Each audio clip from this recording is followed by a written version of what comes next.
This is Audible. Part 2. The Queen's Arrow. Chapter 30. Celaena stared at the body. An empty body, artfully mutilated, so cut up that the bed was almost black with blood. People had rushed into the room behind her, and she smelled the faint tang as someone was sick nearby. But she just stayed there, letting the others fan out around her as they rushed to assess the 3 cooling bodies in the room. That ancient, ageless drum, her heartbeat, pulsed through her ears, drowning out any sound. Nehemia was gone. That vibrant, fierce, loving soul, the princess who had been called the light of Eelway, the woman who had been a beacon of hope, just like that, as if she were no more than a wisp of candlelight. She was gone. When it had mattered most, Celaena hadn't been there. Nehemia was gone. Someone murmured her name, but didn't touch her. There was a gleam of sapphire eyes in front of her, blocking out her vision of the bed and the dismembered body atop it. Dorian. Prince Dorian. There were tears running down his face. She reached out a hand to touch them. They were oddly warm against her freezing, distant fingers. Her nails were dirty, bloody, cracked, so gruesome against the smooth white cheek of the prince. And then that voice from behind her said her name again. Celaena. They had done this. Her bloody fingers slid down Dorian's face to his neck. He just stared at her, suddenly still. Celaena. That familiar voice said, a warning. They had done this.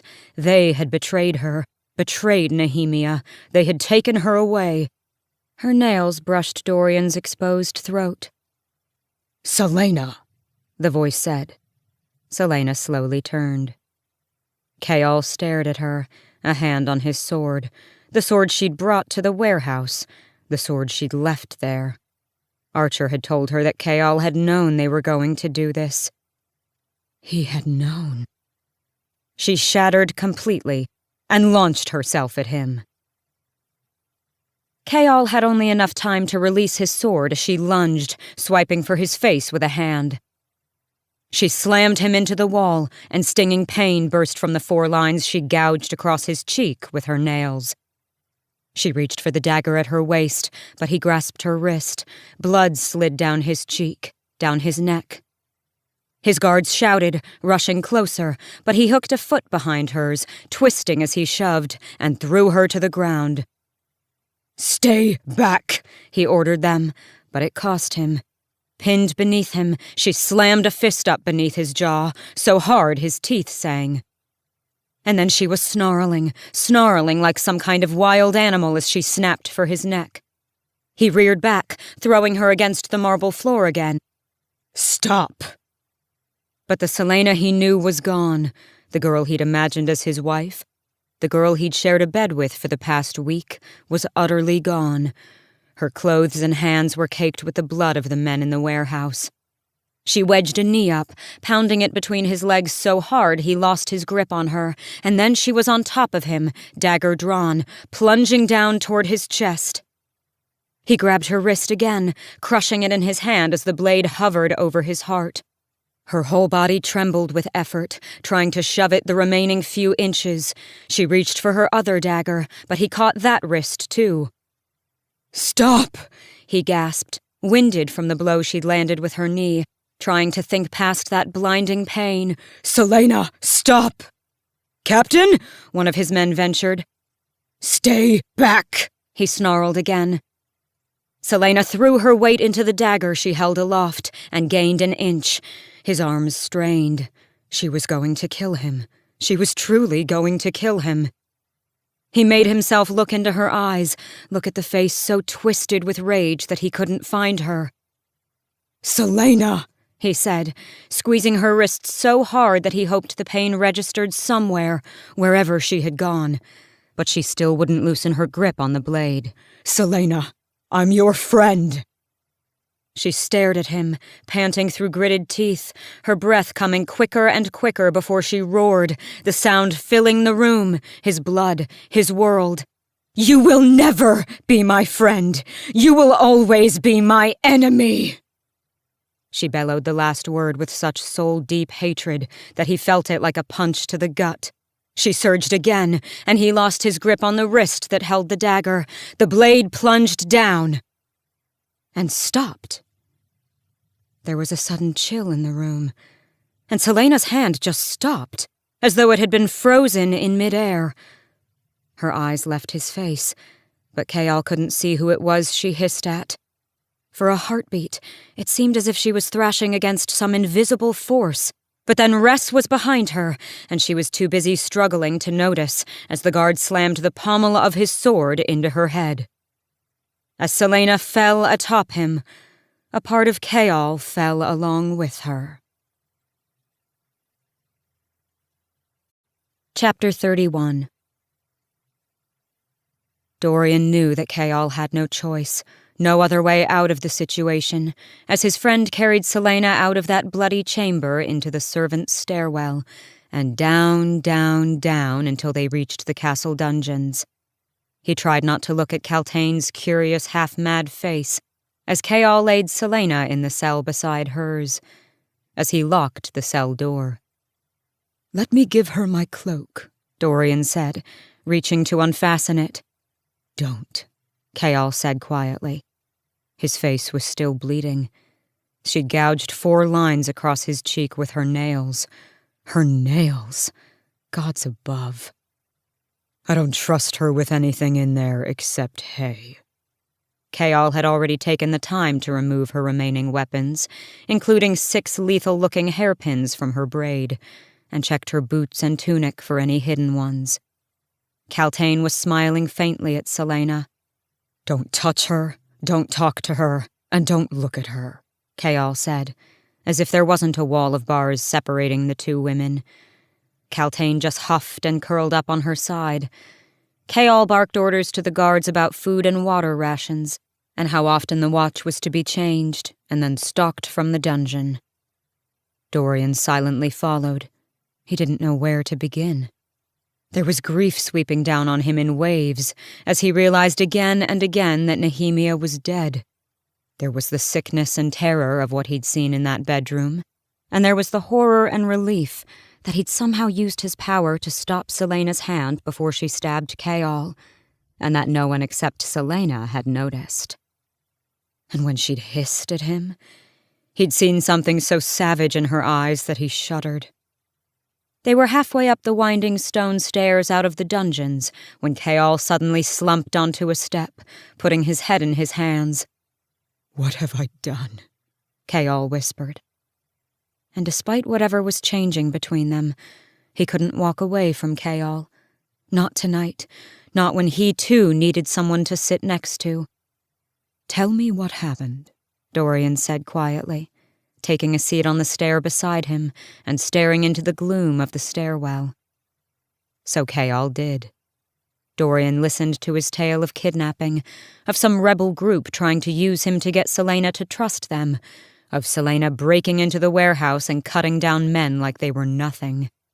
How the king had told Chaol of an anonymous threat to Nehemia a week ago and ordered him to keep an eye on Nehemia. How the king wanted the princess questioned and told Chaol to keep Celaena away tonight. And then Archer, the man she'd been dispatched to kill weeks ago, explaining that it had been code for Nehemia being assassinated. And then how Celaena ran from the slums all the way back here to find that she'd been too late to save her friend. There were things Chaol still wasn't telling him, but Dorian understood it well enough. His friend was trembling, which was a horror in itself, another foundation slipping out from beneath their feet.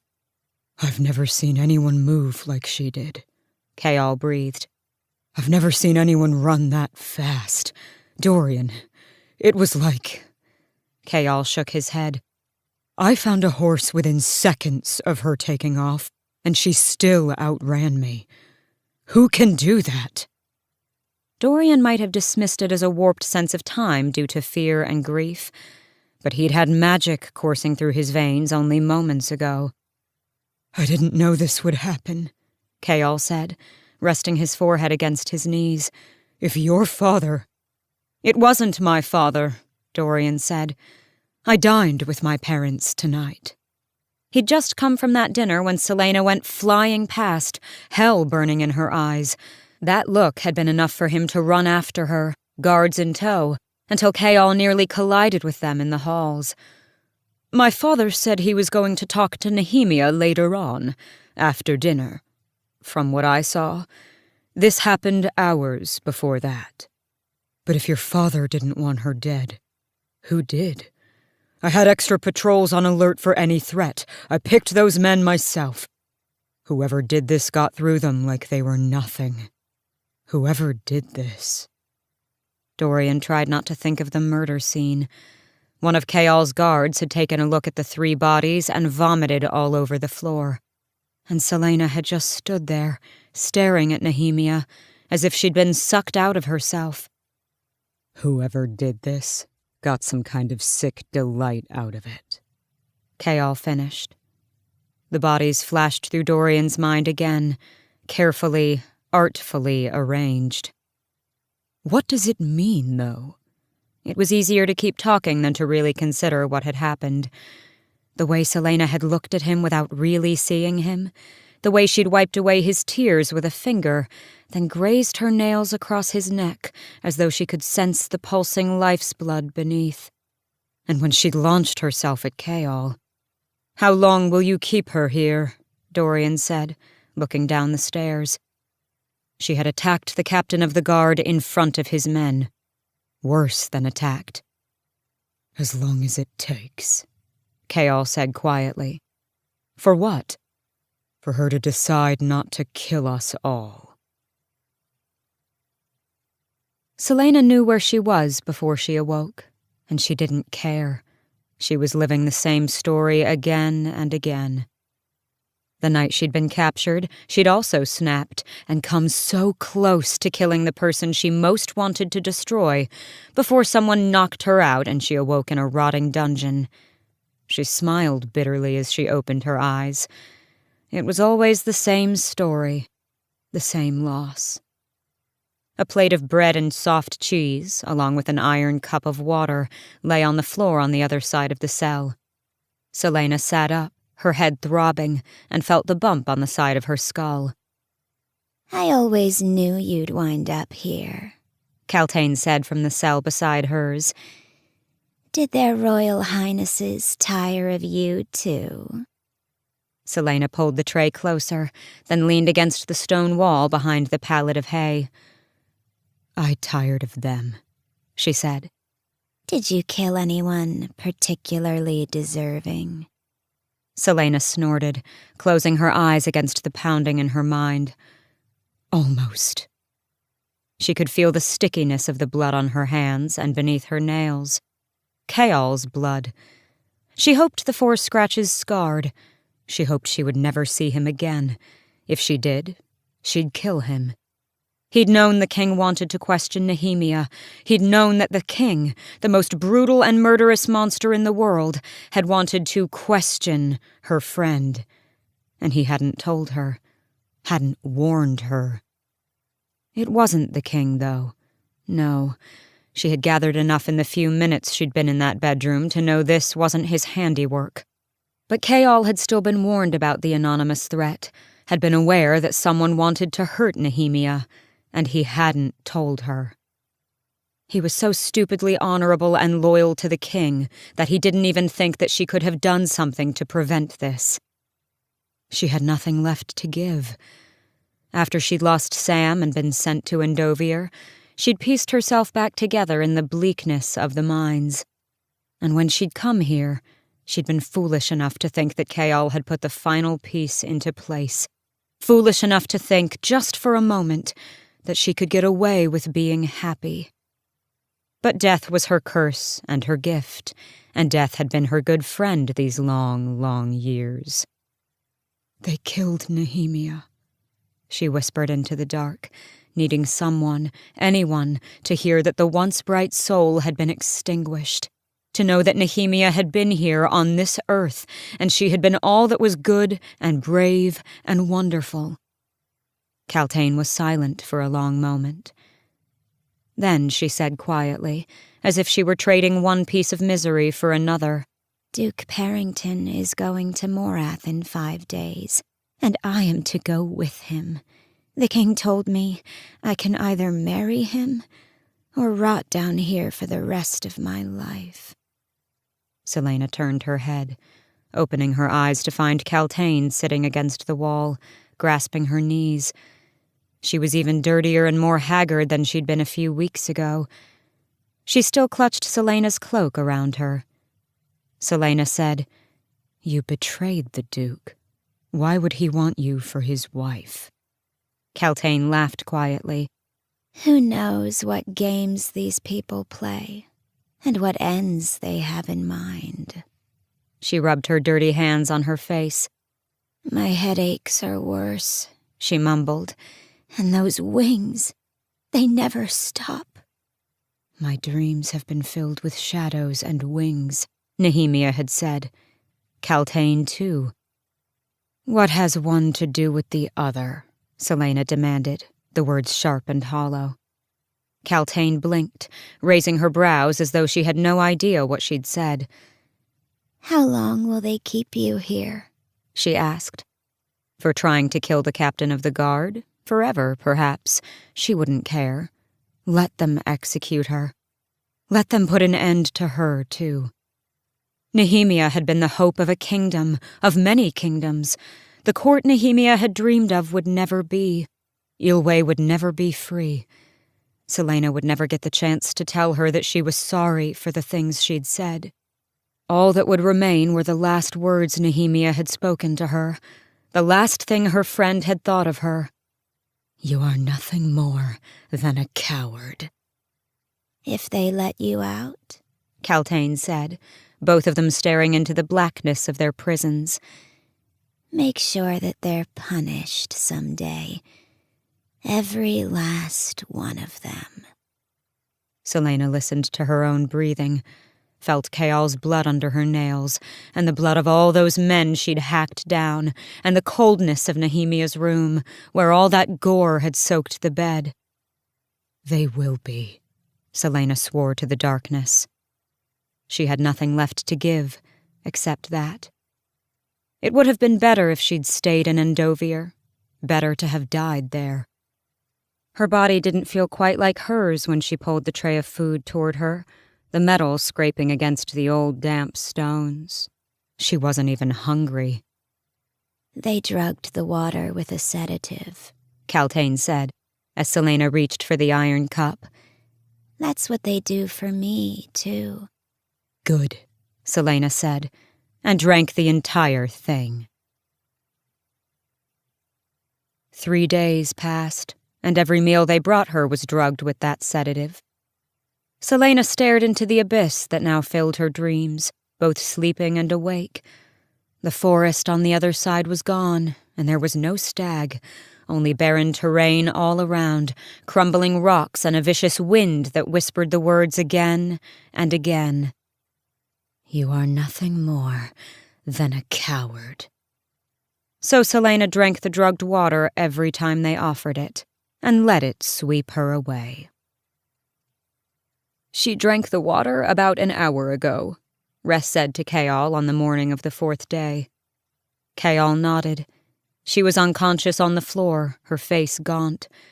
Has she been eating? A bite or two. She hasn't tried to escape, and she hasn't said one word to us, either. Chaol unlocked the cell door, and Ress and the other guards tensed.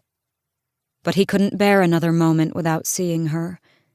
Celaena was asleep next door, and didn't stir as he strode across Celaena's cell. He knelt by Celaena.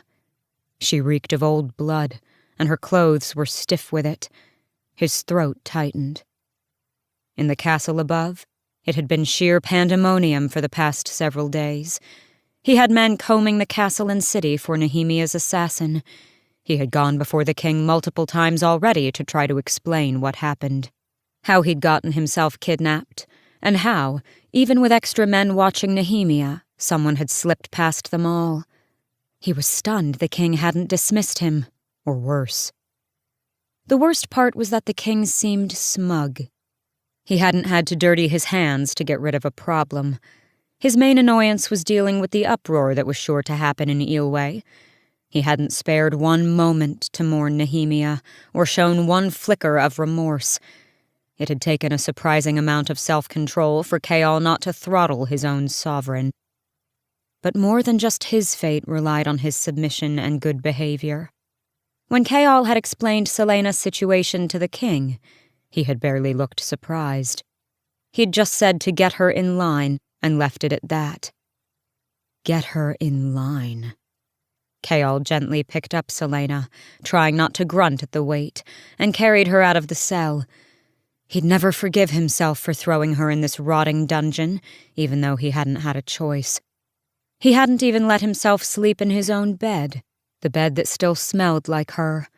He'd laid down on it that first night and realized what she was lying on, and opted for his couch instead. The least he could do right now was get her back to her own rooms. But he didn't know how to get her in line. He didn't know how to fix what had been broken, both inside of her and between them. His men flanked him as he brought her up to her rooms. Nehemia's death hung around him, followed his every step. It had been days since he'd dared look in the mirror. Even if it hadn't been the king who had ordered Nehemia dead, if Chaol had warned Celaena about the unknown threat, at least she would have been looking out. If he'd warned Nehemia, her men would have been on alert too. Sometimes the reality of his decision hit him so hard he couldn't breathe. And then there was this reality, the reality he held in his arms as Ress opened the door to her rooms. Philippa was already waiting, beckoning him to the bathing chamber.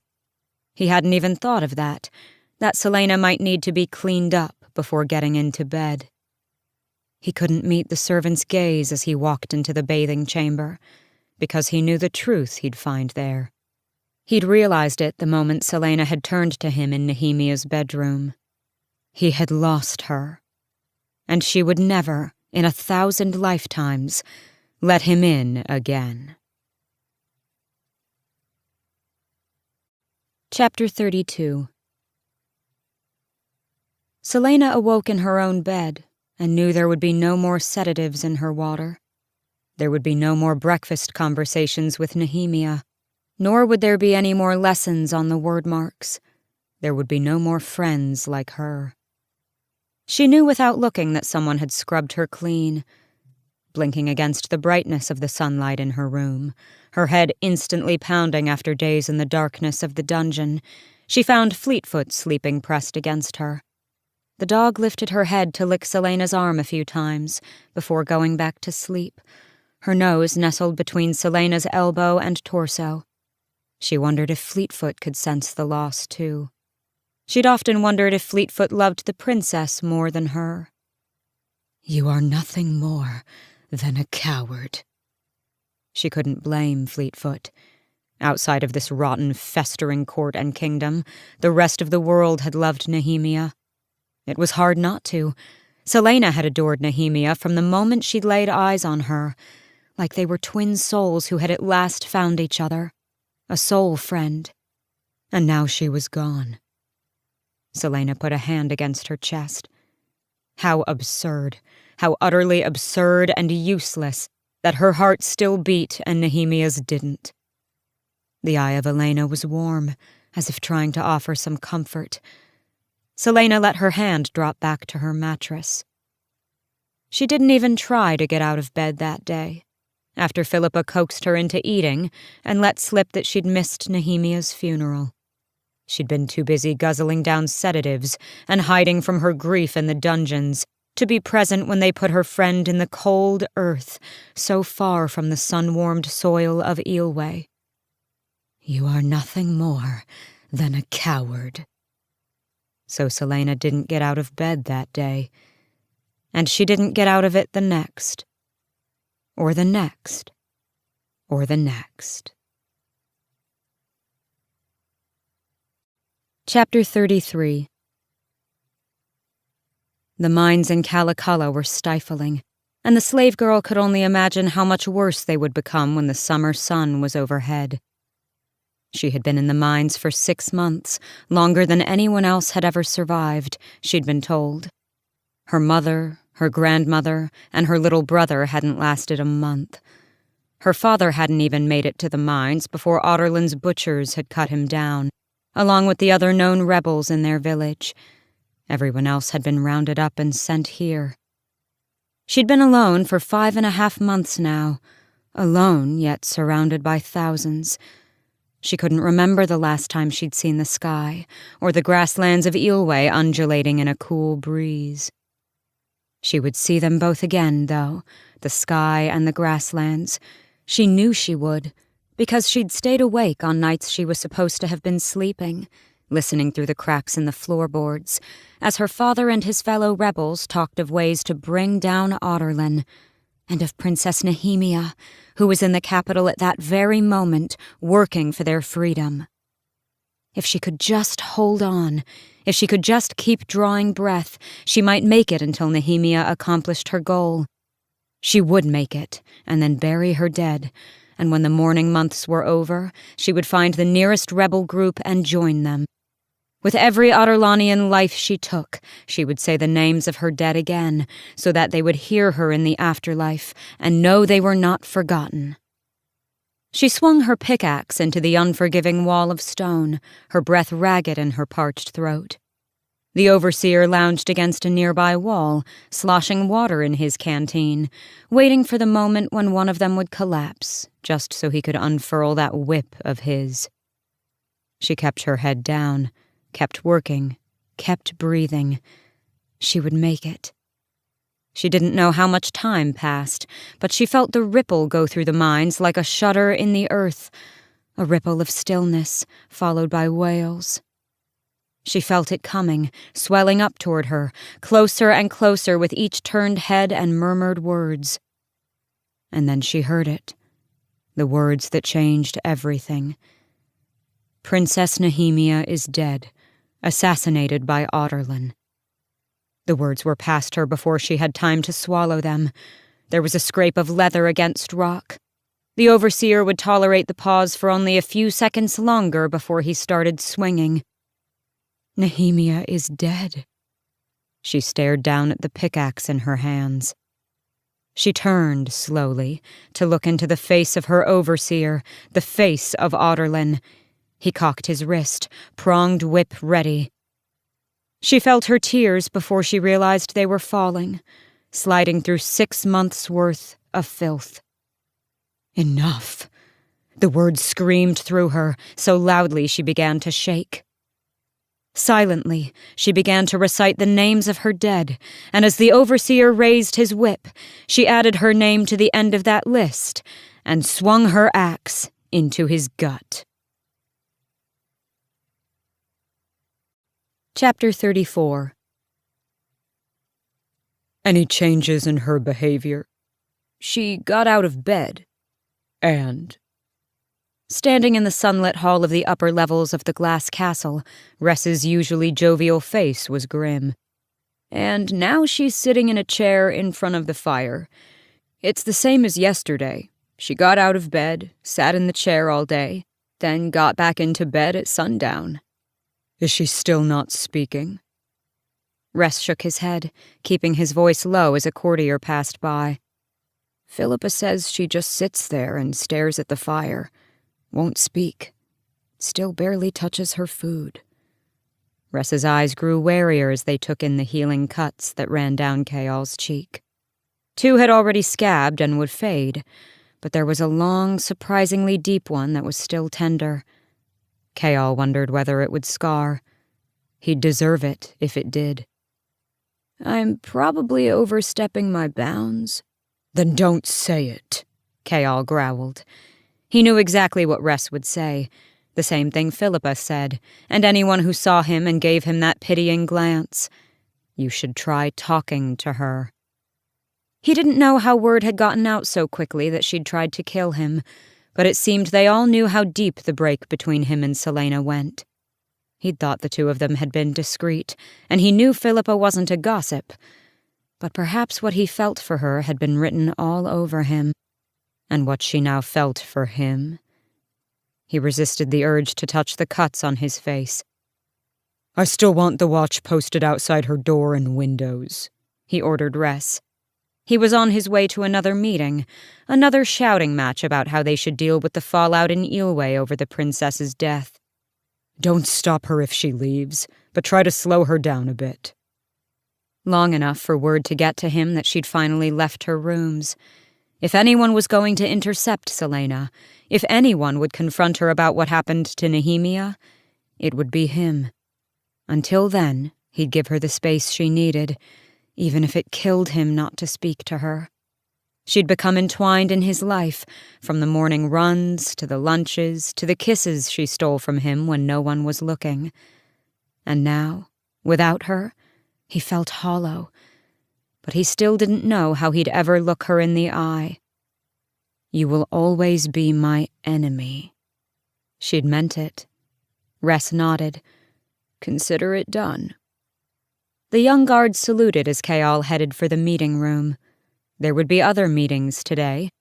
Lots of meetings, since the debate was still raging over how Otterland should react to Nehemia's death. And though he hated to admit it, he had other things to worry about than Celaena's unending grief. The king had summoned his southern lords and retainers to Rifthold, including Kayal's father. Dorian usually didn't mind Kayal's men, but he did mind being followed around day and night by guards who were on the lookout for any threat. Nehemia's death had proved that the castle was not impregnable. His mother and Holland were sequestered in her chambers, and many of the nobility had either left the city or were lying low too. Except Roland. Though Roland's mother had fled back to Mia the morning after the princess was assassinated, Roland stayed, insisting that Dorian would need his support now more than ever. And he was right. At the council meetings, which grew more and more crowded as the southern lords arrived, Roland backed every point and objection that Dorian made. Together, they argued against sending more troops into Eelway in case of revolt, and Roland seconded Dorian's proposal that they should publicly apologize to Nehemia's parents for her death. His father had exploded when Dorian suggested that, but Dorian had still written her parents a message, expressing his deepest condolences. His father could go to hell for all he cared. And that was starting to be a problem, he realized, as he sat in his tower room and flipped through all the documents he had to read before tomorrow's meeting with the southern lords. He had spent so long being careful to avoid defying his father, but what sort of man could he call himself if he blindly obeyed? "A smart man," a part of him whispered, flickering with that cold, ancient power. At least his 4 guards stayed outside his rooms. His private tower was high enough that no one could reach the balcony, and only one stair led up and down. Easily defensible, but it also made for an easy cage. Dorian stared at the glass pen on his desk. The night Nehemia had died, he hadn't intended to stop Celaena's wrist in midair. He'd just known that the woman he'd loved was about to kill his oldest friend over a misunderstanding. He'd been too far away to grab her as she plunged the blade down. But then, it was like a phantom arm reached out from within him and wrapped around her wrist. He could feel her blood-crusted skin, as if he himself were touching her. But he hadn't known what he was doing. He'd just acted on gut feeling and desperation and need. He had to learn to control this power, whatever it was. If he could control it, then he could keep it from appearing at inopportune times. Like when he was in those damned council meetings and his temper rose, and he felt the magic stirring in response. Dorian took a deep breath, focusing on the pen, willing it to move. He'd stopped Celaena mid-strike. He'd thrown a wall of books into the air. He could move a pen. It didn't move. After staring at it until his eyes nearly crossed, Dorian groaned and leaned back in his chair, covering his eyes with his hands. Maybe he'd gone insane. Maybe he'd just imagined the whole thing. Nehemia had once promised to be there when he needed help, when some power in him awoke. She had known. Had her assassin, in killing Nehemia, also killed any hope he had of finding answers? Celaena had only started sitting in the chair because Philippa had come in yesterday and complained about the dirty sheets. She might have told Philippa to go to hell, but then she considered who had last shared this bed with her and was suddenly glad to have them replaced. Any trace of him she wanted gone. As the sun finished setting, she sat before the fire, staring into the glowing embers that grew brighter as the world darkened. Time was shifting and ebbing around her. Some days had passed in an hour, others a lifetime. She had bathed once, long enough to wash her hair, and Philippa had watched the whole time to make sure she didn't drown herself instead. Celaena ran a thumb over the armrest of the chair. She had no intention of ending her life. Not before she did what needed to be done. The shadows in the room grew, and the embers seemed to breathe as she watched them, breathing with her, pulsing with each heartbeat. In these days of silence and sleep, she'd realized one thing. The assassin had come from outside the palace. Perhaps they had been hired by whoever had initially threatened Nehemia's life. Perhaps not, but they weren't associated with the king. Celaena gripped the arms of the chair, her nails digging into the polished wood. It hadn't been one of Arobyn's assassins either. She knew his style, and it wasn't this monstrous. She again went over the details of the bedroom, now branded into her mind. She did know one killer this monstrous. Grave. She'd learned as much about him as she could when she'd faced him in the competition to become King's champion. She'd heard what he did to the bodies of his victims. Her lips pulled back from her teeth. Grave knew the palace. He'd trained here just as she had, and he'd known, too, just whom he was murdering and dismembering, and what it would mean to her. A familiar dark fire rippled in her gut, spreading through her, dragging her down into an abyss without end. Celaena Sardothien stood from her chair. Chapter 35. There would be no candles for these midnight deeds, no ivory horn to signal the start of this hunt. She dressed in her darkest tunic and slid a smooth black mask into her cloak pocket. All of her weapons, even the hairpins, had been removed from her rooms. She knew without checking that the doors and windows were being watched. Good. This was not the sort of hunt that began at the front door. Celaena locked her bedroom and spared a glance at Fleetfoot, who cowered under the bed as she hauled open the secret door. The dog was still quietly whining as Celaena strode into the passage. She didn't need a light to make her way down to the tomb. She knew the path by memory now, each step, each turn. Her cloak whispered against the steps. Down and down she went. It was war upon them all. Let them tremble in fear at what they had awoken. Moonlight spilled onto the landing, illuminating the open door of the tomb and Mort's little bronze face. "I'm sorry about your friend," he said with surprising sorrow, as she stalked toward him. She didn't reply, and she didn't care how he knew. She just kept walking, through the door and between the sarcophagi, to the heap of treasure piled in the back. Daggers, hunting knives. She took whatever she could strap onto her belt or tuck into her boots. She took a handful of gold and jewels and shoved that into a pocket, too. "What are you doing?" Mort demanded from the hallway. Celaena approached the stand that displayed Damaris, Sword of Gavin, first king of Otterlin. The hollowed-out golden pommel glinted in the moonlight as she pulled the scabbard from the stand and strapped it across her back. "That is a sacred sword," Mort hissed, as though he could see inside. Celaena smiled grimly as she stalked back to the door, flinging her hood over her head. "Wherever you are going," Mort went on, "whatever you plan to do, you debase that sword by taking it from here. Aren't you afraid of angering the gods?" Celaena just laughed quietly before she took the stairs, savoring each step, each movement that brought her closer to her prey. She relished the burn in her arms as she hauled the sewer grate up, rotating the ancient wheel until it was fully raised, dripping with filth, and the water beneath the castle flowed freely into the small river outside. She tossed a piece of broken stone into the river beyond the archway, listening for guards. Not a sound, not a scrape of armor or a whisper of warning.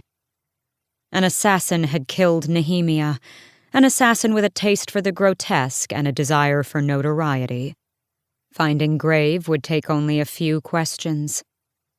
She tied the chain around the lever, testing its strength, and checked to ensure that Damaris was tightly strapped to her back. Then, gripping the castle stones, she swung around the wall, slithering sideways. She didn't bother to glance up at the castle as she eased around the bank of the river and dropped onto the frozen ground. Then she vanished into the night. Cloaked in darkness, Celaena stalked through the streets of Rifthold. She made no sound as she passed through dim alleys. Only one place could provide the answers she wanted.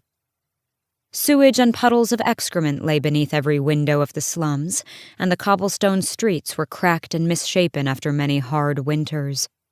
The buildings leaned against each other, some so ramshackle that even the poorest citizens had abandoned them. On most streets, the taverns overflowed with drunks and whores, and everyone else who sought temporary relief from their miserable lives. It made no difference how many saw her. None would bother her tonight. The cape billowed behind her, her face remaining expressionless beneath her obsidian mask as she moved through the streets. The vault was just a few blocks away. Celaena's gloved hands clenched. Once she found out where Grave was hiding, she'd turn his skin inside out. Worse than that, actually. She stopped before a nondescript iron door in a quiet alley. Hired thugs stood watch outside. She flashed them the silver entrance fee, and they opened the door for her. In the subterranean warren below, one could find the cutthroats, the monsters, and the damned of Otterlin. The filth came here to exchange stories and make deals, and it was here that any whisper of Nehemia's assassin would be found. Grave had undoubtedly received a large fee for his services, and could be counted on to now be recklessly spending his blood money, a spree that would not go unnoticed. He wouldn't have left Rifthold. Oh, no. He wanted people to know he killed the princess. He wanted to hear himself named the new Otterlin's assassin. He wanted Celaena to know, too. As she headed down the steps into the vaults, the reek of ale and unwashed bodies hit her like a stone to the face. She hadn't been in this sort of festering den for a long while. The main chamber was strategically lit. A chandelier hung in the center of the room, but there was little light to be found along the walls for those who sought not to be seen. All laughter halted as she strode between the tables.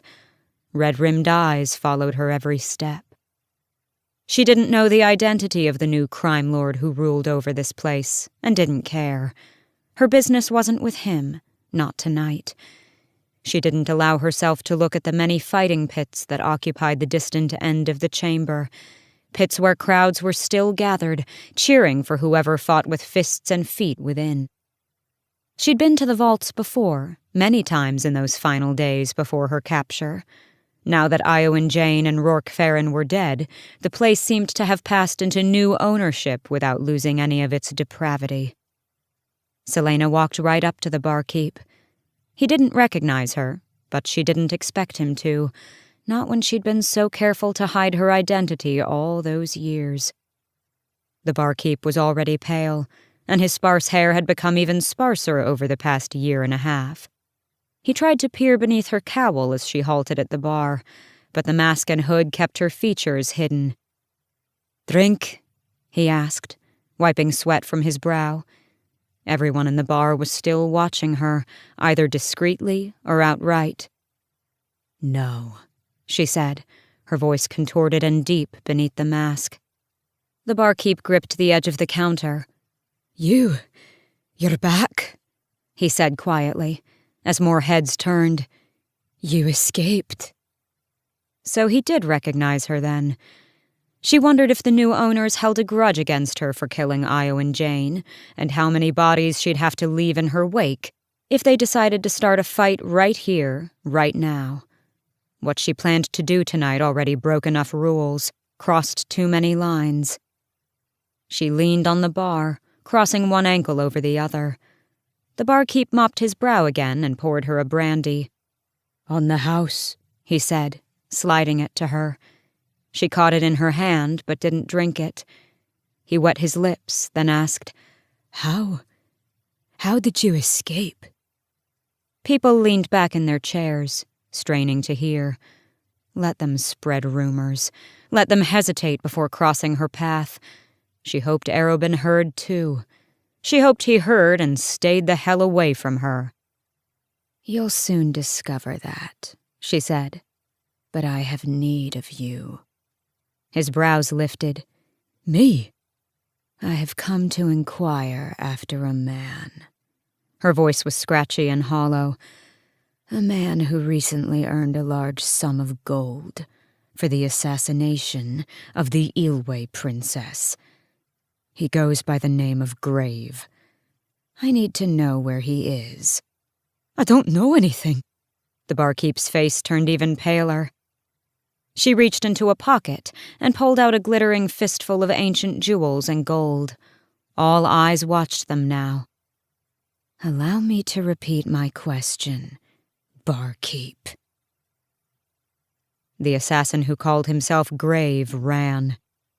He didn't know how long she'd been hunting him. It had been well over a week since he'd killed the princess. A week, and no one had even looked his way.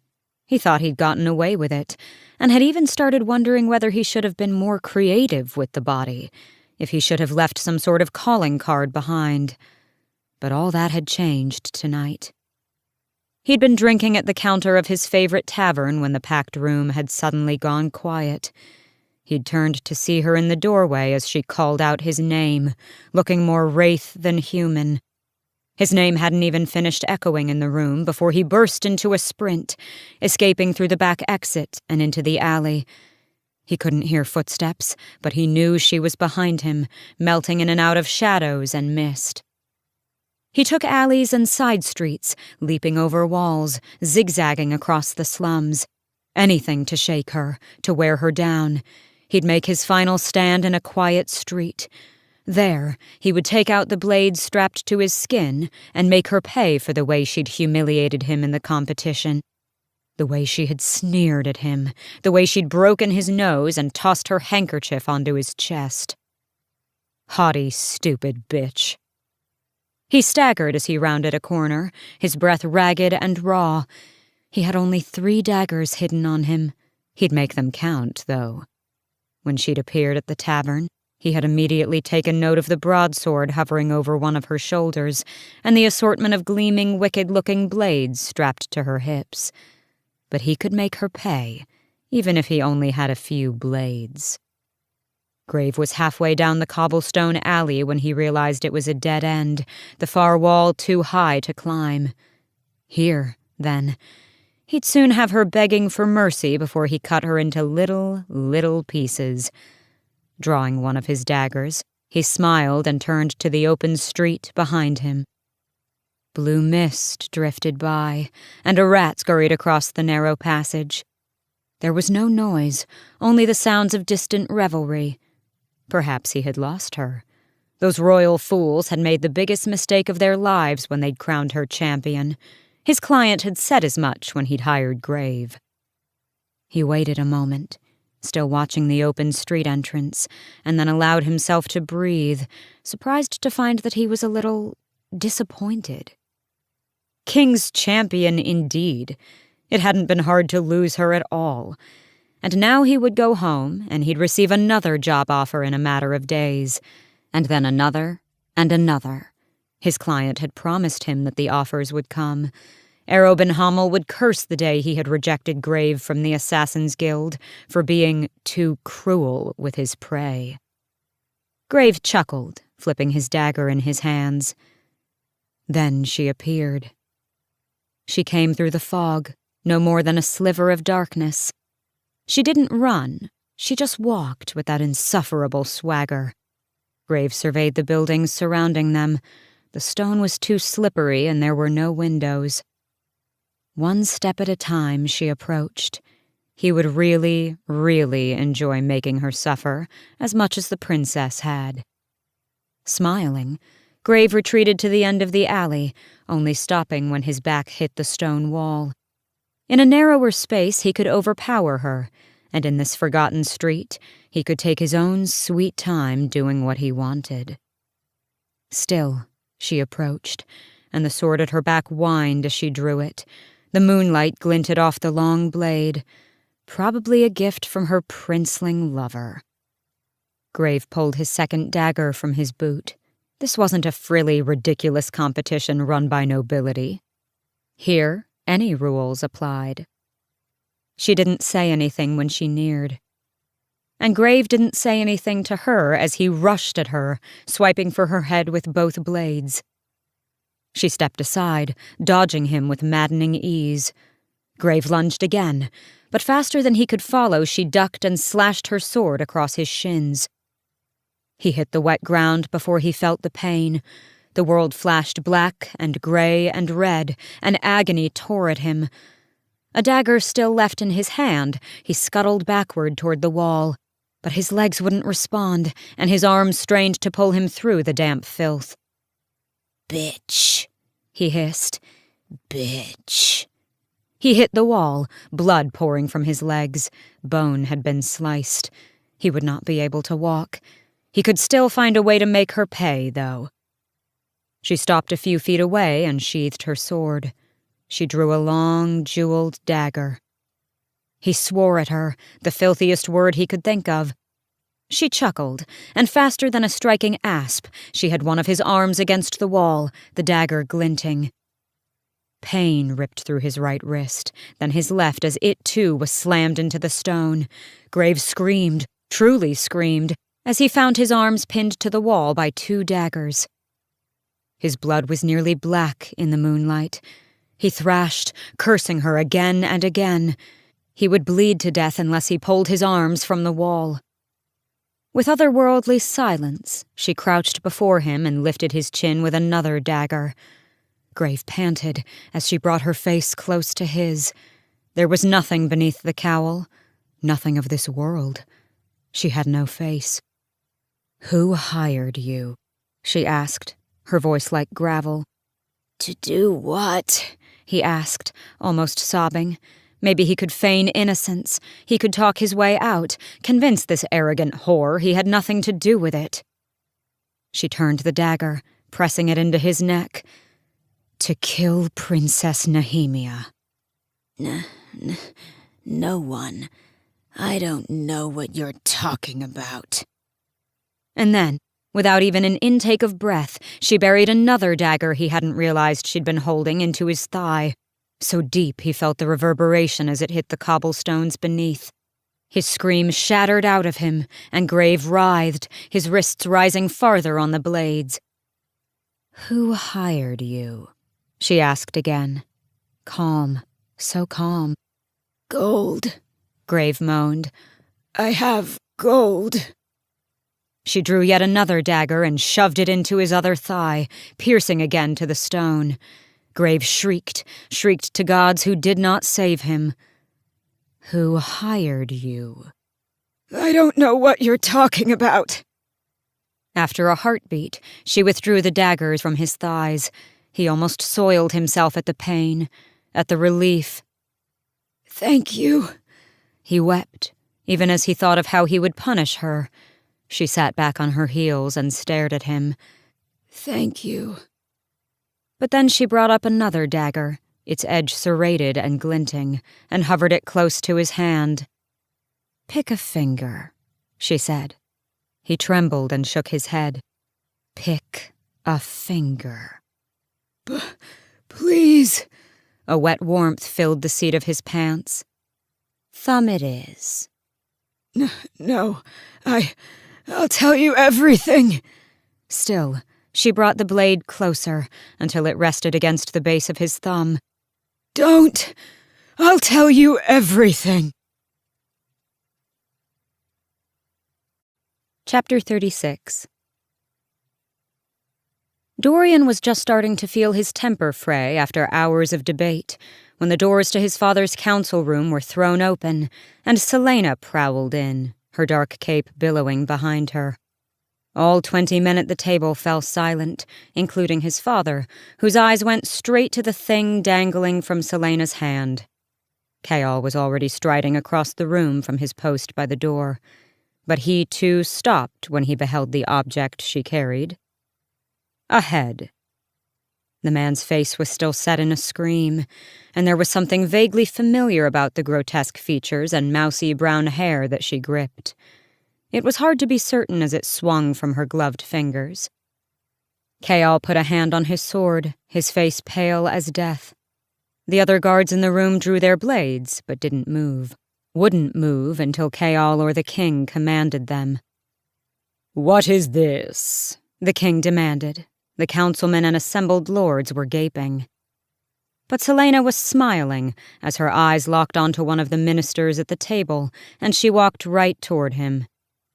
And no one, not even Dorian's father, said anything, as she set the severed head atop the minister's stack of papers. "I believe this belongs to you," she said, releasing her grip on the hair. The head lolled to the side with a thud. Then she patted the minister's shoulder before rounding the table and plopping into an empty chair at one end, sprawling across it. Explain yourself, the king growled at her. She crossed her arms, smiling at the minister, whose face had turned green as he stared at the head before him. "I had a little chat with Grave about Princess Nehemia last night," she said. Grave, the assassin from the competition, and Minister Mullison's champion. "He sends his regards, Minister. He also sends this." She tossed something onto the long table, a small golden bracelet engraved with lotus blossoms, something Nehemia would have worn. "Here's a lesson for you, Minister, from one professional to another. Cover your tracks, and hire assassins without personal connections to you, and perhaps try not to do it so soon after you've publicly argued with your target." Mullison was looking at the king with pleading eyes. I didn't do this. He recoiled from the severed head. I have no idea what she's talking about. I'd never do something like this. "That's not what Graves said," Celaena crooned. Dorian could only stare at her. This was different from the feral creature she'd become the night Nehemia had died. What she was right now, the edge on which she was balancing, word help them all. But then Chaol was at her chair, grasping her elbow.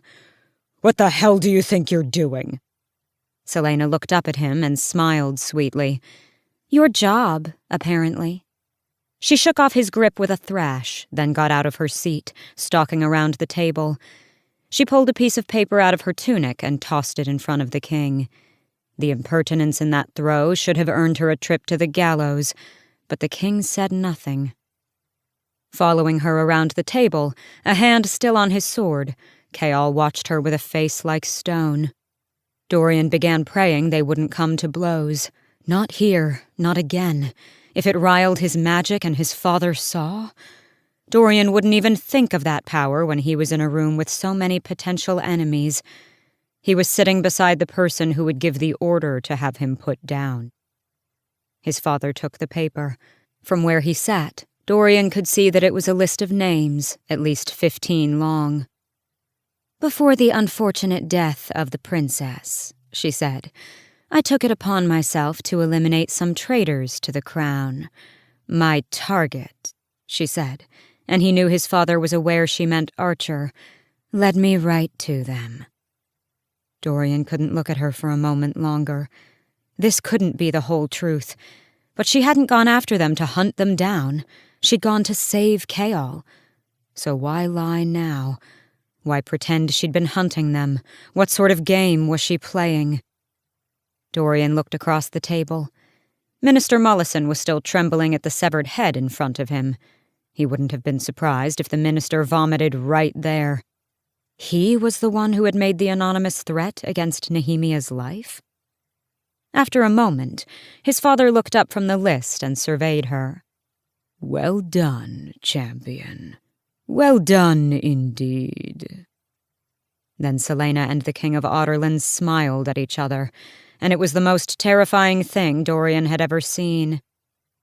"Tell my exchequer to give you double last month's payment," the king said. Dorian felt his gorge rise, not just for the severed head and her blood-stiffened clothing, but also for the fact that he could not, for the life of him, find the girl he had loved anywhere in her face. And from Kayal's expression, he knew his friend felt the same. Celaena bowed dramatically to the king, flourishing a hand before her. Then, with a smile devoid of any warmth, she stared down Kayal before stalking from the room, her dark cape sweeping behind her. Silence. And then Dorian's attention returned to Minister Mollison, who merely whispered, "Please," before the king ordered Kayal to have him dragged to the dungeons. Celaena wasn't done. Not nearly. Perhaps the bloodletting was over, but she still had another person to visit before she could return to her bedroom and wash off the stink of Graves' blood. Archer was resting when she arrived at his townhouse, and his butler didn't dare stop her as she strode up the carpeted front steps, stormed down the elegant wood-paneled hallway, and flung open the double doors to what could only have been his room. Archer jolted in bed, wincing as he put a hand to his bandaged shoulder.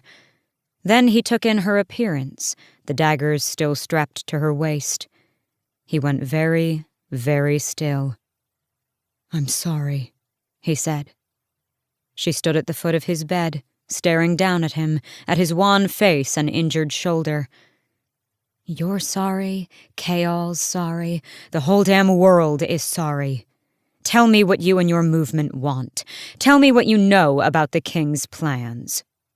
"I didn't want to lie to you," Archer said gently, "but I needed to know that I could trust you before I told you the truth.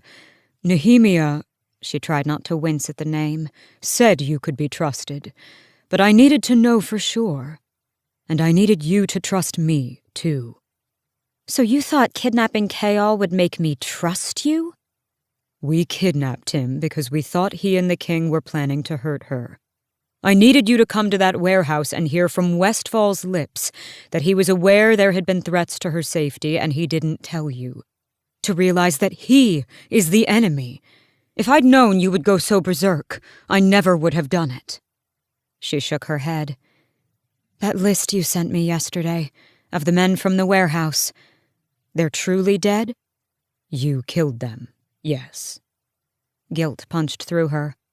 "For my part, I am sorry." And she was. She'd memorized their names, tried to recall their faces. She would carry the weight of their deaths forever. Even Graves' death. What she'd done to him in that alley. She'd never forget that, either. "I gave their names to the king. It should keep him from looking in your direction for a little while longer. 5 days, at most." Archer nodded, sinking back into the pillows. "Nehemia really worked with you?"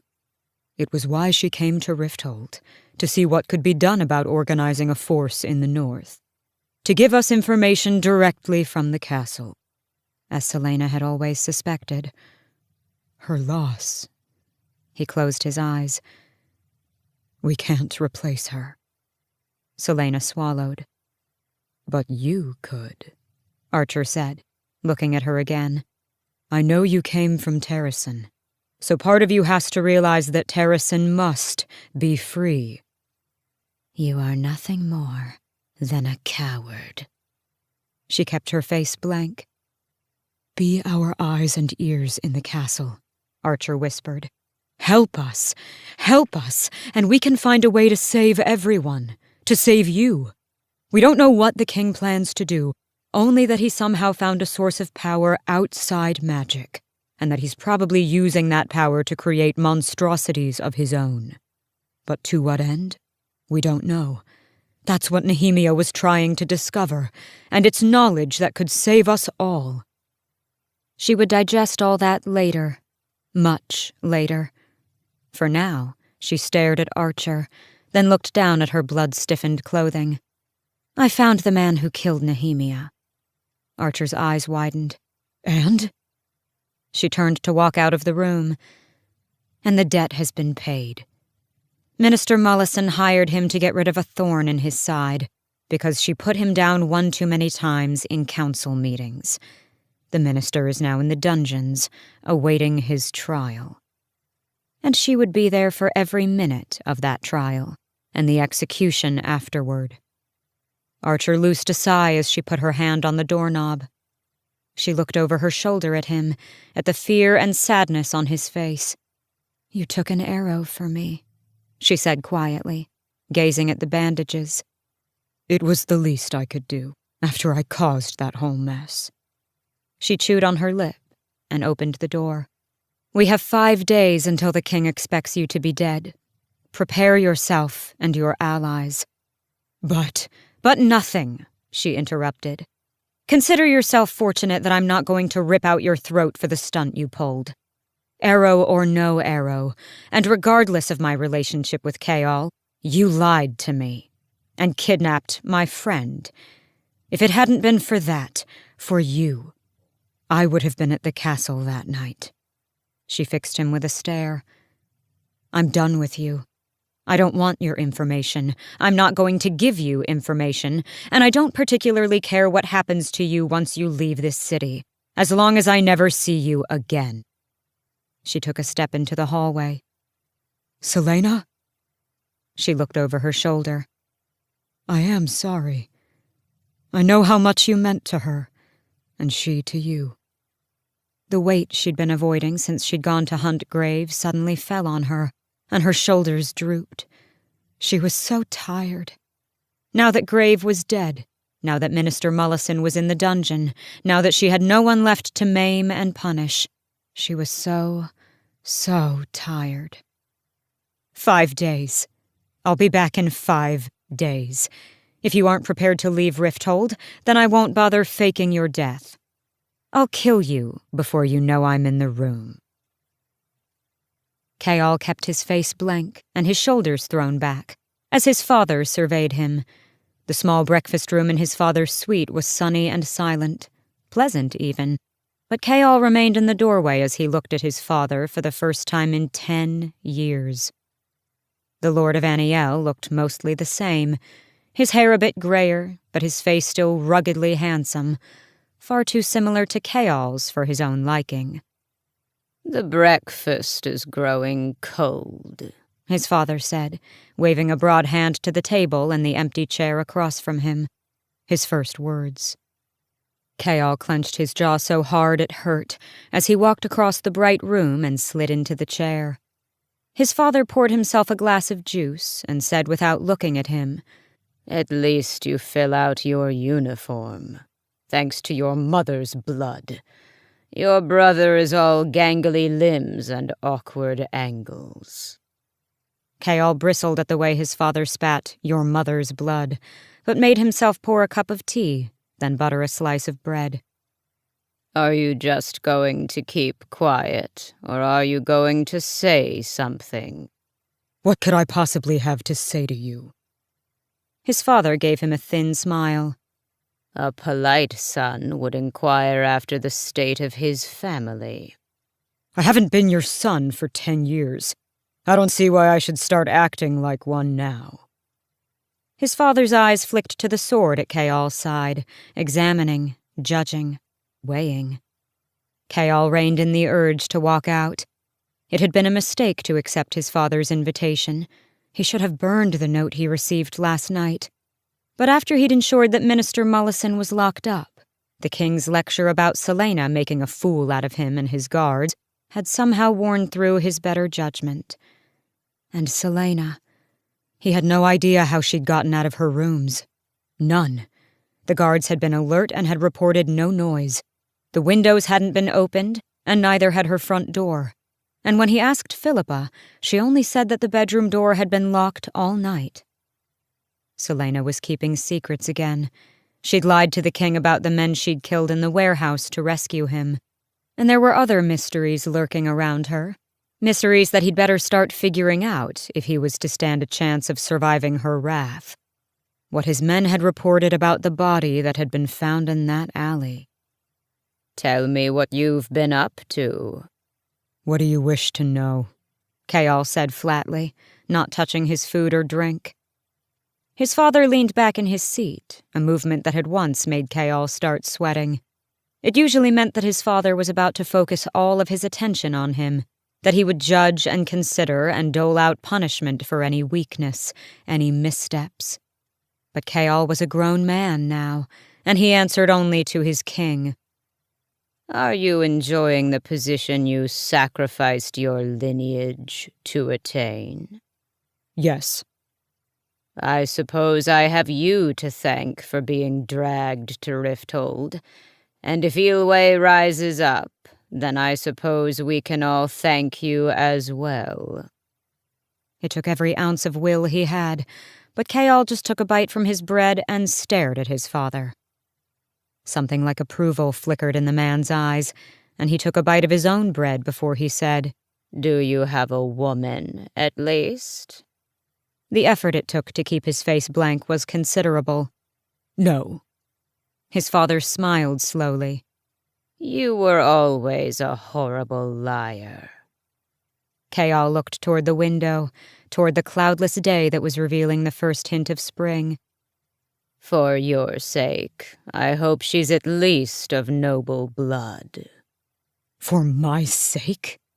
You might have spat on your lineage, but you are still a Westfall, and we do not marry scullery maids. Kayal snorted, shaking his head. I'll marry whomever I please, whether she's a scullery maid or a princess or a slave. And it'll be none of your damn business. His father folded his hands in front of him. After a long silence, he said quietly, Your mother misses you. She wants you home. The breath was knocked out of him, but he kept his face blank, his tone steady as he said, And do you, father? His father stared right at him, through him. If Eelway rises up in retaliation, if we find ourselves facing a war, then Aniel will need a strong heir. If you've groomed Terran to be your heir, then I'm sure he'll do just fine. Terran is a scholar, not a warrior. He was born that way. If Eelway rebels, there is a good chance that the wild men in the Fangs will rise up too. Aniel will be the first place they sack. They've been dreaming of revenge for too long. Kayal wondered just how much this was grating on his father's pride, and part of him truly wanted to make him suffer for it.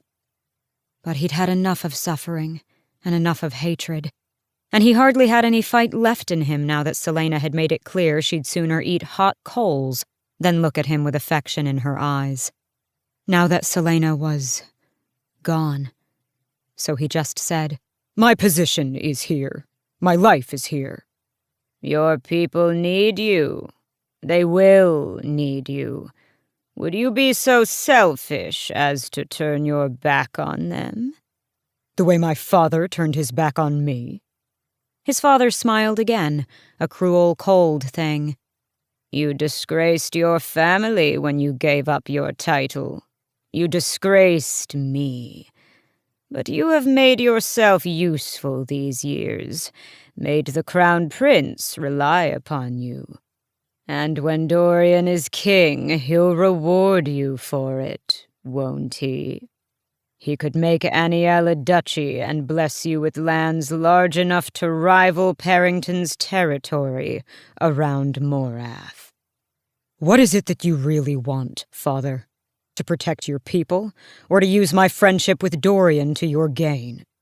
Would you throw me in the dungeons if I said both?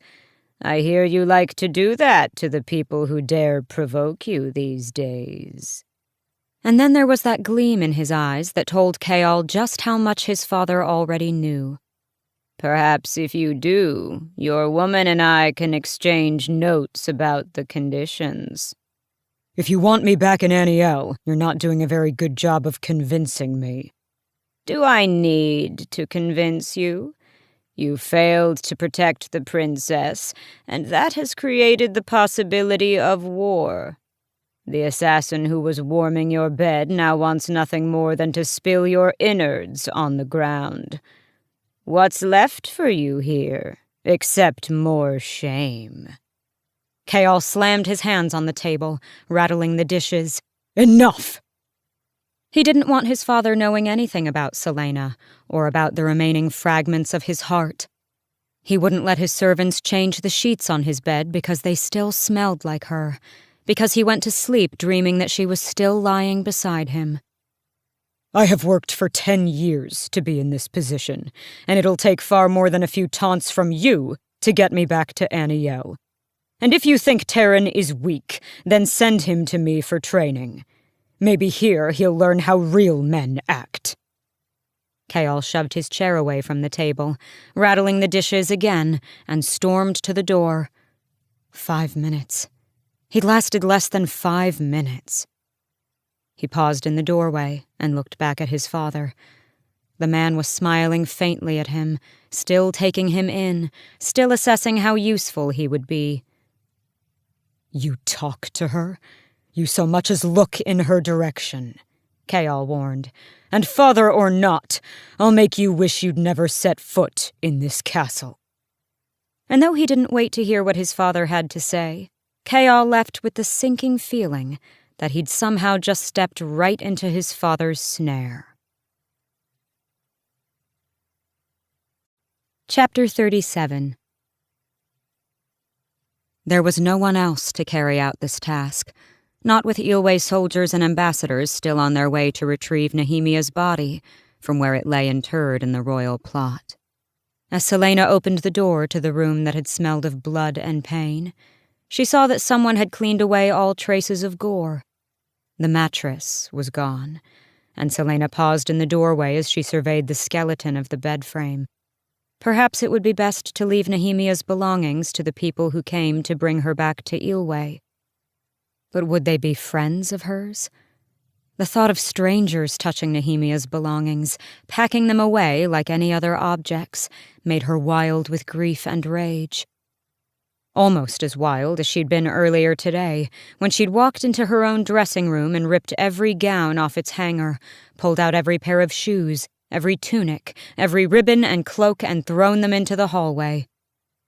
She'd burned the dresses that reminded her most of Nehemia, the dresses she'd worn at their lessons, at their meals, and on their walks around the castle.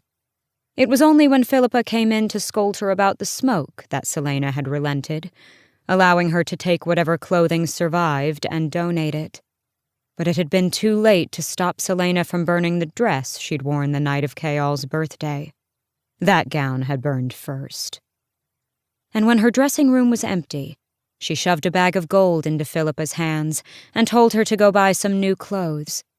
Philippa had only given her a sad look, another thing that made Celaena sick, and left. It took Celaena an hour to gently, carefully pack up Nehemia's clothes and jewelry, and she tried not to dwell too long on the memories that accompanied each item, or the lotus blossom smell that clung to everything. When she had sealed all the trunks, she went to Nehemia's desk, which was still littered with papers and books as if the princess had only stepped outside for a moment. As she reached for the first paper, her eyes fell upon the arc of scars around her right hand, the teeth marks of the Ritterak. The papers were covered with scribblings in Ilwe and word marks. Countless word marks, some in long lines, some forming symbols like the ones Nehemia had traced underneath Celaena's bed all those months ago. How had the king's spies not taken these? Or had he not even bothered to have her rooms searched? She started stacking them into a pile. Perhaps she could still learn some things about the marks, even if Nehemia were dead. she made herself think. Nehemia is dead. Celaena looked at the scars on her hand again, and was about to turn from the desk when she spotted a familiar-looking book, half-tucked beneath some papers. It was the book from Davis's office. This copy was older, more damaged, but it was the same book, and written on the inside cover was a sentence in word marks, such basic marks that even Celaena could understand them. Do not trust. The final symbol, though, was a mystery. It looked like a wyvern, the royal seal. Of course she shouldn't trust the King of Otterlin. She flipped through the book, scanning it for any information. Nothing. And then she turned to the back cover, and there Nehemia had written, "It is only with the eye that one can see rightly." It was scribbled in the common tongue, then in Ilwe, then in some other languages that Celaena didn't recognize. Different translations, as if Nehemia had wondered whether the riddle held any meaning in another tongue. The same book, the same riddle, the same writing in the back. An idle lord's nonsense, Nehemia had said. But Nehemia and Archer led the group to which Davis had belonged. Nehemia had known Davis, known him and lied about it, lied about the riddle, and... Nehemia had promised that there would be no more secrets between them. Promised and lied, promised and deceived her. She fought down a scream as she tore through every other piece of paper on the desk, in the room. Nothing. What else had Nehemia lied about? It is only with the eye. Celaena touched her necklace. Nehemia had known about the tomb. If she had been feeding information to this group and had encouraged Celaena to look into the eye carved into the wall, then Nehemia had been looking too. But after the duel, she'd returned the Eye of Elena to Celaena. If Nehemia had needed it, she would have kept it, and Archer hadn't mentioned knowing anything about this. Unless this wasn't the eye the riddle referenced. Because... By the word, Celaena breathed, and rushed out of the room. Mort hissed when she appeared at the door to the tomb. Plan on desecrating any other sacred objects tonight? Carrying a satchel full of papers and books that she'd grabbed from her rooms, Celaena merely patted his head as she walked by. His bronze teeth clanked against each other as he sought to bite her. The tomb was filled with moonlight bright enough to see by, and there, directly across the tomb from the eye in the wall, was another eye, golden and gleaming. Damaris. It was Damaris, the Sword of Truth. Gavin could see nothing but what was right. It is only with the eye that one can see rightly. Am I so blind? Celaena dumped her leather satchel on the floor, the books and papers spilling across the stones. It appears so, Mort sang. The eye-shaped pommel was the exact size. Celaena lifted the sword from its stand and unsheathed it. The word marks on the blade seemed to ripple. She rushed back to the wall. In case you didn't realize, called Mort, you're supposed to hold the eye against the hole in the wall and look through it. I know that, snapped Celaena.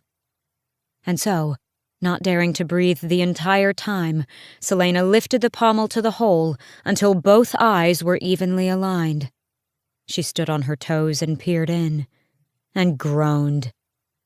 It was a poem, a lengthy poem. Celaena fished out the parchment and charcoal she'd stashed in her pocket and copied down the words, darting to and from the wall as she read, memorized, double-checked, and then recorded. It was only when she had finished the last stanza that she read it aloud. By the Volg 3 were made, of the gate stone of the word. Obsidian the gods forbade, and the stone they greatly feared.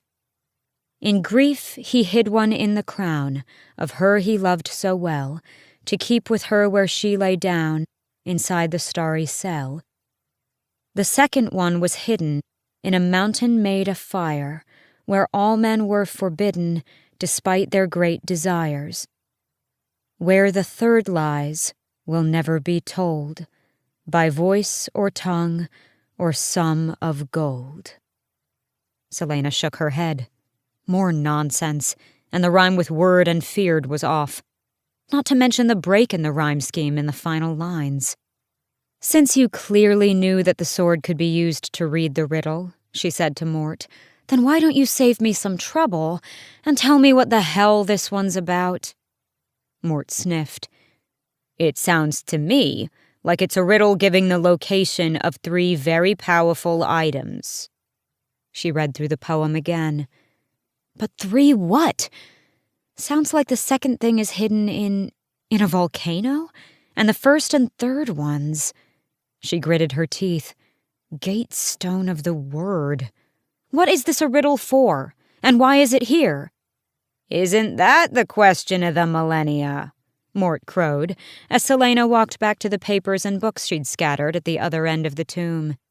You'd better clean up the mess you brought down here, or I'll ask the gods to send some wicked beastie after you. Already happened. Cain beat you to it months ago. She replaced Damaris in its stand. Too bad the Ritterak didn't take you off the door when he burst through. A thought hit her, and she stared at the wall in front of her, where she'd once fallen to avoid being ripped apart. Who was it that moved the carcass of the Ritterak? Princess Nehemia, of course. Celaena twisted to look toward the doorway. Nehemia? Mort made a choking sound and cursed his loose tongue. Nehemia was here? But I only brought her to the tomb. Mort's bronze face gleamed in the light of the candle she'd set before the door. You're telling me that Nehemia came here after the Ritterak attacked? That she knew about this place all along? And you're only telling me now? Mort closed his eyes. Not my business. Another deceit, another mystery. I suppose if Cain could get down here, then there are other entrances, she said. Don't ask me where they are, Mort said, reading her mind. I've never left this door. She had a feeling it was another lie. He always seemed to know about the layout of the tomb, and when she was touching things she shouldn't be. Then what use are you? Brandon just made you to piss everyone off? He did have a sense of humor like that. The thought of Mort actually having known the ancient Fae King made her quake inside. I thought you had powers. You can't just speak some nonsense words and have the meaning of the riddle be revealed to me? Of course not. And isn't the journey more important than the end? No, she spat. Spewing a concoction of curses that could have curdled milk, Celaena tucked the paper into her pocket. She would need to study this riddle at length. If these items were things that Nehemia was looking for, things that she'd lied about to keep secret, Celaena might be able to accept that Archer and his friends were capable of good, but she certainly didn't trust them to hold an object with the power that the riddle mentioned. If they were already looking, then perhaps it was in her best interest to find the items before anyone else.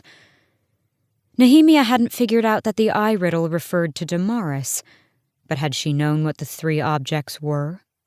Maybe she'd pursued the eye riddle because she was trying to find the objects before the king did.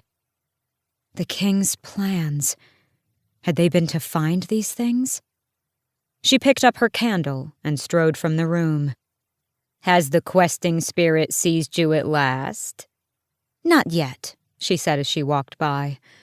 Once she found out what the 3 items were, then maybe she'd consider finding a way to go after them, even if the only volcanoes she knew about were in the desert peninsula, and there was no way in hell the king would let her go off on her own for such a long trip.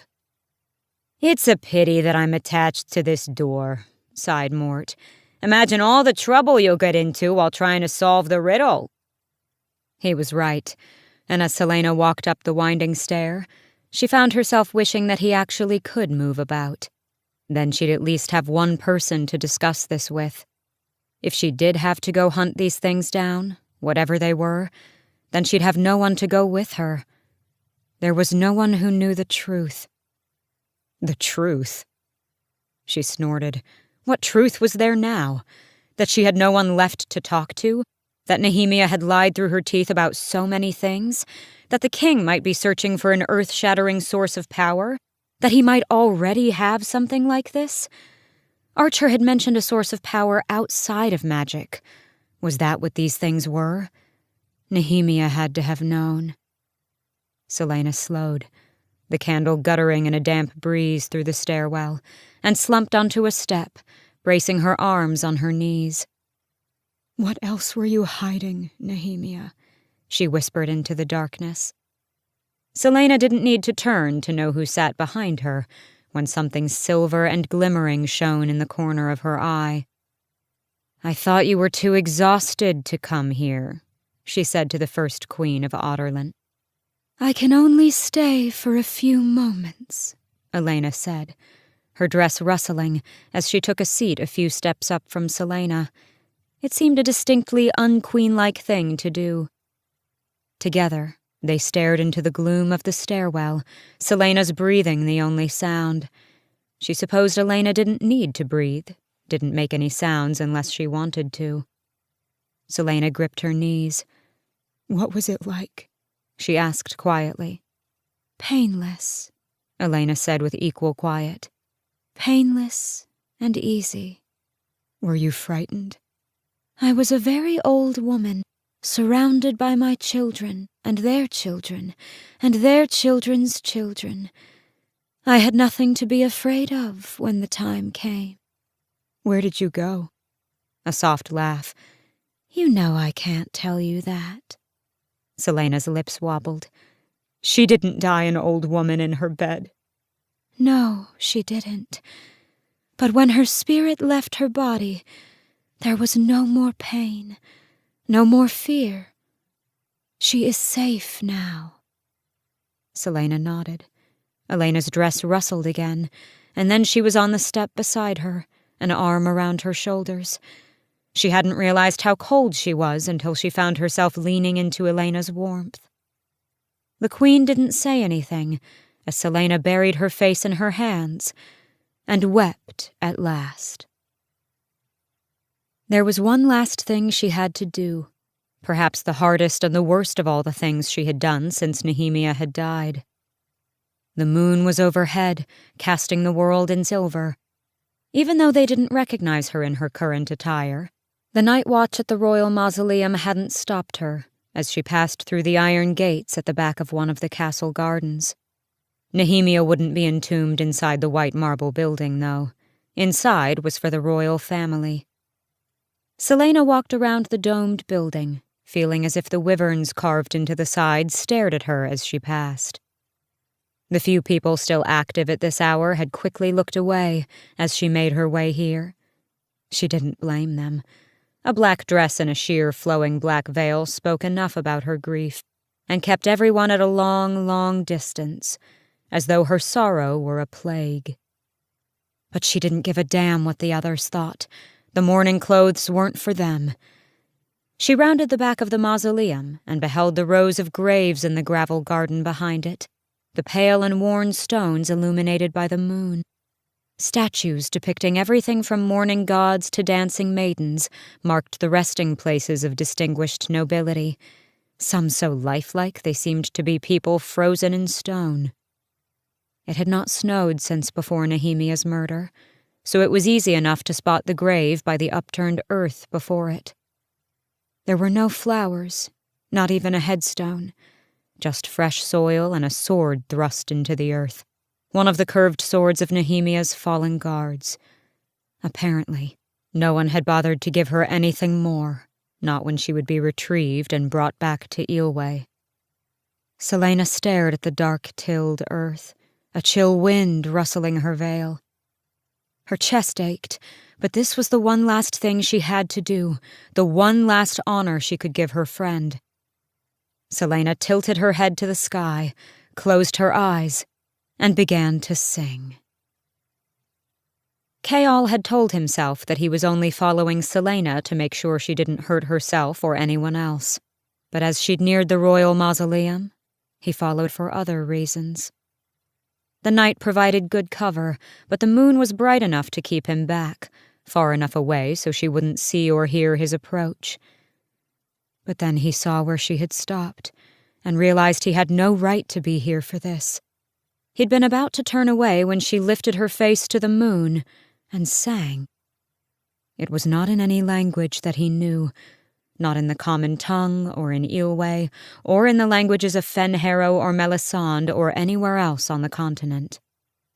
This language was ancient, each word full of power and rage and agony. She did not have a beautiful voice, and many of the words sounded like half-sobs, the vowels stretched by the pangs of sorrow, the consonants hardened by anger. She beat her breast in time, so full of savage grace, so at odds with the black gown and veil she wore. The hair on the back of his neck stood, as the lament poured from her mouth, unearthly and foreign, a song of grief so old that it predated the stone castle itself. And then the song finished, its end as brutal and sudden as Nehemia's death had been. She stood there for a few moments, silent and unmoving. He was about to walk away when she half-turned to him. Her thin silver circlet shimmered in the moonlight, weighing down a veil so concealing that only he had recognized her. A breeze whipped past them, making the branches of the trees moan and creak, setting her veil and skirts billowing to one side. "Celaena," he pleaded. She didn't move, her stillness the only sign that she'd heard him, and that she had no interest in talking. What could he ever say to repair the rift between them anyway? He'd kept information from her. Even if he hadn't been directly responsible for Nehemia's death, if either girl had been more alert, they might have had their own defenses prepared. The loss she felt, the stillness with which she watched him, it was all his fault. If the punishment for that was losing her, then he'd endure it. So Chaol walked away, her lament still echoing through the night around him, carried on the wind like the pealing of distant bells. Chapter 38. The dawn was chill and grey as Celaena stood in the familiar field of the game park, a large stick dangling between her gloved fingers. Fleetfoot sat before her tail slashing through the long, dried grass that poked up through the remaining layer of snow. But the hound didn't whine or bark for the stick to be thrown. No, Fleetfoot just kept sitting there, watching the palace far behind them, waiting for someone who was never going to arrive. Celaena stared across the barren field, listening to the sighing grasses. No one had tried to stop her from leaving her rooms last night, or this morning. Yet even though the guards were gone, whenever she left her rooms, Ress had an uncanny habit of accidentally running into her. She didn't care if he reported her movements to Chaol. She didn't even care that Chaol had been spying on her at Nehemia's grave last night. Let him think what he would about the song. With a sharp intake of breath, she hurled the stick as hard as she could, so far it blended in with the cloudy morning sky. She didn't hear it land. Fleetfoot turned to look up at Celaena, her golden eyes full of questions. Celaena reached down to stroke the warm head, the long ears, the slender muzzle. But the question remained. Celaena said, "She's never coming back." The dog kept waiting. Dorian had spent half the night in the library, searching in forgotten crevices, scouring every dark corner, every hidden nook, for any books on magic. There were none. It wasn't surprising, but given how many books were in the library, and how many twisting passageways there were, he was a little disappointed that nothing of worth could be found. He didn't even know what he would do with a book like that once he found it. He couldn't bring it back to his rooms, since his servants were likely to find it there. He would probably have to put it back in its hiding place and return to it whenever he could. He was scanning a bookshelf built into a stone alcove when he heard footsteps. Immediately, just as he'd rehearsed, he took out the book he'd tucked into his jacket and leaned against the wall, opening to a random page. "It's a little dark for reading," a female voice said. She sounded so normal, so like herself, that Dorian nearly dropped the book. Celaena was standing a few feet away, arms crossed. Pitter-pattering feet echoed against the floors, and a moment later Dorian braced himself against the wall as Fleetfoot flung herself at him, all wagging tail and bountiful kisses. "Gods, you're huge," he told the dog. She licked his cheek one last time and sprinted off down the hall. Dorian watched her go, brows raised. "I'm fairly certain that whatever she's about to do, it won't make the librarians happy." She knows to stick to the poetry and mathematics books. Celaena's face was grave and pale, but her eyes shone with faint amusement. She wore a dark blue tunic he'd never seen before, with golden embroidery that glinted in the dim light. In fact, her whole outfit looked new. The silence that settled between them made him shift on his feet. What could he possibly say to her? The last time they'd been this close, she'd grazed her nails across his neck. He'd had nightmares about that moment. "Can I help you find anything?" he asked her. Keep it normal. Keep it simple. Crown Prince and Royal Librarian? "Unofficial Royal Librarian," he said. "A title hard won after many years of hiding here to avoid stuffy meetings, my mother, and, well, everything else. And here I was, thinking you just hid in your little tower." Dorian laughed softly, but the sound somehow killed the amusement in her eyes, as if the sound of merriment was too raw against the wound of Nehemia's death. Keep it simple, he reminded himself. "So, is there a book I can help you find? If that's a list of titles in your hand, then I could look them up in the catalog." "No," she said, folding the papers in half. "No, there's no book. I just wanted a walk." And he'd just come to a dark corner of the library to read. But he didn't push it, if only because she could easily start asking him questions, too. If she remembered what had happened when she attacked Chaol, that is. He hoped she didn't. There was a muffled shriek from somewhere in the library, followed by a string of howled curses and the familiar pitter-patter of paws on stone. Then Fleetfoot came sprinting down the row, a scroll of paper in her jaws. "Wicked beast!" a man was shouting. "Come back here at once!" Fleetfoot just zoomed on by, a blur of gold. A moment later, when the little librarian came waddling into view and asked if they'd seen a dog, Celaena only shook her head and said that she had heard something from the opposite direction. And then she told him to keep his voice down, because this was a library. His eyes shooting daggers at her, the man huffed and scuttled away, his shouting a bit softer. When he was gone, Dorian turned to her, brows high on his head. "That scroll could have been invaluable." She shrugged. He looked like he could use the exercise. And then she was smiling, hesitantly at first. Then she shook her head, and the smile bloomed wide enough to show her teeth. It was only when she looked at him again that he realized he'd been staring, trying to sort out the difference between this smile and the smile she'd given his father the day she'd put Graves' head on the council table. As if she could read his thoughts, she said, "I apologize for my behavior lately. I haven't been myself." Or she'd just been a part of herself that she usually kept on a tight, tight leash, he thought. But he said, "I understand." And from the way her eyes softened, he knew that was all he'd ever needed to say. Chaol wasn't hiding from his father. He wasn't hiding from Celaena, and he wasn't hiding from his men, who now felt some ridiculous urge to look after him. But the library did offer a good amount of refuge and privacy. Maybe answers, too.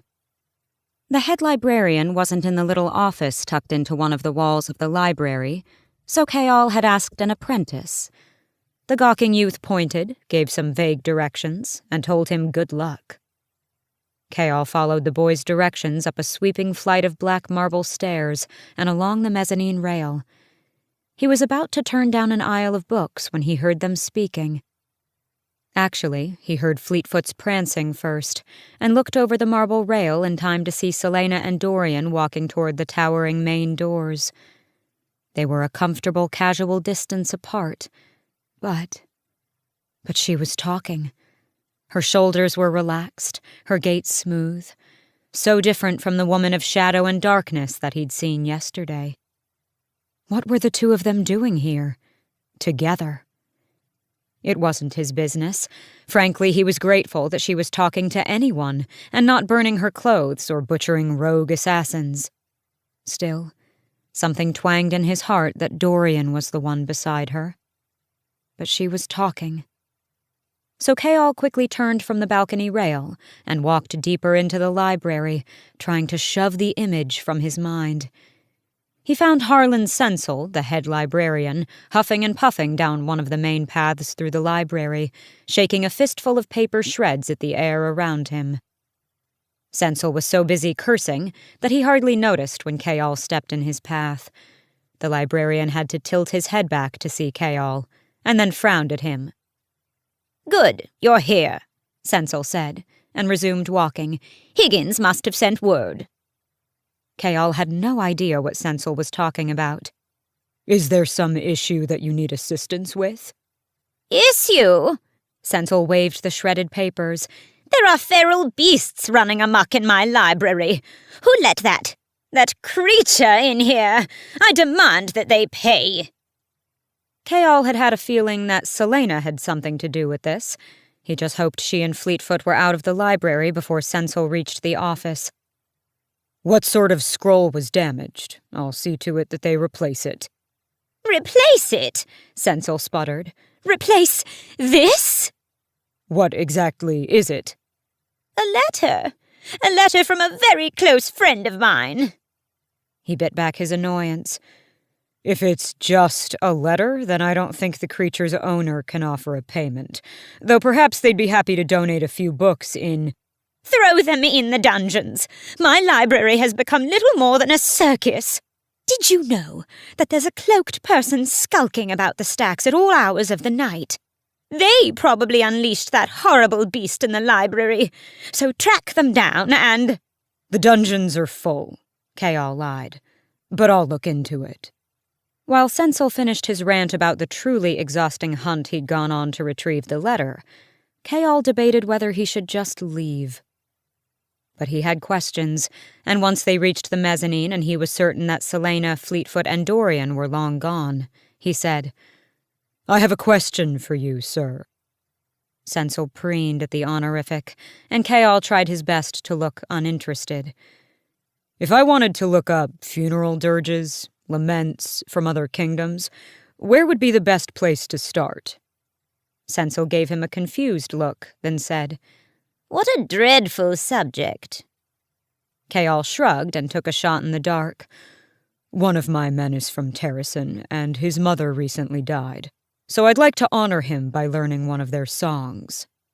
"Is that what the king pays you to do? Learn sad songs with which to serenade your men?" He almost snorted at the idea of serenading his men, but shrugged again. Are there any books where those songs might be? Even a day later, he couldn't get the song out of his head, couldn't stop the chill that went up his neck when its words echoed through his mind. And then there were those other words, the words that had changed everything. You will always be my enemy. She was hiding something, a secret she kept locked up so tight that only the horror and shattering loss of that night could have made her slip in such a way. So the more he could discover about her, the better chance he stood of being prepared when the secret came to light. "The little librarian said, walking down the main steps. "Well, most of the songs were never written down. And why would they be?" Surely the scholars in Terrasen recorded some of them. Orinth had the greatest library in Aurelia at one time, Chaol countered. "That they did," Sensel said, a twinge of sorrow in his words. "But I don't think anyone ever bothered to write down their dirges. At least, not in a way that would have made it here." What about in other languages? My guard from Terrasen mentioned something about a dirge he once heard sung in another tongue, though he never learned what it was. The librarian stroked his silver beard. Another language? Everyone in Terrasen speaks the common tongue. No one's spoken a different language there for 1,000 years. They were close to the office, and he knew that once they arrived, the little bastard would probably shut him out until he'd brought Fleetfoot to justice. Chaol pressed a bit harder. So, there are no dirges in Terrasen that are sung in a different language? No, he said, drawing out the word as he pondered. But I once heard that in the High Court of Terrasen, when the nobility died, they sang their laments in the language of the Fae. Chaol's blood froze, and he almost tripped, but he managed to keep walking and say, Would these songs have been known by everyone? Not just the nobility? Oh, no, Sensel said, only half listening as he recited whatever history was in his head. Those songs were sacred to the court. Only those of noble blood ever learned or sang them. They were taught and sung in secret, their dead buried by the light of the moon, when no other ears could hear them. At least that's what rumor claimed. I'll admit to my own morbid curiosity in that I'd hoped to hear them 10 years ago. But by the time the slaughter had ended, there was no one left in those noble houses to sing them. No one except. You will always be my enemy. Thank you. Chaol got out, then quickly turned away, walking toward the exit. Sensel called after him, demanding his oath that he'd find the dog and punish it, but Chaol didn't bother to reply. Which house did she belong to? Her parents hadn't just been murdered. They were part of the nobility who had been executed by the king. Slaughtered. She'd been found in their bed after they'd been killed, and then she must have run until she found the place where a Terrasen nobleman's daughter could hide, the Assassin's Keep. She'd learned the only skills that could keep her safe. To escape death, she'd become death. Regardless of what territory her parents had lorded over, if Celaena ever took up the mantle she'd lost, and if Terrasen ever got to its feet, then Celaena could become a powerhouse, potentially capable of standing against Otterlin. And that made Celaena more than just his enemy. It made her the greatest threat he'd ever encountered. Chapter 39. Crouched in the shadow of a chimney atop a pretty little townhouse, Celaena watched the home next door. For the last 30 minutes, people had been slipping inside, all cloaked and hooded, looking like nothing more than cold patrons eager to get out of the freezing night. She'd meant it when she told Archer she wanted nothing to do with him or his movement. And honestly, there was a part of her that wondered whether she should just kill them all and toss their heads at the king's feet. But Nehemia had been a part of this group, and even if Nehemia had pretended she didn't know anything about these people, they were still her people. She hadn't lied to Archer when she told him that she'd bought him a few extra days. After turning over Councillor Mullison, the king didn't hesitate to grant her a bit more time to kill the courtesan. A snow flurry gusted up, veiling her view of the front of Archer's townhouse. To anyone else, the gathering would seem like a dinner party for his clients. She knew only a few of the faces and bodies that hurried up the steps, people who hadn't fled the kingdom or been killed by her the night everything went to hell. There were many more, however, whose names she didn't know. She recognized the guard who had stood between her and Chaol at the warehouse, the man who had been so eager for a fight.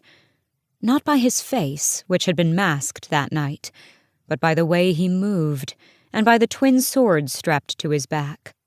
He still wore a hood, but she could see shoulder-length dark hair gleaming beneath it, and what looked like the tan skin of a young man. He paused at the bottom step, turning to quietly utter commands to the two hooded men flanking him. With a nod, they vanished into the night. She contemplated trailing one of them, but she'd come here only to check on Archer, to see what he was up to. She planned to keep checking on him until the moment he got on that boat and sailed away.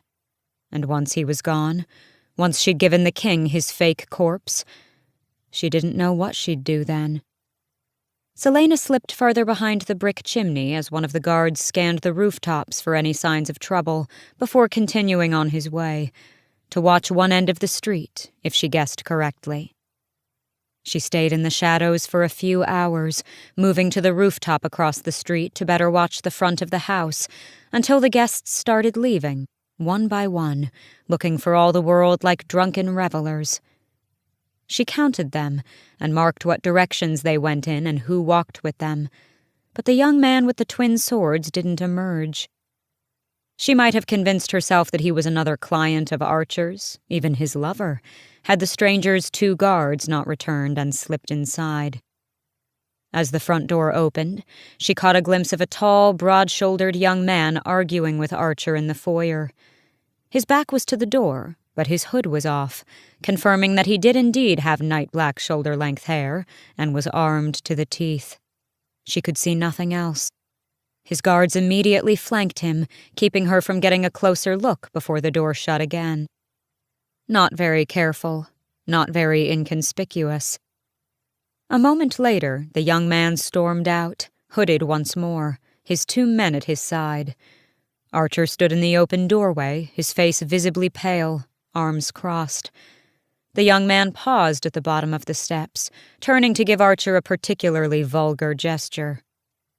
Even from this distance, Celaena could see the smile that Archer gave the man in return. There was nothing kind in it.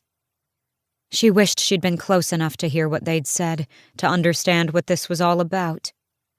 Before, she would have trailed the young stranger to seek out the answers. But that was before. Now she didn't particularly care. It was hard to care, she realized, as she started the trek back to the castle. Incredibly hard to care, when you didn't have anyone left to care about. Celaena didn't know what she was doing at this door, even though the guards at the foot of the tower had let her pass after checking her thoroughly for weapons. She didn't doubt for one moment that word would go right to Chaol. She wondered if he'd dare stop her, if he'd ever dare to utter another word to her. Last night, even from the distance at the moonlit graveyard, she'd seen the still healing cuts on his cheek. She didn't know whether they filled her with satisfaction or guilt. Every little bit of interaction was draining somehow. How exhausted would she be after tonight? Celaena sighed and knocked on the wooden door. She was 5 minutes late, minutes she'd spent debating whether she truly wanted to accept Dorian's offer to dine with him in his rooms. She'd almost eaten dinner in Rifthold instead. There was no answer to her knock at first, so she turned away, trying to avoid looking at the guards posted on the landing. It was stupid to come here anyway. She had just taken a step down the spiral staircase when the door opened. "You know, I think this is the first time you've been to my little tower," Dorian said. Foot still in the air, Celaena collected herself before looking over her shoulder at the Crown Prince. "I was expecting more doom and gloom," she said, walking back to the door. "It's quite cozy." He held the door open and nodded to his guards. "No need to worry," he told them, as Celaena walked into the prince's chambers. She'd expected grandeur and elegance, but Dorian's tower was, well, cozy was a good way to describe it. A bit shabby, too. There was a faded tapestry, a soot-stained fireplace, a moderate-size 4-poster bed, a desk heaped with papers by the window, and books. Stacks and mountains and towers and columns of books. They covered every surface, every bit of space along the walls. "I think you need your own personal librarian," she muttered, and Dorian laughed. She hadn't realized how much she missed that sound. Not just his laugh, but her own, too. Any laugh, really.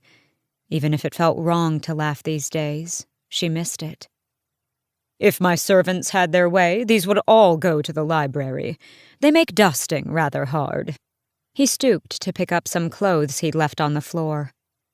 From the mess, I'm surprised to hear you even have servants. Another laugh as he carried the pile of clothes toward a door. It opened just wide enough to reveal a dressing room nearly as big as her own, but she saw no more than that before he chucked the clothes inside and shut the door. Across the room, another door had to lead to a bathing chamber. I have a habit of telling them to go away, he said. Why? She walked to the worn red couch before the fireplace and pushed off the books that were piled there. Because I know where everything in this room is. All the books, the papers, and the moment they start cleaning, those things get hopelessly organized and tucked away, and I can never find them again. He was straightening the red cloth of his bedspread, which looked rumpled enough to suggest he'd been sprawled across it until she'd knocked. Don't you have people who dress you? I would have thought that Roland would be your devoted servant, at least. Dorian snorted, plumping his pillows. Roland's tried. Thankfully, he's been suffering from awful headaches lately and has backed off. That was good to hear. Sort of. The last she'd bothered to check, the Lord of Mia had indeed become close to Dorian. A friend, even. And, Dorian went on, aside from my refusal to find a bride, my mother's greatest annoyance is my refusal to be dressed by lords eager to win my favor. That was unexpected. Dorian was always so well dressed that she assumed he had people doing it for him. He went to the door to tell the guards to have their dinner brought up. Wine? He asked from the window, where a bottle and a few glasses were kept. She shook her head, wondering where they would even eat their food. The desk wasn't an option, and the table before the fireplace was a miniature library on its own. As if in answer, Dorian began clearing the table. Sorry, he said sheepishly. I meant to clear a space to eat before you got here, but I got wrapped up in reading. She nodded, and silence fell between them, interrupted only by the thud and hiss of him moving books. So, Dorian said quietly, can I ask why you decided to join me for dinner?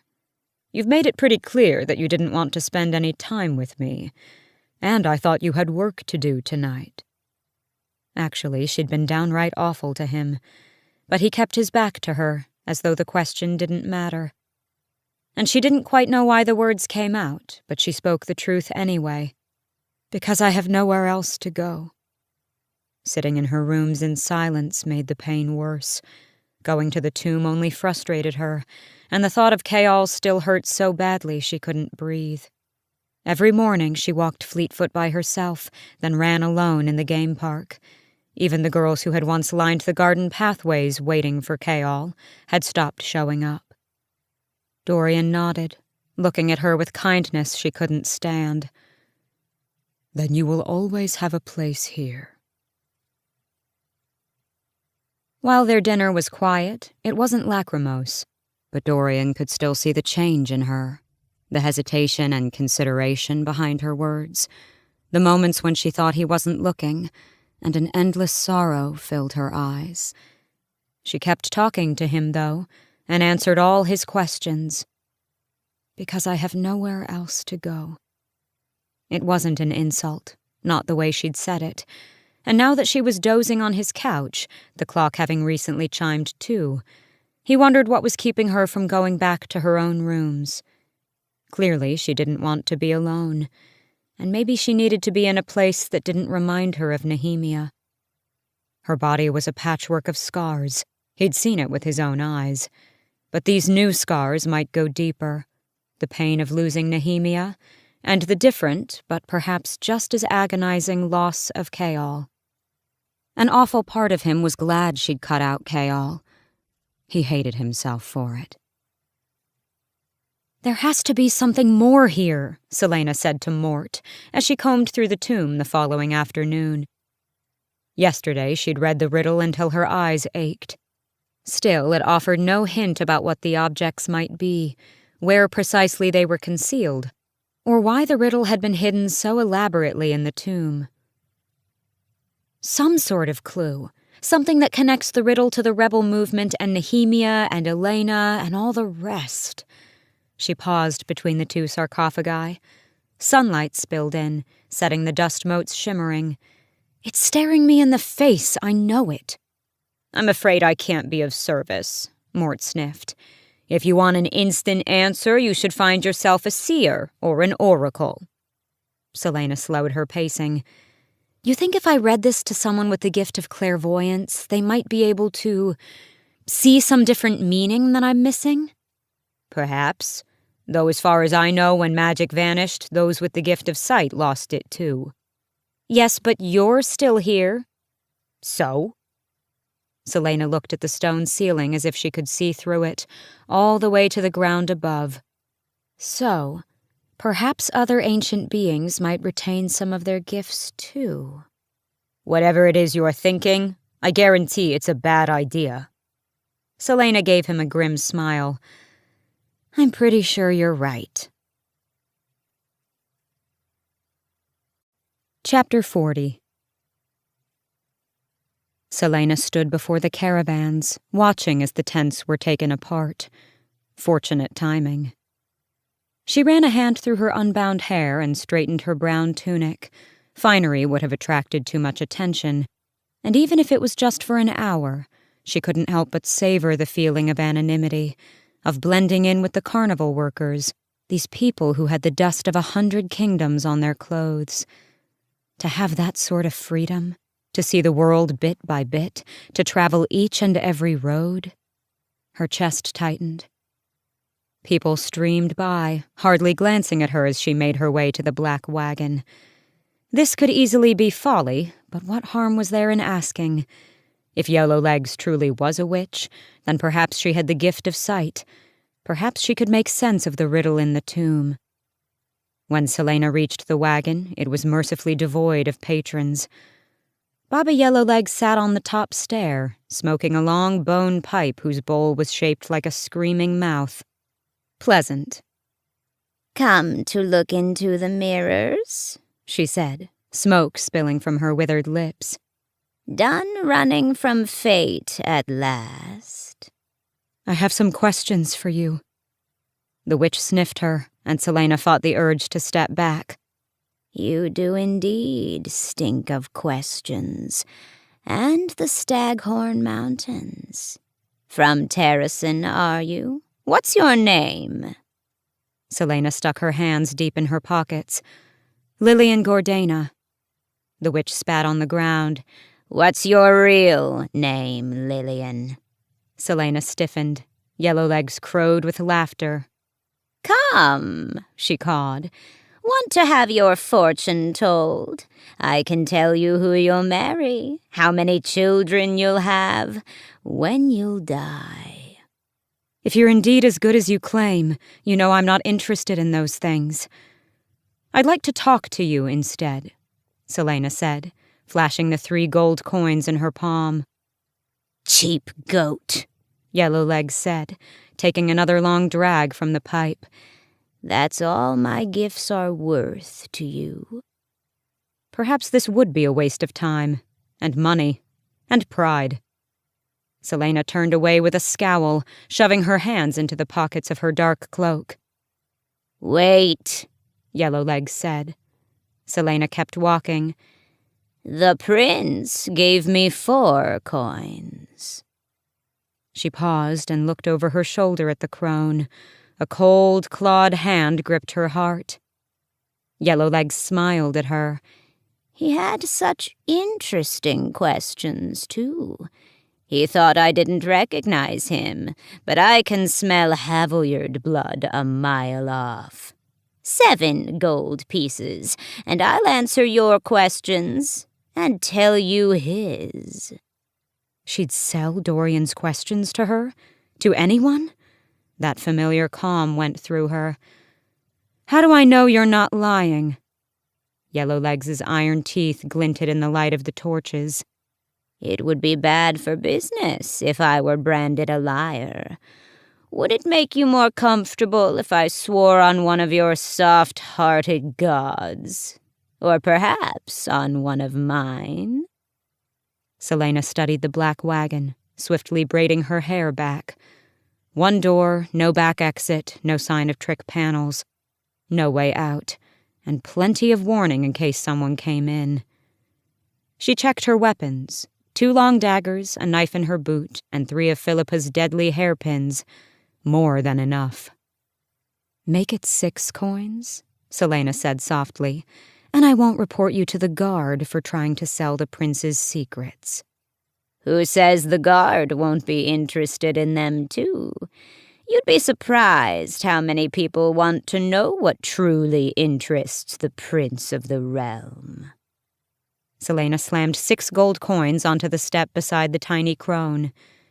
3 pieces for my questions, she said, bringing her face as close to Yellowlegs's as she dared. The reek from the woman's mouth was like carrion and stale smoke. "And 3 for your silence about the prince." Yellowlegs's eyes gleamed, her iron nails clinking together as she stretched out a hand to grab the coins. "Get in the caravan." The door behind her swung open soundlessly. A dark interior lay beyond, speckled with patches of glimmering light. Yellowlegs snuffed out her bone pipe.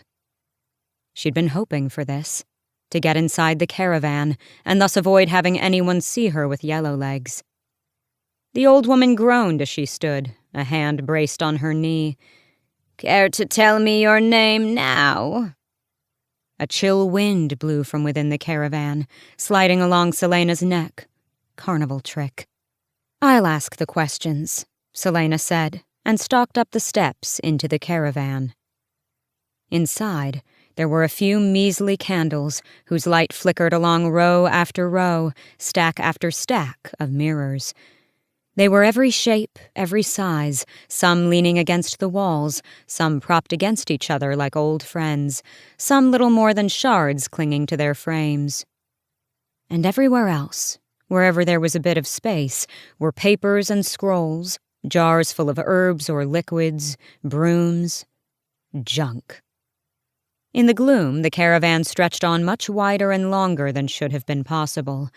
A winding path had been made between the mirrors, leading into the dark, a path that Yellowlegs was now treading, as if there were anywhere to go inside this strange place. "This can't be real.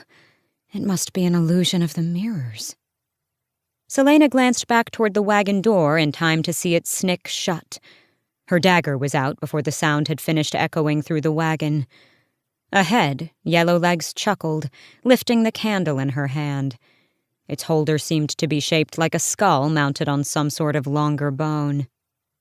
"Tacky, cheap carnival tricks," Celaena told herself again and again, her breath clouding in the chill air inside the wagon. None of it was real, but Yellowlegs and the knowledge she offered truly was. "Come along, girl. Come sit with me where we might talk." Celaena carefully stepped over a fallen mirror, keeping an eye on the bobbing skull lantern, and on the door, any possible exits.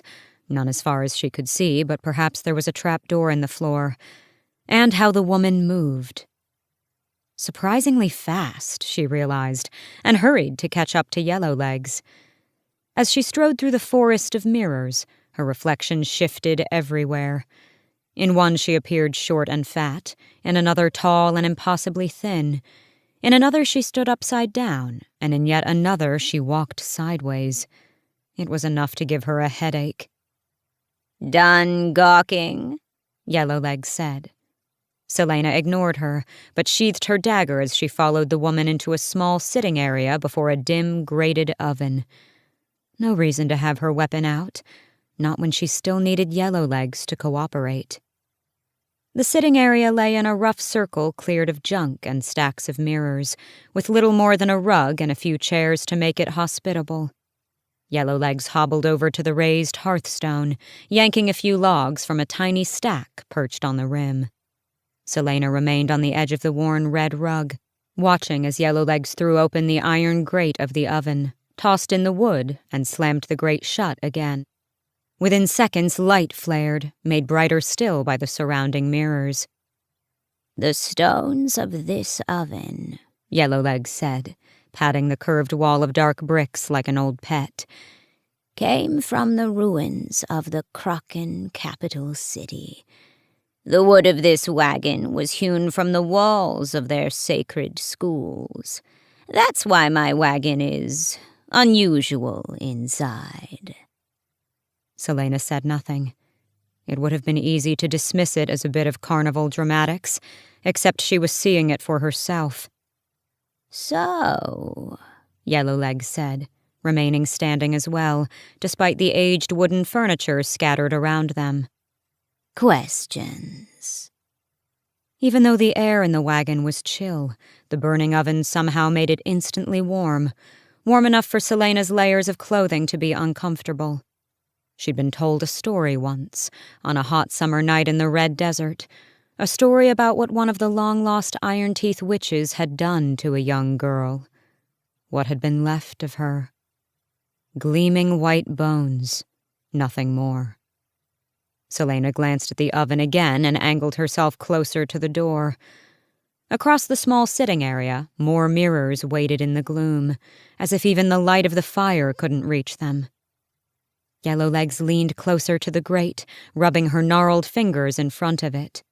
The firelight danced along her iron nails. "Ask away, girl." What had Dorian wanted to know so badly? Had he come inside this strange, smothering place?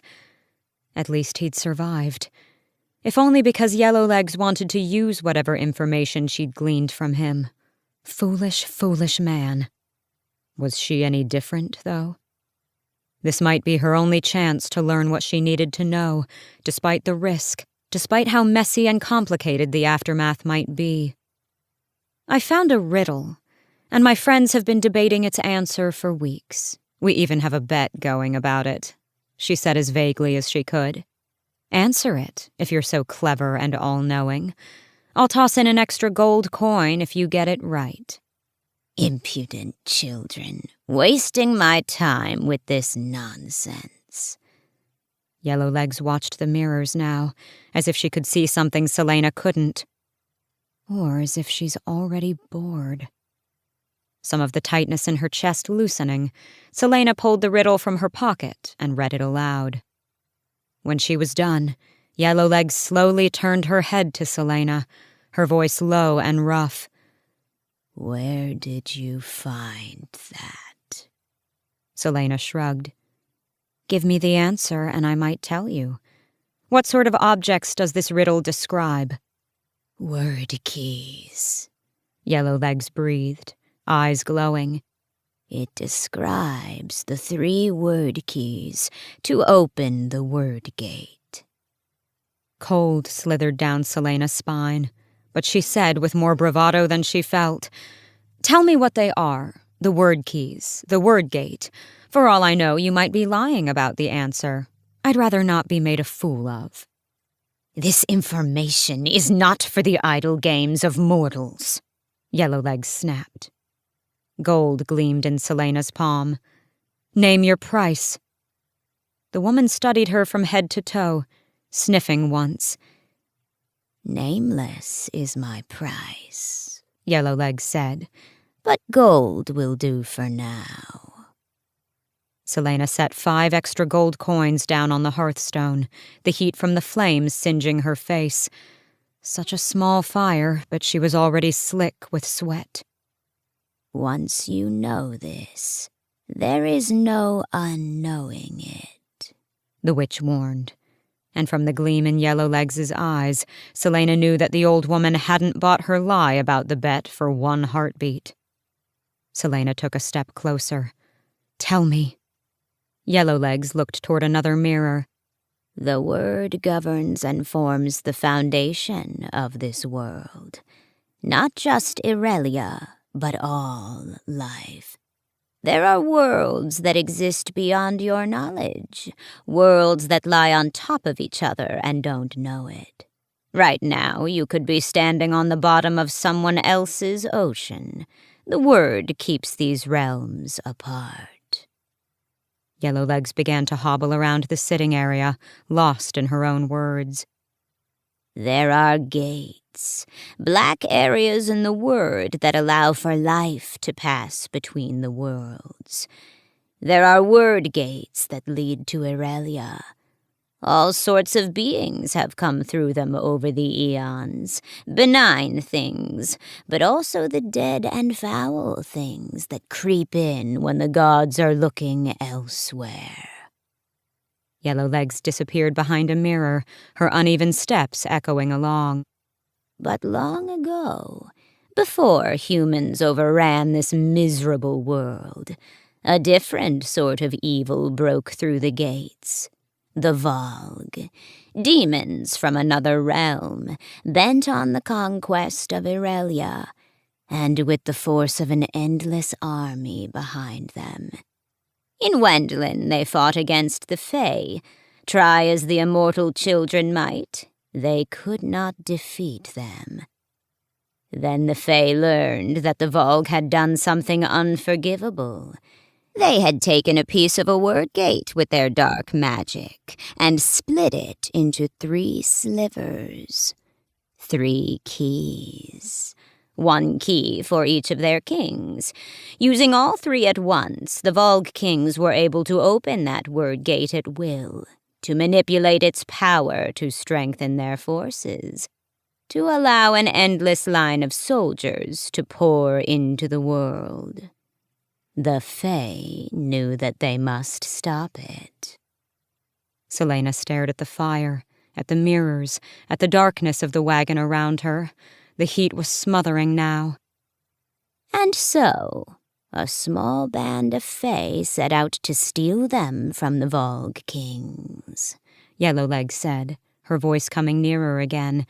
It was an impossible task. Most of those fools didn't return. But the word keys were indeed retrieved, and the Fae Queen Maeve banished the Valg to their realm. Yet for all her wisdom, Maeve couldn't discover how to put the keys back in the gate, and no forge, no steel, no weight could destroy them. So Maeve, believing that no one should have their power, sent them across the sea with Brannon Galathinius, the first king of Terrasen, to hide on this continent. And thus the word gate remained protected, its power unused. Silence fell. Even Yellowlegs' hobbling steps had slowed. So the riddle is a map to where the keys are hidden? Celaena asked, trembling now as she realized just what kind of power Nehemia and the others had been after. Worse, what the king might be after. Yes. Celaena licked her lips. What might one do with the word keys? The person who holds all 3 word keys would have control over the broken word gate and all Irelia. They would be able to open and close the gate at will. They could conquer new worlds, or let in all sorts of life to bend to their cause. But even 1 key could make someone immensely dangerous. Not enough power to open the gate, but enough to be a threat. You see, the keys themselves are pure power. Power to be shaped as the wielder wills it. Tempting, isn't it? The words echoed through her, blending with Elena's command to find and destroy the source of evil. Evil that had arisen 10 years ago, when a whole continent had suddenly found itself at the mercy of one man, a man who had somehow become unstoppable. A source of power that existed outside of magic. It can't be. Yellowlegs only let out a confirming chuckle. Celaena kept shaking her head, her heart beating so violently she could hardly breathe. The king has some of the word keys? That's how he was able to conquer the continent so easily? But if he'd already done that, then what further plans did he have? Perhaps, Yellowlegs said, if I were to wager my hard-earned gold, I'd say he has at least 1. Celaena scanned the dark, the mirrors, but saw only versions of herself looking back. She heard nothing but the crackling of the fire in the oven and her own uneven breathing. Yellowlegs had stopped moving. Is there anything else? Celaena demanded. No response from the old woman. So you're going to take my money and run? Celaena eased toward the winding path through the mirrors and the door that now seemed impossibly far away. What if I still have questions? Her own movements in the mirrors sent her nerves jumping, but she kept alert and focused, reminded herself what she had to do. She drew both her daggers. You think steel can hurt me? Came a voice that slithered across each mirror until its origin was everywhere and nowhere. Here I was, thinking we were having a grand time, Celaena said, taking another step. Bah! Who can have a grand time when your guest is planning to kill you? Celaena smiled. Isn't that why you're moving toward the door? Yellowlegs went on. Not to escape, but to make sure I don't get past your clever, wicked daggers. Tell me who else you've sold the prince's questions to, and I'll let you go. Earlier, she'd been about to walk away, about to leave, when Yellowlegs' mention of Dorian had stopped her cold. Now she had no choice about what she had to do, what she would do to protect Dorian.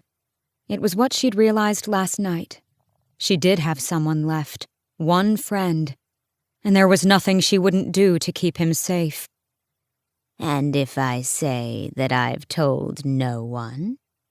I wouldn't believe you. Celaena spied the door at last. No sign of the witch. She paused, roughly in the center of the wagon. It would be easier to catch the woman here, easier to make it quick and clean.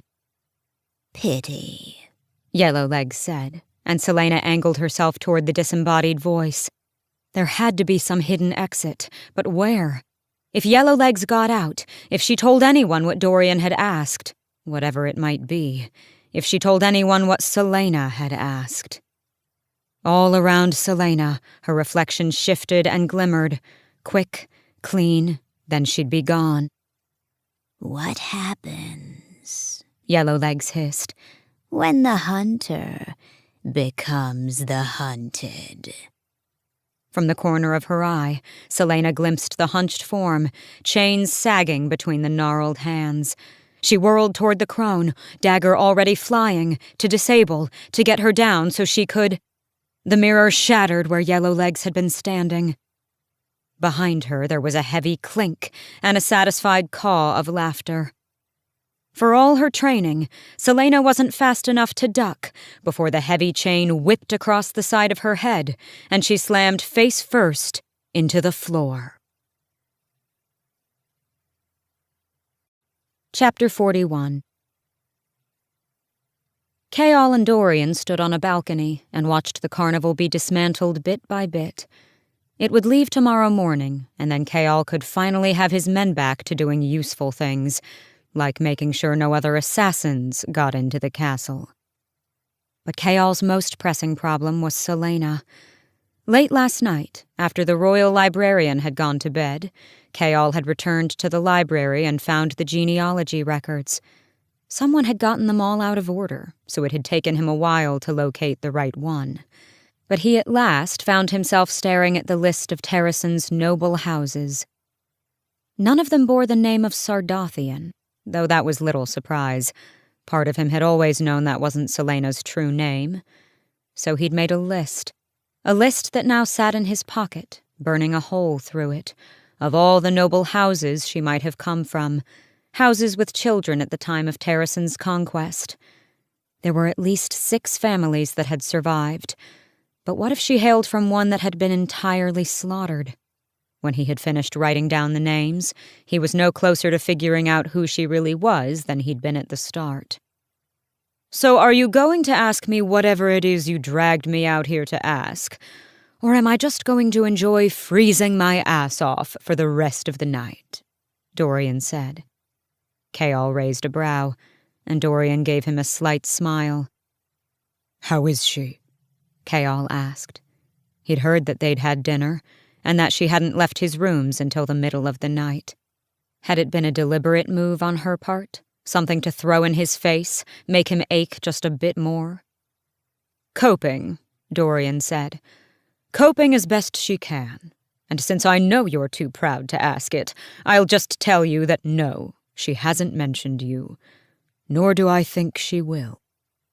Kayal took a long breath. How could he convince Dorian to stay away from her? Not because he was jealous, but because Celaena might be more of a threat than Dorian could ever imagine. Only the truth would work, but... Your father is curious about you, Dorian said. After the council meetings, he always asks me about you. I think he wants you back in Aniel. I know. Are you going to go with him? Do you want me to? It's not for me to decide. Kayal clamped his teeth. He certainly wasn't going anywhere, not while Celaena was here, and not just because of who she actually was. I have no interest in being Lord of Aniel. Men would kill for the kind of power that Aniel wields. I've never wanted it. No. Dorian braced his hands on the balcony rail. No, you've never wanted anything for yourself, save for the position you have now, and Celaena. Kayal opened his mouth, excuses already forming on his tongue. You think I'm blind? Dorian asked, his gaze a frozen ice blue. Do you know why I approached her at the Yulmus ball? Not because I wanted to ask her to dance, but because I saw the way you two were looking at each other. Even then I knew how you felt. You knew, and yet you asked her to dance. His hands clenched into fists. She's capable of making up her own mind. And she did. Dorian gave him a bitter smile. About both of us. Kayal took a steadying breath, calming his rising anger. If you feel the way you do, then why let her stay shackled to your father? Why not find a way to get her out of her contract? Or are you just afraid that if you set her free, she'll never come back to you? I'd be careful what you say, Dorian said softly. But it was true. Even though he couldn't imagine a world without Celaena, Kayal knew he had to get her out of this castle. Yet he couldn't tell if it was for Otterland's sake or her own. My father is temperamental enough to punish me, and her, if I try to broach that subject. I agree with you, I truly do. It's not right to keep her here. But you should still mind what you say. The Crown Prince of Otterland stared him down. And consider where your true loyalties lie. Once, Kayal might have argued. Once he might have protested that his loyalty to the crown was his greatest asset. But that blind loyalty and obedience had started this descent. And it had destroyed everything. Celaena knew she'd only been out for a few seconds, but it was long enough for Yellowlegs to yank her arms behind her back and get the chain around her wrists. Her head was pounding, and blood slid down the side of her neck, trickling into her tunic. Nothing too bad, she'd had worse wounds. Her weapons were gone, though, discarded somewhere in the wagon. Even the ones in her hair and clothes, and boots. Clever woman. So she didn't give the witch a chance, not even a heartbeat, to realize she was conscious. With no warning, she surged her shoulders up, throwing back her head as hard as she could. Bone cracked, and Yellowlegs howled, but Celaena had already twisted, getting her legs beneath her. Yellowlegs scrambled for the other end of the chain, fast as a viper. Celaena stomped on the length of chain between them, her other foot lashing out to meet Yellowlegs' face. The woman went flying, as though she were made of nothing but dust and wind, tumbling into the shadows between mirrors. Swearing under her breath, Celaena's wrists ached against the cold iron. But she'd been taught to free herself from worse. Arobin had bound her up from head to toe and made her learn how to get loose, even if it meant spending 2 days prostrate on the ground in her own filth, or dislocating her shoulder to get out. So, not all that surprisingly, she had the chains off in a matter of seconds. She yanked a handkerchief from her pocket and used it to snatch up a long mirror shard. Angling the glass, Celaena peered into the shadows where Yellowlegs had gone flying. Nothing, just a smear of dark blood. Do you know how many young women I've trapped in this wagon in the past 500 years? Yellowlegs' voice was everywhere and nowhere. How many Kraken witches I destroyed. They were warriors too, such talented, beautiful warriors. They tasted like summer grass and cool water. Confirming that Yellowlegs was a blue-blooded Iron Teeth witch changed nothing, Celaena told herself. Nothing, except that she'd have to find a bigger weapon. Celaena scanned the wagon, for the witch, for her lost daggers, for anything to use against the crone. Her gaze lifted to the shelves on the nearby wall. Books, crystal balls, paper, dead things in jars. Celaena would have missed it if she'd blinked. It was coated in dirt, but still gleamed faintly in the light of the distant oven. Mounted on the wall above a woodpile was a long, single-bladed axe. She smiled faintly as she yanked it off the wall. All around, Yellowlegs' image danced in the mirrors, 1,000 possibilities for where she could be standing, watching, waiting. Celaena swung the axe at the nearest one, then the next, and the next. The only way to kill a witch is to cut off her head. A friend had told her that once. Celaena wove between the mirrors, smashing them as she went, the reflections of the crone vanishing until the real witch stood along the narrow pathway between Celaena and the hearth, the chain back in her hands. Celaena hefted the axe over a shoulder. "One more chance," she breathed. "You agree to never say one word about me and Dorian, and I'll walk out of here." I can taste your lies, Yellowlegs said. Faster than should be possible, she came for Celaena, scuttling like a spider, the chain swinging from her fingers. Celaena dodged the first whip of the chain. She heard the second before she saw it, and though it missed her, it struck a mirror and glass exploded everywhere. Celaena had no choice but to shield her eyes, to look away for one heartbeat. It was enough. The chain wrapped around her ankle, stinging and bruising, and then yanked. The world tilted as Yellowlegs pulled her feet out from under her, and Celaena went crashing to the floor. Yellowlegs rushed for her, but Celaena rolled across the shards, chain tangling around her, clinging to the axe with one hand, until her face brushed against the coarse fibers of the ancient rug before the oven. There was a firm yank on the chain, and then another whipping sound. Metal slammed into Celaena's forearm, so hard that she lost her grip on the axe. She flipped onto her back, still tangled in the infernal chain, only to find the iron teeth of Baba Yellowlegs looming above her. In a flash, the witch slammed Celaena back down into the carpet. The iron nails dug into her skin, drawing blood as the witch pinned her by the shoulder. Hold still, you foolish girl, Yellowlegs hissed, grabbing for the length of the chain lying nearby. The rug scratched against Celaena's fingers as she stretched for the fallen axe, just inches out of reach. Her arm throbbed mercilessly, her ankle too. If she could just get the axe! Yellowlegs lunged for Celaena's neck, her teeth snapping. Celaena threw herself to the side, narrowly dodging those iron teeth, and grabbed the axe at last. She hauled it up so hard that its blunt end slammed into the side of the old woman's face. Yellowlegs was knocked away, collapsing in a heap of billowing brown robes. Celaena scrambled back and raised the weapon between them. Pushing to her hands and knees, Yellowlegs spat dark blood, blue blood, onto the aged rug, her eyes blazing.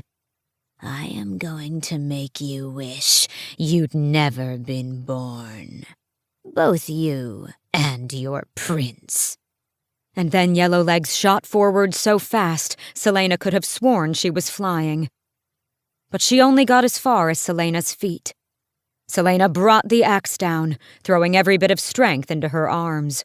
Blue blood sprayed everywhere. There was a smile on Baba Yellowlegs' decapitated head as it thudded to a stop. Quiet fell. Even the fire, still burning so hot that she was sweating again, seemed to have gone silent. Celaena swallowed. Once, Twice. Dorian couldn't know. Even though she wanted to scold him to high hell for asking questions that Yellowlegs had deemed valuable enough to sell to others, he couldn't know what had happened here. No one could. When she at last found the strength to disentangle herself, her pants and boots were stained blue-black, another outfit to be burned. She studied the body and the stained, soaking carpet. It hadn't been quick, but it could still be clean. A missing person was better than a decapitated corpse. Celaena raised her eyes to the large oven grate. Chapter 42. Mort chuckled when she staggered through the tomb door. "Witch Slayer, are you? Another lovely title to add to your repertoire." "How do you know about that?" she asked, setting down her candle. She'd already burned her bloodied clothes. They had reeked as they burned, reeked like rotting flesh, just as Yellowlegs had. Fleetfoot had growled at the fireplace and tried to herd Celaena away by pressing her body against her legs. "Oh, I can smell her on you," Mort said. "Smell her fury and wickedness." Celaena peeled back the collar of her tunic to show the little cuts where Yellowlegs' nails had pierced the skin right above her collarbone. She'd cleaned them out, but had a feeling they would leave marks, a necklace of scars. "What do you make of those?" Mort winced. "Those make me grateful I'm made of bronze." "Will they harm me?" "You killed a witch, and you're now marked by a witch. It will not be the usual sort of wound." Mort's eyes narrowed. "You understand that you may have just landed yourself in a heap of trouble?" Celaena groaned. "Baba Yellowlegs was a leader, a queen to her clan," Mort went on. "When they destroyed the Kraken family, they joined with the Blackbeaks and the Blue Bloods in the Iron Teeth Alliance. They still honor those oaths." "But I thought all the witches were gone, scattered to the winds." "Gone? The Krakens and those who followed them have been in hiding for generations, but the clans in the Iron Teeth Alliance still travel about, as Baba did. Though many more of them live in the ruined and dark places of the world, content in their wickedness. But I suspect that when the Yellowlegs learn of their matron's death, they will muster the Blackbeaks and the Blue Bloods and demand answers from the king. And you will be fortunate if they do not come on their brooms and drag you into it." She grimaced. "I hope you're wrong." Mort's brows lowered slightly. "So do I." Celaena spent an hour in the tomb, reading through the riddle on the wall, puzzling over Yellowlegs' words. Word keys, word gates. It was all so strange, so incomprehensible and terrifying. And if the king had them, if he even had one. Celaena shuddered. When staring at the riddle gave her no further answers, Celaena trudged back to her rooms for a much-needed nap. At least she'd finally discovered a possible source of the king's power, but she still needed to learn more. And then the real question: what was the king planning to do with the keys that he had not done already? She had a feeling she didn't want to know. But the library catacombs might contain the answer to that most horrible of questions. There was a book she could use to gain access to that answer, a book that might have the unlocking spell she was looking for, and she knew that the Walking Dead would find her the moment she began looking for it. Halfway up to her rooms, all plans for a nap vanished, as Celaena turned back around and went to retrieve Damaris, and every other ancient blade she could carry. He shouldn't be here. He was only asking for trouble, another fight that might wind up tearing the castle in two. And if Celaena attacked him again, Chaol knew with absolute certainty that he'd let her kill him if she really wanted. He didn't even know what he'd say to her, but he had to say something, if only to end the silence and the tension that kept him awake night after night and prevented him from focusing on his duties. She wasn't in her rooms, but he went in anyway, wandering over to her desk. It was as messy as Dorian's, and covered in papers and books. He might have turned away had he not seen the strange symbols written on everything. Symbols that reminded him of the mark he'd seen burn on her forehead at the duel. He'd somehow forgotten about it in the months that had gone by. Was it something connected to her past? Glancing over his shoulder, listening for any sign of Philippa or Celaena, he rifled through the documents. Just scribblings, drawings of the symbols and random underlined words. Perhaps they were no more than doodles, he tried to tell himself. He was about to turn away when he caught sight of a document peeking out from a stack of books. It was written in careful calligraphy and signed by multiple people. Easing it out from under the books, Kayal picked up the thick paper and read. The world dropped out from beneath his feet. It was Celaena's will, signed 2 days before Nehemia's death. And she'd given everything, every last copper, to him. His throat tightened as he stared at the sum and the list of assets, including an apartment in a warehouse in the slums and all the wealth inside. And she had signed it all to him, with only one request, that he consider giving some of it to Philippa. I'm not going to change it. He whirled, finding her leaning against the doorframe, her arms crossed. Though the position was so familiar, her face was cold, blank. He let the document slip from his fingers. The list of noble houses in his pocket became leaden. What if he'd been jumping to conclusions? Perhaps the song wasn't actually a dirge of Terrasen. Maybe it had been another language he'd never heard of. She watched him like a cat. It would be too much trouble to bother changing it, she went on. She wore a beautiful, ancient-looking blade at her side, along with a few daggers he'd never seen before. Where had she gotten them? There were so many words trying to work their way out of him that he couldn't speak at all. All of that money. She'd left everything to him. Left it to him because of what she'd felt for him. Even Dorian had seen it from the start. At least now, she said, pushing off the doorframe and turning away. When the king sacks you for being so damn lousy at your job, you'll have something to fall back on. He couldn't breathe. She hadn't just done it out of generosity, but rather because she knew that if he ever lost his position, he'd have to consider going back to Aniel, to his father's money, and that it'd kill part of him to do that. But she'd have to be dead for him to see that money, verifiably dead, and not a traitor to the crown either. If she died a traitor, then all her assets had to go to the king. And the only way she'd die a traitor would be for her to do what he feared, ally with this secret organization, find Aelin Galathinius, and return to Terrasen. This was a hint that she had no intention of doing that. She had no plans to reclaim her lost title, and posed no threat to Otterlin or Dorian. He'd been wrong. Yet again he'd been wrong. Get out of my chambers, she said from the foyer, before striding into the gaming room and slamming the door behind her. He hadn't wept when Nehemia died, or when he'd thrown Celaena in the dungeons, or even when she'd returned with Graves' head, utterly different from the woman he had grown to love so fiercely. But when Kayal walked out, leaving that damning will behind him, he didn't even make it to his own room. He barely made it into an empty broom closet before the sobs hit. Chapter 43. Celaena stood in the gaming room, staring at the pianoforte as she heard Kayal quickly leave. She hadn't played in weeks.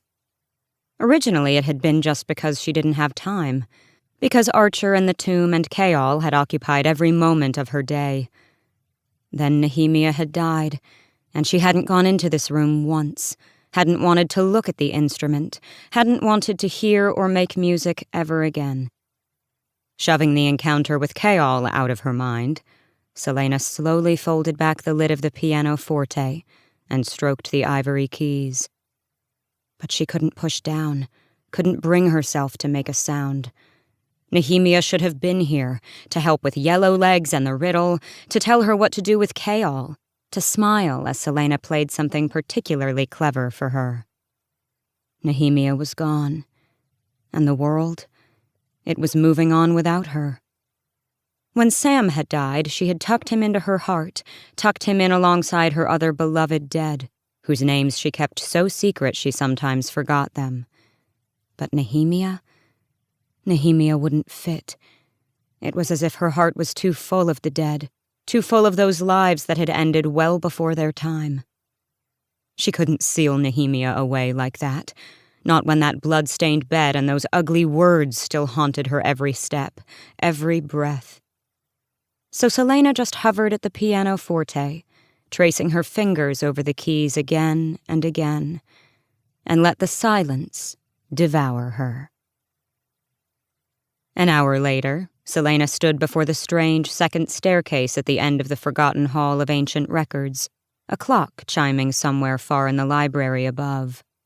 The images of Faye and Flora danced along the firelit stairwell, spiraling out of sight, down and down into unknown depths.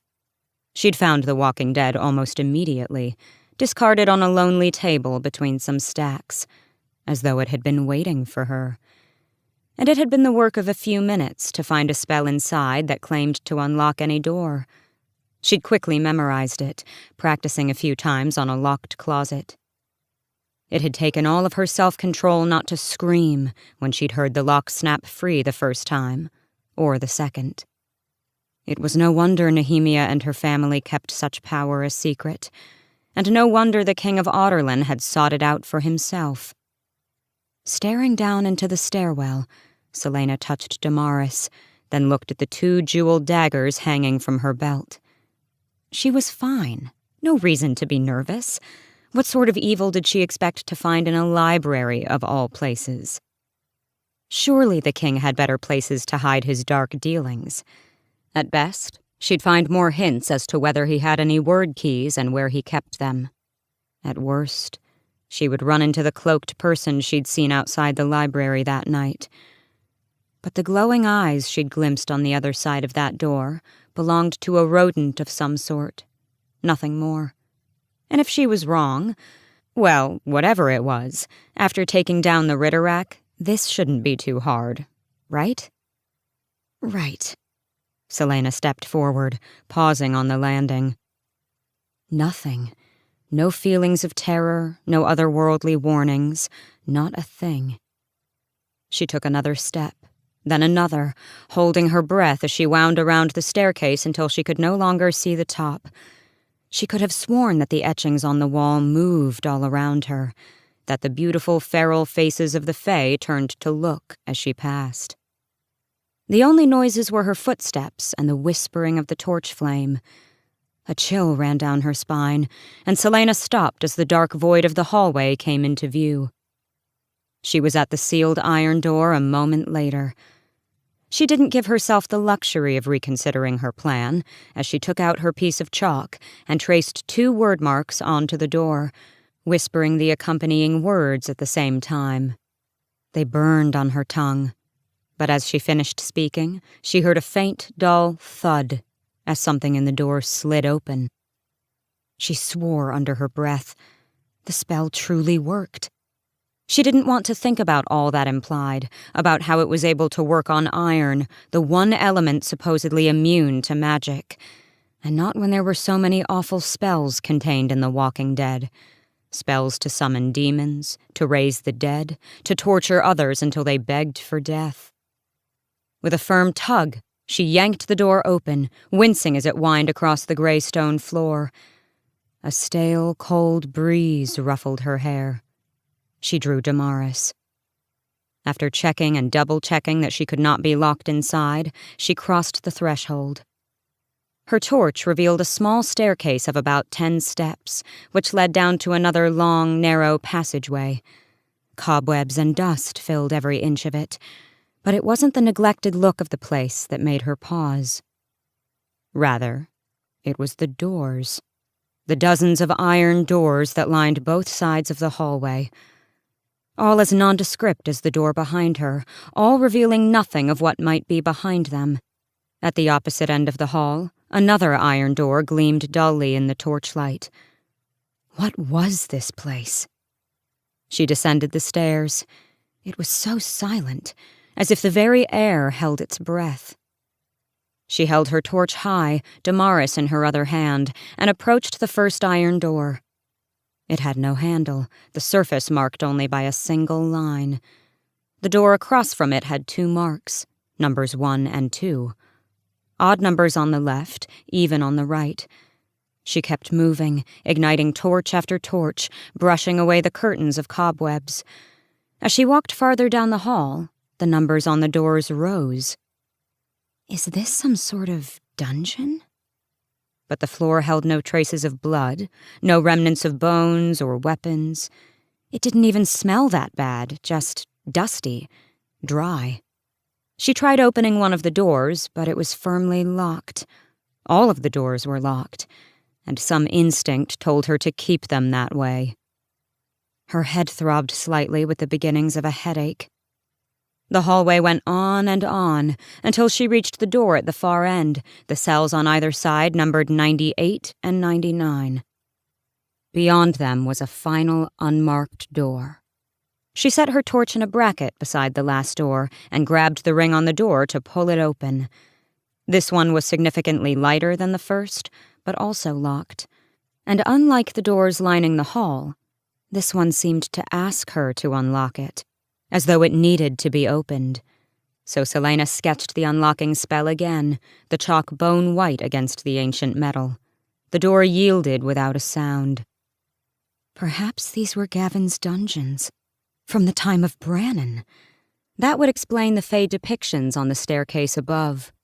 Perhaps he'd used these iron-gated cells to imprison the demon soldiers of Erewhon's army, or the wicked things Gavin and his warband hunted down. Her mouth went dry as she passed through the second door and ignited the torches along the way. Again, the light revealed a small set of stairs leading down into a hallway, yet this one veered to the right and was significantly shorter. There was nothing in the shadows, just more and more locked iron doors on either side. It was so quiet. She walked until she reached the door on the other end of the hall. 66 cells this time, all sealed shut. She unlocked the end door with the word marks. She entered the third passageway, which also made a sharp right turn and found it to be even shorter. 33 cells. The fourth hallway veered right again, and she counted 22 cells. The slight throbbing in her head turned into a full-on pounding, but it was so far to her rooms, and she was here already. Celaena paused before the fourth end door.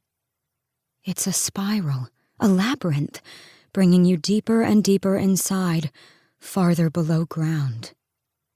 She bit her lip, but unlocked the door. 11 cells. She increased her pace and swiftly reached the fifth door, 9 cells. She approached the sixth door and halted. A different sort of chill went through her as she stared at the sixth portal. The center of the spiral? As the chalk met the iron door to form the word marks, a voice in the back of her mind told her to run, and though she wanted to listen, she opened the door anyway. Her torch revealed a hallway in ruin. Parts of the walls had caved in, and the wooden beams were left in splinters. Cobwebs stretched between the broken shafts of wood, and tattered scraps of cloth impaled upon rock and beam swayed in the slight breeze. Death had been here, and not too long ago. If this place were as ancient as Gavin and Brannon, most of the cloth would be dust. She looked at the 3 cells that lined the short hallway. There was one more door at the end, which hung crookedly on its one remaining hinge. Darkness filled the void beyond. But it was the third cell that held her interest. The iron door to the third cell had been smashed, its surface dented and folded in upon itself, but not from the outside. Celaena raised Damaris before her as she faced the open cell. Whoever had been within had broken loose. A quick sweep of her torch across the threshold revealed nothing save for bones, piles of bones, most of them splintered beyond recognition. She snapped her attention back to the hallway. Nothing moved. Gingerly, she stepped into the cell. Iron chains dangled from the walls, broken off where manacles would have been.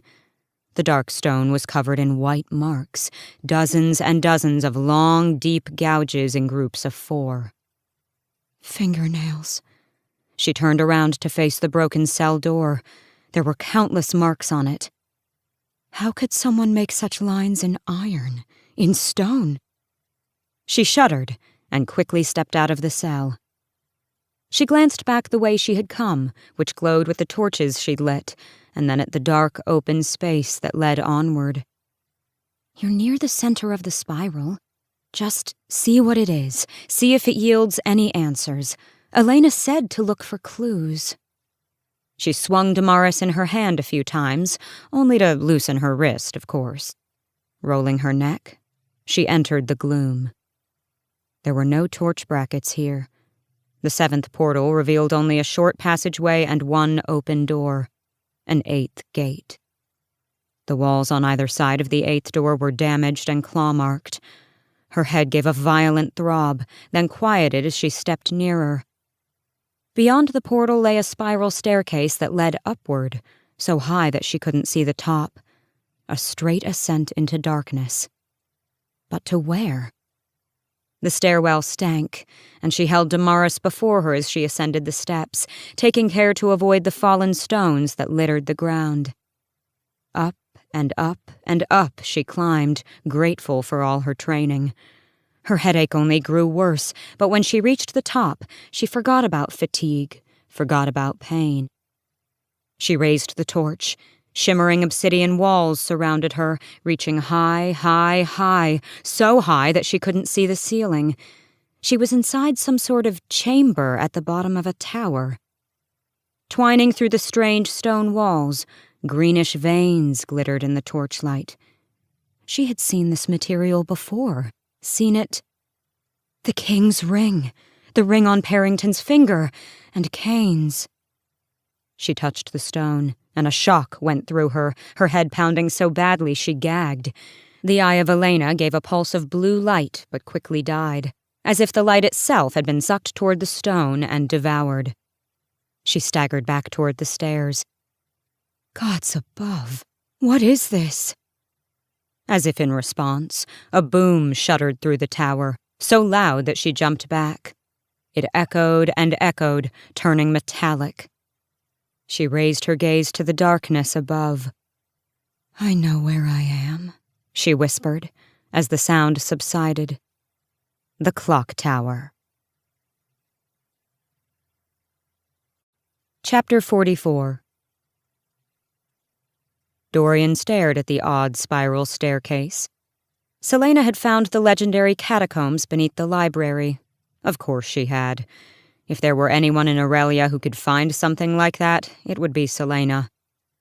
He'd been just about to go to lunch when he'd seen Celaena strut into the library, a sword strapped across her back. Perhaps he would have let her go about her own business were it not for her braided hair. Celaena never tied back her hair unless she was fighting, and when she was about to get messy. It wasn't spying, and it wasn't sneaking. Dorian was merely curious. He followed her through long forgotten hallways and rooms, always staying far behind, keeping his steps silent as Kayal and Brullo had taught him years ago. He'd followed until Celaena had disappeared down that staircase, with a suspicious glance over her shoulder. Yes, Celaena was up to something, and so Dorian had waited. 1 minute, 5 minutes, 10 minutes before following after her, to make it seem like an accident if their paths crossed. And now what did he see?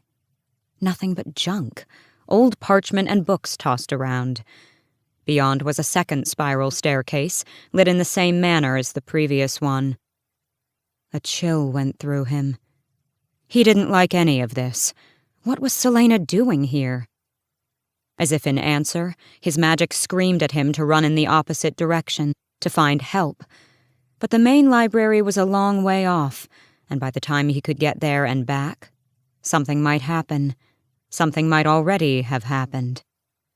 Dorian quickly descended the staircase and found a dimly lit hallway with a single door left ajar, 2 marks written on it in chalk.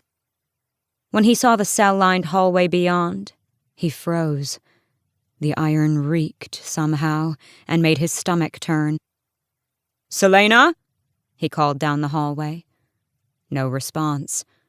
"Celaena!" Nothing. He had to tell her to get out. Whatever this place was, neither of them should be here. Even if the power in his blood wasn't screaming it, he would have known. He had to get her out.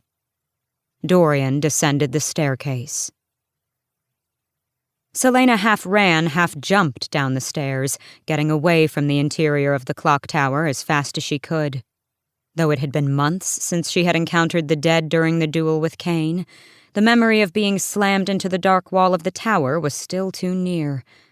She could see the dead grinning at her, and recalled Elena's words on Samhain about the 8 guardians in the clock tower, and how she should stay far from them. Her head ached so badly that she could barely focus on the steps beneath her feet. What had been in there? This had nothing to do with Gavin or Brannon. Maybe the dungeon had been built then, but this, all of this, had to be connected to the king. Because he had built the clock tower, built it out of obsidian the gods forbade, and stone they greatly feared. But the keys were supposed to be small, not mammoth like the clock tower, not... Celaena hit the bottom of the clock stairs and froze as she beheld the passage that contained the destroyed cell. The torches had been extinguished. She looked behind her, toward the clock tower. The darkness seemed to expand, reaching for her. She wasn't alone. Clutching her own torch, keeping her breathing steady, she crept along the ruined passage. Nothing. No sounds, no hint of another person in the passage.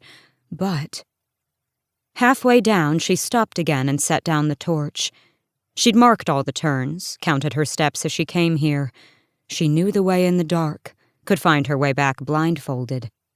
And if she wasn't alone down here, then her torch was a beacon, and she was in no mood to be a target. She put out the torch with a grind of her heel.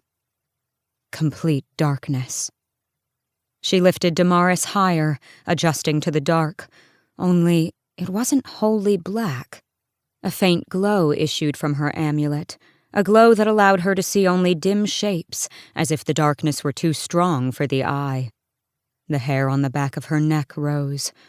The only other time she'd seen the amulet glow like that. Feeling along the wall with her other hand, not daring to turn around, she eased back toward the library. There was a scrape of nail against stone, and then the sound of breathing. It was not her own. It peered out from the shadows of the cell, clutching at its cloak with taloned hands. Food. For the first time in months. She was so warm, so teeming with life. It skittered out of the cell past her as she continued her blind retreat. Since they had locked it down here to rot, since they had gotten tired of playing with it, it had forgotten so many things. It had forgotten its own name, forgotten what it used to be, but it now knew more useful things, better things. How to hunt, how to feed, how to use those marks to open and close doors. It had paid attention during the long years. It had watched them make the marks.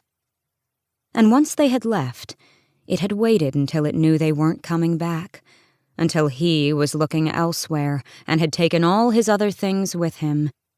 And then it had begun opening the doors, one after another. Some shred of it remained mortal enough to always seal those doors shut, to come back here and form the marks that again locked the doors, to keep it contained. But she had come here. She had learned the marks, which meant she had to know what had been done to it. She had to have been a part of it, the breaking and shattering, and then the brutal rebuilding, and since she had come here, it ducked into another shadow, and waited for her to walk into its claws. Celaena stopped her retreat as the breathing halted. Silence. The blue light around her grew brighter. Celaena put a hand to her chest. The amulet flared. It had been stalking the little men who lived above for weeks now, contemplating how they would taste. But there was always that cursed light near them, light that burned its sensitive eyes. There was always something that sent it skittering back here to the comfort of the stone. Rats and crawling things had been its only food for too long, their blood and bones thin and tasteless. But this female, it had seen her twice before. First with that same faint blue light at her throat, then a second time, when it hadn't seen her as much as smelled her from the other side of that iron door. Upstairs, the blue light had been enough to keep it away, the blue light that had tasted of power.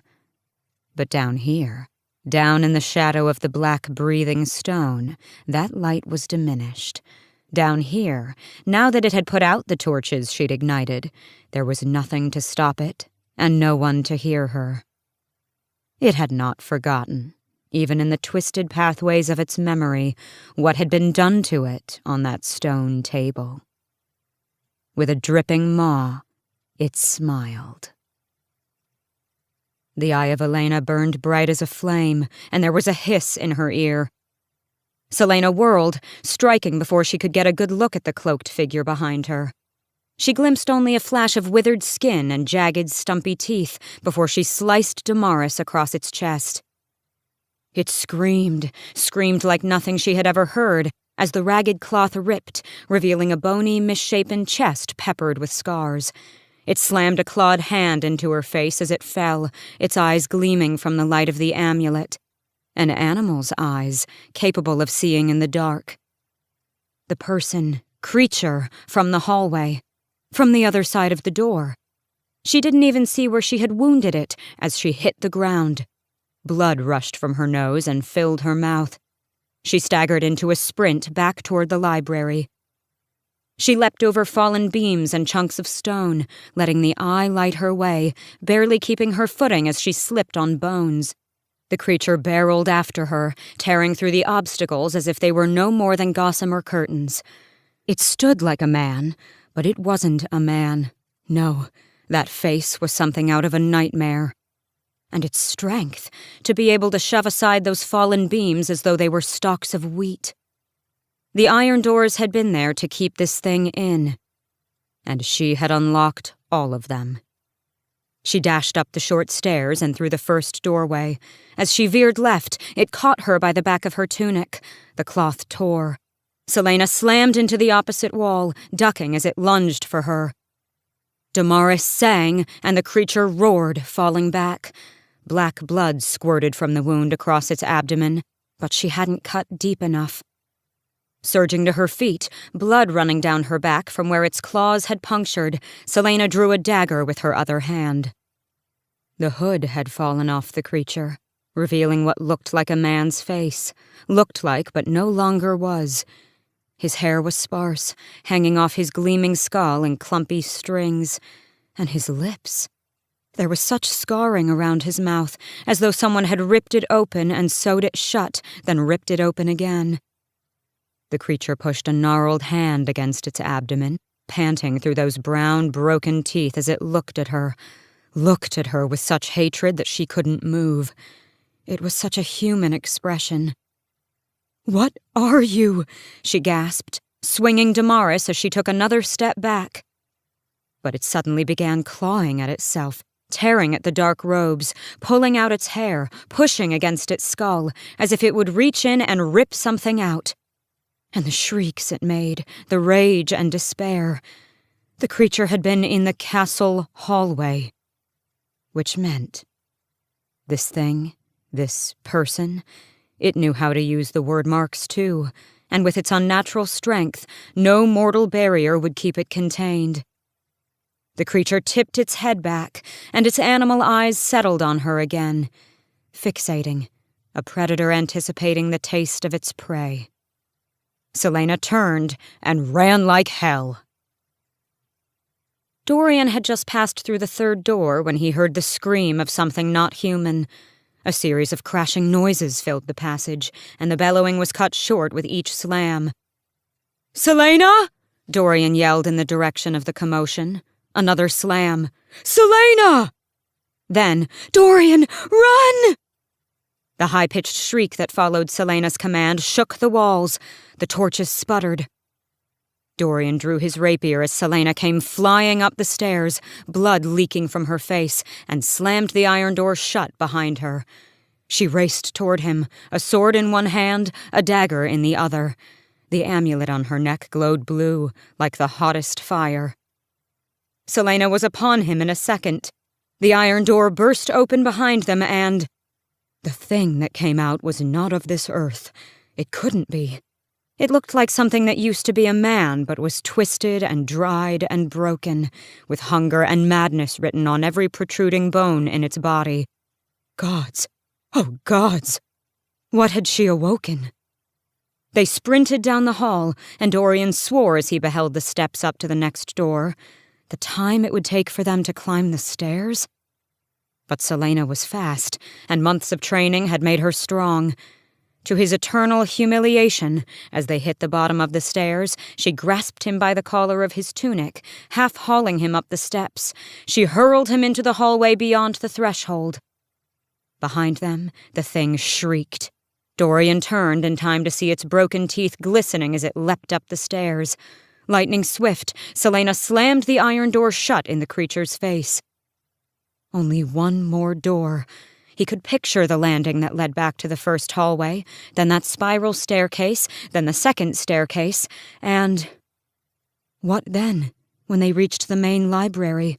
What could they do against this thing? As Dorian saw the naked terror on Celaena's face, he knew she wondered the same. Celaena threw Dorian into the hallway and then hurled herself backward, slamming into the last iron door that separated the thing's lair from the rest of the library. She put her weight into it and saw stars as the creature barreled into the other side.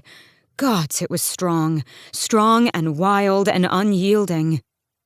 For a moment, she stumbled away, and it tried to fling open the door, but Celaena lunged, throwing her back against it. Its hand caught in the door, and the creature bellowed, latching its claws into Celaena's shoulder as she pushed and pushed.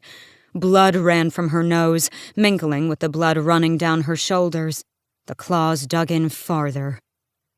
Dorian rushed to the door, bracing his back against it. He panted, gaping at her. They had to seal the door. Even if this thing was intelligent enough to know the word marks, they had to buy some time for themselves. She had to give Dorian enough time to get away. They would run out of strength soon, and the thing would break through and kill them and whoever else got in its path.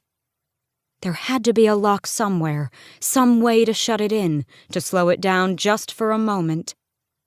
"Push!" she breathed to Dorian. The creature gained an inch, but Celaena shoved hard, drawing on the strength of her legs.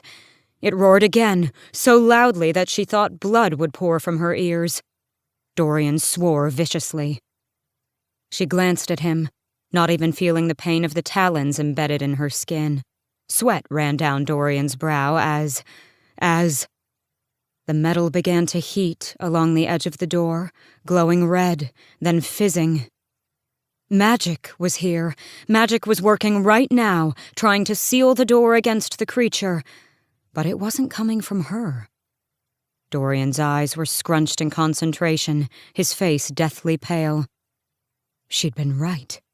Dorian did have magic. This was the information Yellowlegs had wanted to sell to the highest bidder, sell to the king himself. It was knowledge that could change everything. It could change the world. Dorian had magic. And if he didn't stop, he was going to burn himself out on the iron door. The door suffocated Dorian. He was in a coffin with no air. His magic couldn't breathe. He couldn't breathe. Celaena swore as the creature gained ground. Dorian didn't even know what he was doing, only that he needed to seal this door. His magic had chosen the method. He pushed with his legs, pushed with his back, pushed his magic to the breaking point as he sought to weld the door. Spinning, heat, strangling, the magic slipped from him. The creature pushed hard, sending Dorian staggering forward, but Celaena threw herself harder against the door as he regained his balance. Celaena's blade lay a few feet away, but what good was a sword? They had no hope of escaping with their lives. Celaena's eyes met with his, the question all too visible on her bloodied face. What have I done? Still gripped by the creature's talons, Celaena couldn't even move as Dorian made a sudden lunge for Damaris. The creature tried again to break free, and the prince swung, making direct contact with its wrist. Its shriek penetrated her bones, but the door slammed shut completely. Celaena stumbled, the beast's dismembered hand protruding from her shoulder, but she shoved back against the door as the creature again launched itself at it. "What the hell is it?" Dorian barked, throwing his weight back against the iron. "I don't know," Celaena breathed. Not having the luxury of a healer, she ripped the filthy hand from her shoulder, biting down on her scream. "It was down there," she panted. Another thud from behind the door. "You can't seal that door with magic. We need to seal this another way." And find something that would outsmart whatever unlocking spells this creature knew, some way to keep it from getting out. She choked on the blood running from her nose into her mouth and spat it onto the floor. "There is a book, The Walking Dead. It'll have the answer." Their eyes met and held. A line stretched taut between them, a moment of trust and a promise of answers from both of them. "Where's the book?" Dorian asked. "In the library. It'll find you. I can hold this for a few moments." Not needing it to make sense, Dorian bolted upstairs. He ran through stack after stack, his fingers reading the titles faster and faster, knowing each second drained her strength. He was about to bellow his frustration when he ran past a table and beheld a large black volume resting upon its surface. The Walking Dead. She had been right. Why was she always right in her own odd way? He grabbed the book and hurtled to the secret chamber. She had shut her eyes, and her teeth were red with her own blood as she gritted them. "Here," Dorian said. Without needing her to ask, he shoved himself into the door as she dropped to the floor and grabbed the book to her. Her hands trembled as she flipped a page, then another and another, her blood splattered onto the text. "To bind or to contain," she read aloud. Dorian peered down at the dozens of symbols on the page. "This will work?" he asked. "I hope so," she wheezed, already moving, clutching the open book in one hand. "Once the spell is cast, just passing over that threshold will hold it in place long enough to kill it." She dipped her fingers into the wounds on her chest, and he could only gape as she made the first mark, and then the second, turning her battered body into an inkwell as she drew mark after mark around the door. "But for it to pass over the threshold," Dorian panted, "we'd have to—" "Open the door," she finished for him, nodding. He shifted so she could reach to draw above his head, their breath mingling. Celaena let out a long breath as she made the last mark, and suddenly they glowed a faint blue. He held himself against the door, even as he felt the iron go rigid.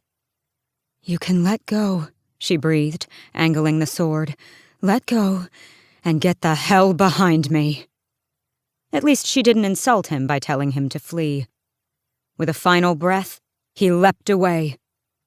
The creature slammed into the door, flinging it open. And just like she had said, it froze on the threshold, its animalistic eyes wild as its head jutted out into the hall.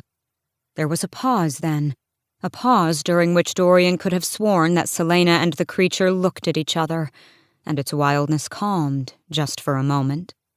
Just for a moment, and then Celaena moved.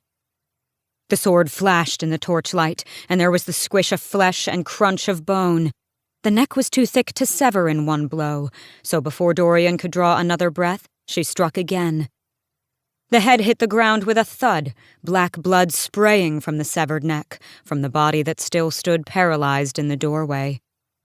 "Shit," Dorian breathed. "Shit!"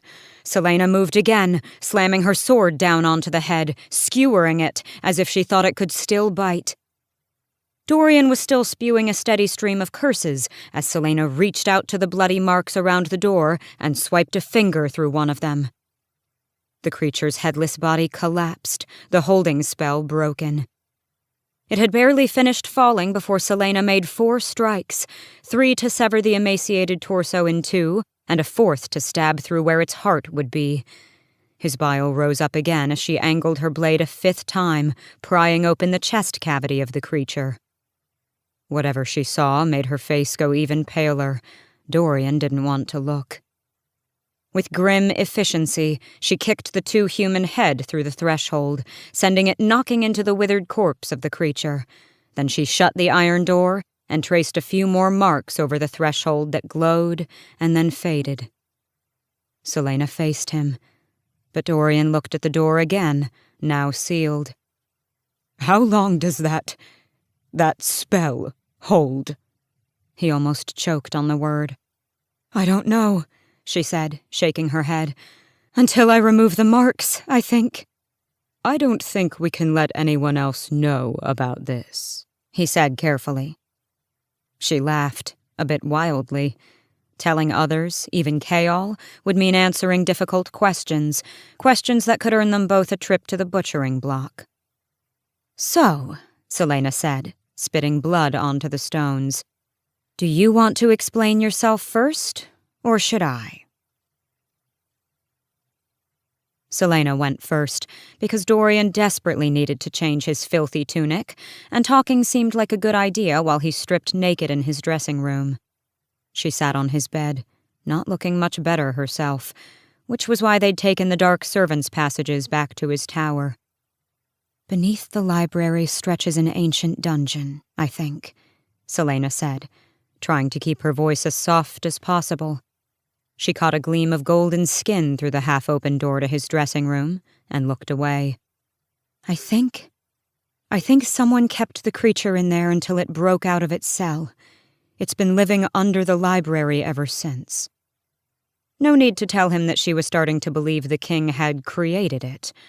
The clock tower had been built by the king himself, so he had to know what it connected to. She knew that the creature had been made because in its chest had been a human heart.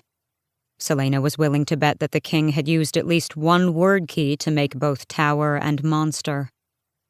"What I don't understand," Dorian said from the dressing room, "is why this thing can now break through the iron doors when it couldn't before." "Because I was an idiot and broke the spells on them when I walked through." A lie, sort of. But she didn't want to explain, couldn't explain why the creature had been able to break out before and had never hurt anyone until now. Why it had been in the hallway that night and disappeared. Why the librarians were all alive and unhurt. But perhaps the man that the creature had once been? Perhaps he hadn't been entirely lost. There were so many questions now, so many things left unanswered. "And that last spell you did, on the door, it'll keep forever?" Dorian appeared in a new tunic and pants, still barefoot. The sight of his feet felt strangely intimate. She shrugged, fighting the urge to wipe her bloody, filthy face. He'd offered her his private bath, but she'd refused. That felt too intimate, too. "The book says it's a permanent binding spell, so I don't think anyone but us will be capable of getting through. Unless the king wants to get in and uses one of the word keys." Dorian ran a hand through his hair, sitting down beside her on the bed. "Where did it come from?" "I don't know," she lied.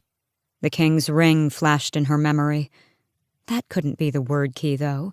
Yellowlegs had said they were slivers of black rock, not forged into shapes. But he could have made the ring using the key. She understood now why Archer and his society both coveted and sought to destroy it.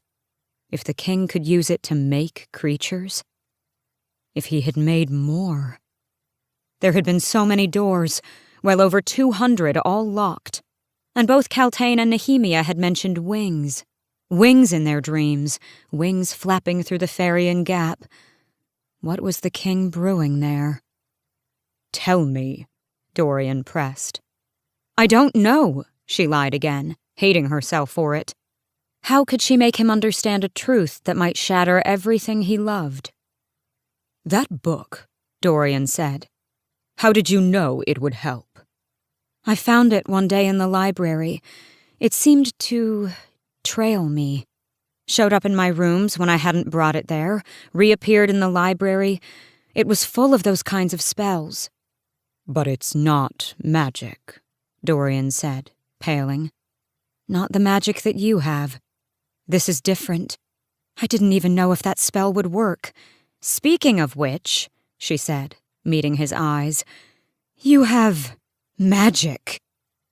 He scanned her face, and she quelled the urge to fidget. "What do you want me to say?" "Tell me how you have magic," she breathed. "Tell me how you have it and the rest of the world doesn't.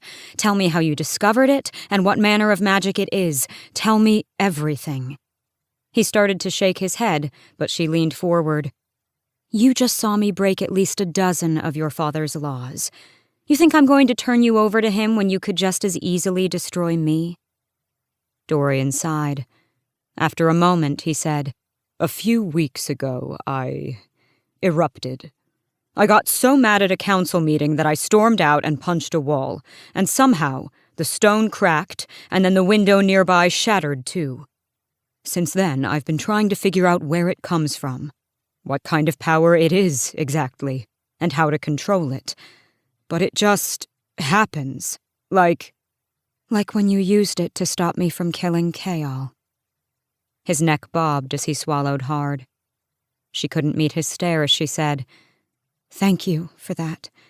If you hadn't stopped me, No matter what had happened between her and Kaol, no matter what she now felt for him, if she had killed him that night, there would have been no coming back from it, no recovering. In some ways, it might have made her into just another version of that thing in the library. It made her sick to even think about it. No matter what your magic might be, it saved more lives than his that night." Dorian shifted. "I still need to learn to control it, or else it might happen anywhere, in front of anyone. I've gotten lucky so far, but I don't think that luck will last." "Does anyone else know? Kaol? Roland?" "No, Kaol doesn't know, and Roland just left with Duke Parrington. They're going to Morath for a few months to oversee the situation in Ilwe." It all had to be tied together. The king, the magic, Dorian's power, the word marks, even the creature. The prince went to his bed and hoisted up the mattress, pulling out a concealed book. Not the best hiding place, but a valiant effort. "I've been looking through the genealogy charts for Otterland's noble families. We've hardly had any magic users in the past few generations." There were so many things she could tell him, but if she did, it would just result in too many questions. So Celaena merely studied the pages he displayed for her, flipping through one after another. "Wait," she said. The puncture wounds in her shoulder gave a burst of pain when she lifted her hand to the book. She scanned the page he'd stopped on, her heart pounding as another clue about the king and his plans slipped into place. She let him continue on. "See?" Dorian said, closing the book. "I'm not quite sure where it comes from." He was still watching her, warily. She met his gaze and said quietly, 10 years ago, many of the people I loved were executed for having magic." Pain and guilt flickered in his eyes, but she went on. "So you'll understand when I say that I have no desire to see anyone else die for it. Even the son of the man who ordered those deaths." "I'm sorry," he said quietly. "So, what do we do now?" "Eat a giant meal, see a healer, take a bath. In that order." He snorted and playfully nudged her with a knee. She leaned forward, clasping her hands between her legs. "We wait. We keep an eye on that door to make sure no one tries to go in, and just take it day by day." He took one of her hands in his own, staring toward the window. "Day by day." Chapter 45. Celaena didn't get a meal, or take a bath, or see a healer for her shoulder. Instead, she hurried to the dungeon, not even looking at the guards that she passed. Exhaustion ripped at her, but fear kept her moving, almost sprinting down the stairs. They want to use me. They tricked me, Celaena had said. And in Dorian's book of Otterland's noble lineages, the Rompier family had been listed as one with a strong magical line, supposedly vanished 2 generations ago. Sometimes I think they brought me here, Celaena had said. not to marry Parrington, but for another purpose. Brought Celaena here, the way Cain had been brought here, Cain of the White Fang Mountains, where powerful shamans had long ruled the tribes. Her mouth went dry as she strode down the dungeon hallway to Celaena's cell. She stopped in front, staring through the bars.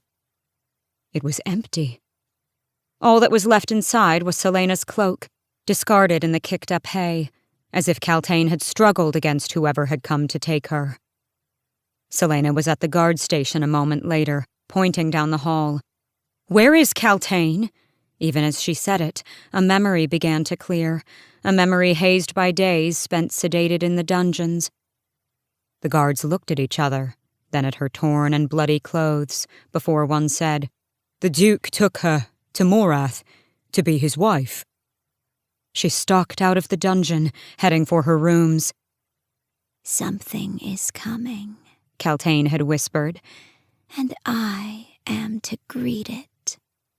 My headaches are worse every day, and full of all those flapping wings. Celaena nearly stumbled on a step.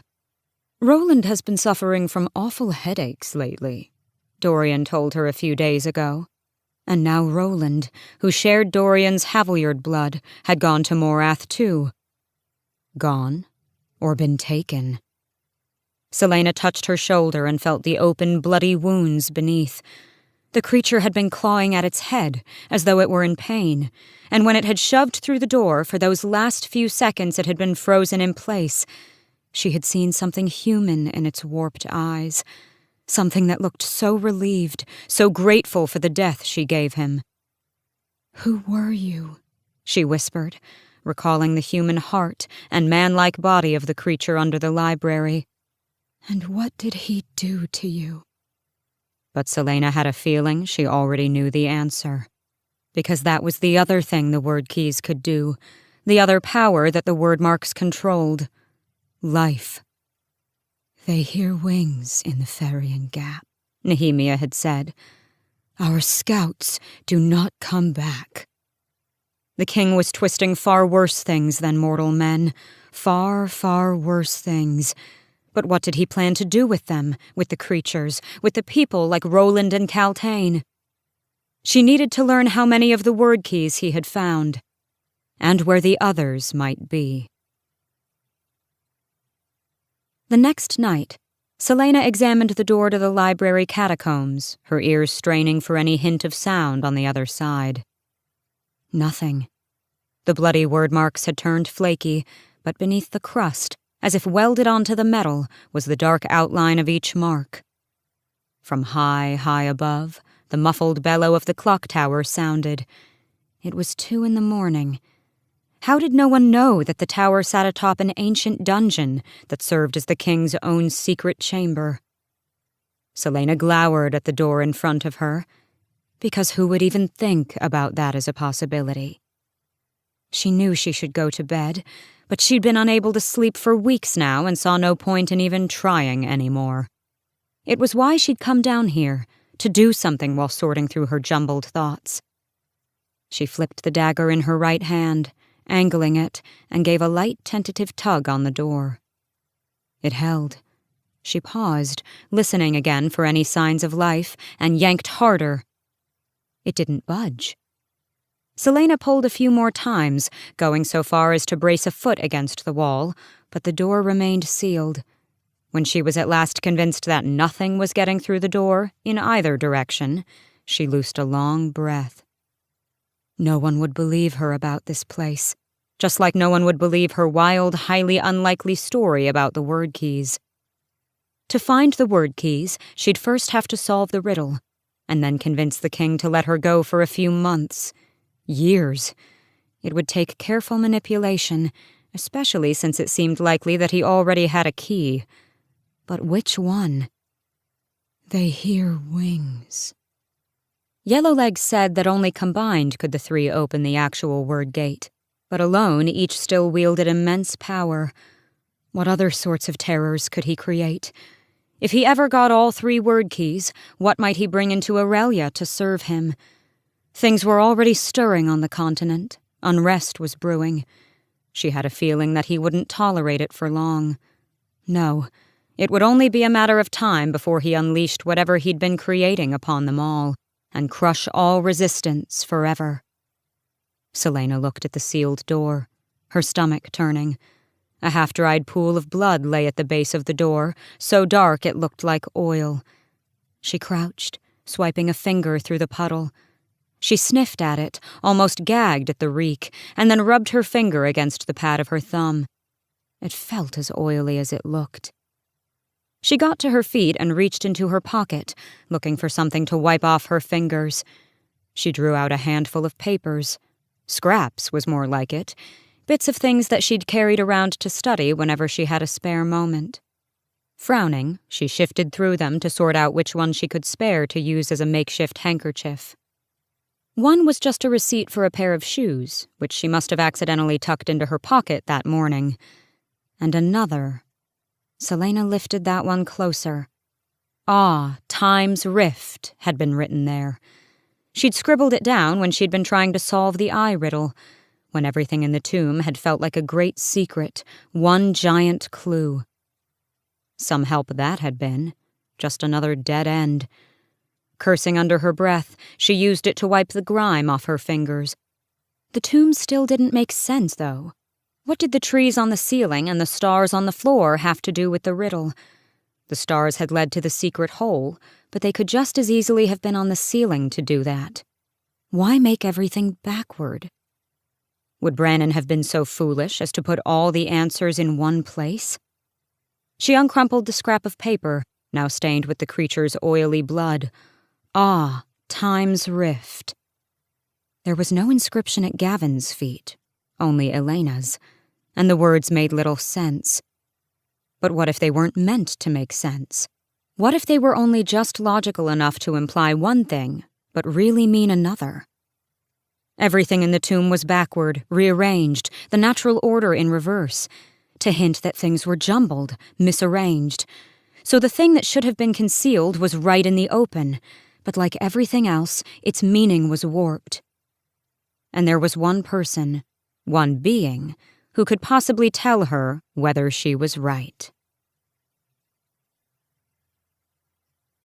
Chapter 46.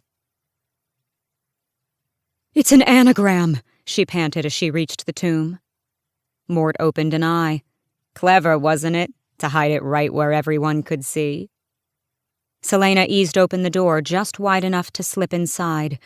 The moonlight was strong, and her breath caught in her throat as she saw precisely where it fell.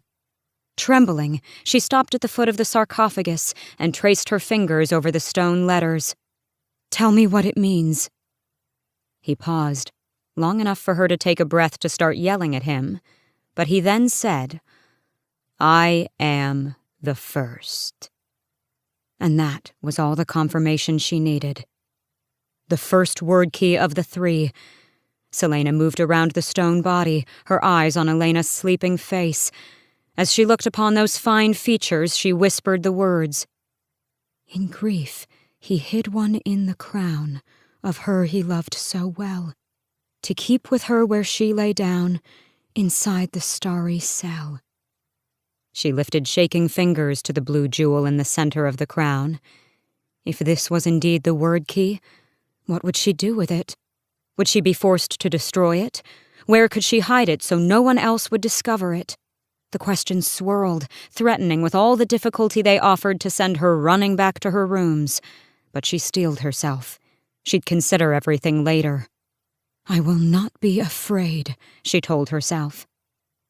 The gem in the crown glowed in the moonlight, and she gingerly pushed against one side of the jewel. It didn't move. She pushed again, staying closer to the side, digging her nail into the slight crease between the gem and the stone rim. It shifted and turned over to reveal a small compartment beneath. It was no larger than a coin, and no deeper than a knuckle's length. Celaena peered in. The moonlight revealed only gray stone. She stuck a finger inside, scraping every surface. There was nothing there, not even a shard. A shot of cold ran down her spine. "So he truly has it," she whispered.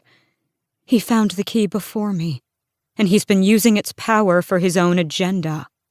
"He was barely 20 when he found it," Mort said softly. "Strange, bellicose youth, always poking about in forgotten places where he wasn't wanted, reading books no one his age, or any age, should read. Though," Mort added, "that does sound awfully like someone I know." "And you somehow forgot to tell me until now?" "I didn't know what it was then. I thought he merely took something. It wasn't until you read the riddle that I suspected." It was a good thing he was made of bronze, otherwise she'd have smashed his face in. "Do you have any suspicions about what he might have done with it?" She turned the gem back over as she fought her rising terror. "How should I know? He never said anything to me, though I'll admit I didn't condescend to speak with him. He came back here once he was king, but he only poked around for a few minutes and then left. I suspect he was looking for the other 2 keys." "How did he discover it was here?" she asked, stepping away from the marble figure. "The same way you did, though far faster. I suppose that makes him cleverer than you." "Do you think he has the other 2? She said, eyeing the treasure along the far wall, the stand where Damaris was displayed. Why hadn't he taken Damaris, one of the greatest heirlooms of his house? "If he had the others, don't you think that our doom would have come upon us already?" "You think he doesn't have all of the keys?" she asked, beginning to sweat despite the cold. "Well, Brannon once told me that if you have all 3 keys, then you have control over the word gate. I think it's fair to assume the current king would have tried his hand at conquering another realm, or enslaved creatures to conquer the rest of ours, if he had all 3. "Word save us if that happens." "Word?" Mort laughed. "You're pleading with the wrong force. If he controls the word, you're going to have to find another means of saving yourself. And don't you think it's too much of a coincidence that magic stopped as soon as he began his conquest?" How magic stopped. "He used the word keys to stifle magic. All magic," she added, "but his own. And by extension, Dorian's." She swore, then asked, "So you think he might also have the second word key?" "I don't think a person could eliminate magic with only one. Though I might be wrong. No one really knows what they're capable of." Celaena pressed the heels of her palms to her eyes. "Oh, gods! This was what Elena wanted me to learn. And now what am I supposed to do? Go hunt the 3rd one down? Steal the other 2 from him?" Nehemia, you had to have known. You must have had a plan. But what were you going to do?" The now familiar abyss inside of her stretched wider. There was no end to it, that hollow ache. No end at all. If the gods had bothered to listen, she would have traded her life for Nehemia's. It would have been such an easy choice to make. Because the world didn't need an assassin with a coward's heart. It needed someone like Nehemia. But there were no gods left to bargain with. No one to offer her soul to in exchange for another moment with Nehemia. Just one more chance to talk to her, to hear her voice. Yet, maybe she didn't need the gods to talk to Nehemia. Cain had summoned the Ridderak, and he certainly hadn't possessed a word key. No, Nehemia had said that there were spells to open a temporary portal just long enough for something to slip through. If Cain could do that, and if Celaena could use the marks to freeze the catacombs creature in place and permanently seal a door, then couldn't marks open a portal to yet another realm? Her chest tightened. If there were other realms where the dead dwelled in torment or in peace, who was to say that she couldn't speak to Nehemia? She could do it. No matter the cost, it would only be for a moment, just long enough to ask Nehemia where the king was keeping the keys, or how to find the third, and to find out what else Nehemia might have known. She could do it. There were other things she needed to tell Nehemia, too. Words she needed to say, truths she needed to confess, and that goodbye, that final goodbye that she hadn't been allowed to make. Celaena took Damaris off its stand again. Mort, how long do you think a portal can stay open? Whatever you are thinking, whatever you are going to do right now, stop it. But Celaena was already walking out of the tomb. He didn't understand, couldn't understand. She had lost and lost and lost, been denied countless goodbyes. But not this time, not when she could change all of that even for a few minutes. This time, it would be different. She'd need the walking dead, another dagger or two, some candles, and space, more space than the tomb could offer. The drawings that Kane had made had taken up a fair amount of room. There was a large passage one level up in the secret tunnels, a long hallway and a set of doors she'd never dared open. The hallway was wide, its ceiling high, enough room to cast the spell. For her to open a portal into an other world. Dorian knew he was dreaming. He was standing in an ancient stone chamber he'd never seen before, facing a tall, crowned warrior. The crown was familiar somehow, but it was the man's eyes that stunned him into inaction. They were his own eyes, sapphire, blazing. The similarities ended there. The man had shoulder-length dark brown hair, an angular, almost cruel face, and was at least a hand taller than Dorian himself, and he carried himself like a king. "Prince," the man said, his golden crown gleaming. There was something feral in his eyes, as if the king was more accustomed to roaming the wilderness than walking these marble halls. "You must awaken." "Why?" Dorian asked, not sounding very princely at all. Strange green symbols were glowing on the grey stones, similar to the symbols Celaena had made in the library. What was this place? "Because a line that should never be crossed is about to be breached. It puts this entire castle in jeopardy, and the life of your friend." His voice wasn't harsh, but Dorian had a sense it could turn that way if provoked. Which, judging by that ancient wildness, the arrogance and challenge in the king's eyes, seemed like a fairly easy thing to do. Dorian said, "What are you talking about? Who are you?" "Don't waste time with pointless questions." Yes, this king wasn't one to mince words at all. "You must go to her rooms. There is a door hidden behind a tapestry. Take the third passage on the right.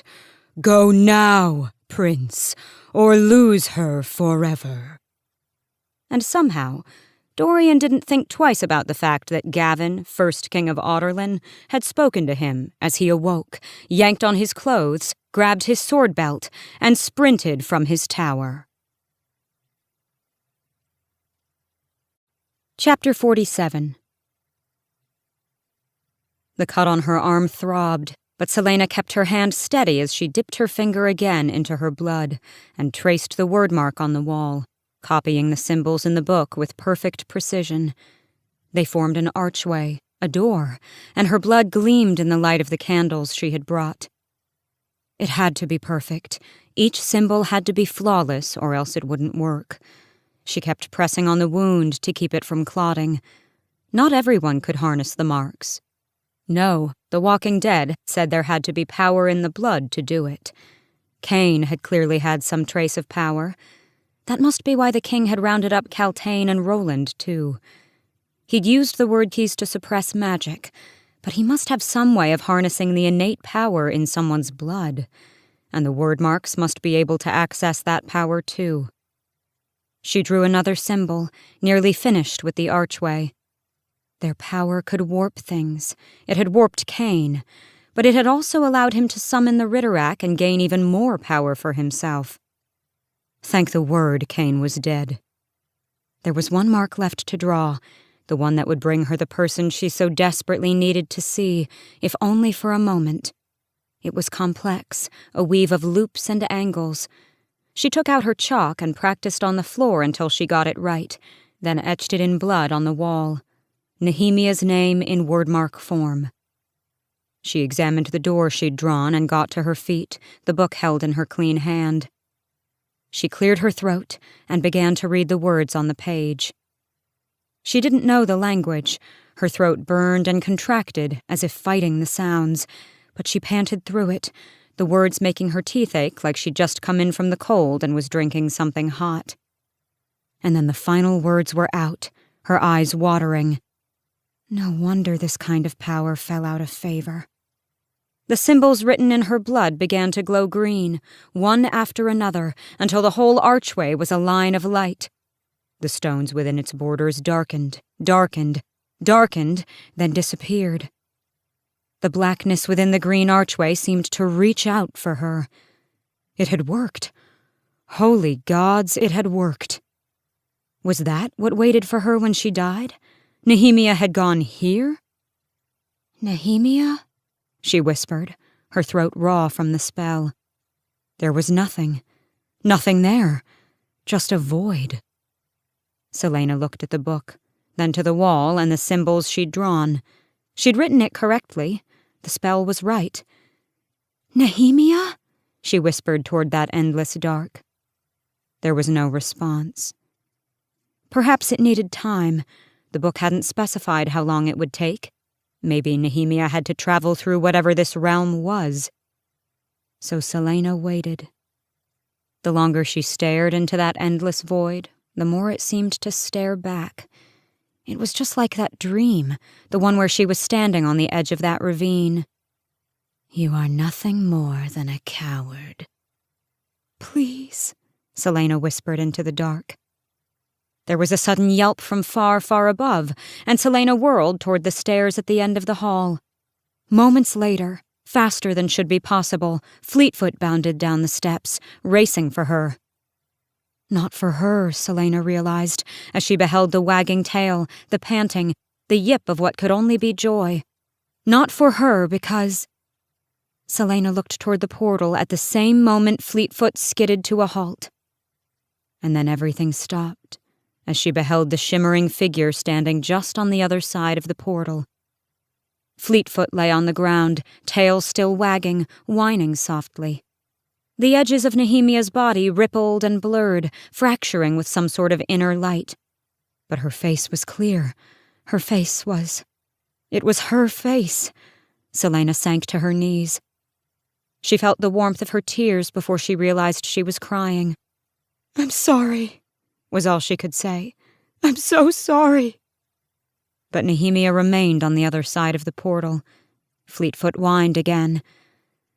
"I may not cross this line," Nehemiah said gently to the dog. "And neither may you." Her tone shifted, and Celaena knew Nehemiah was now staring at her. "I thought you were smarter than this." Celaena looked up. The light radiating off the princess didn't reach through the glowing portal, as if there truly were some sort of line, some final boundary. "I'm sorry," Celaena whispered again. "I just wanted—" "There is no time for you to tell me what you long to say. I came here because you need to be warned. Do not open this portal again. The next time you do, I will not be the one who answers your call, and you will not survive the encounter. No one has the right to open the door to this realm, no matter how fierce their grief." She hadn't known, hadn't meant... Fleetfoot pawed at the floor. "Goodbye, my dear friend," Nehemiah said to the dog, and began walking into the blackness. Celaena just stood there, unable to move or think. Her throat burned with those pent-up words, the words that now choked the life out of her. "Elentia." Nehemia paused to look back at her. The void seemed to be swirling, swallowing her up bit by bit. "You will not understand yet, but I knew what my fate was to be, and I embraced it. I ran toward it, because it was the only way for things to begin changing, for events to be set in motion.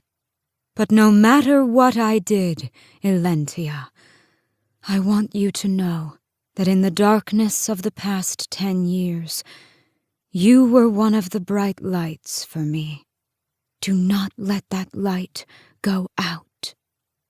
And before Celaena could reply, the princess was gone. There was nothing in the dark, as though Nehemia had never been, as though she'd made it all up. "Come back," she whispered. "Please, come back." But the darkness remained the same, and Nehemia was gone. There was a scrape of footsteps, but not from the portal. Rather, it came from her left.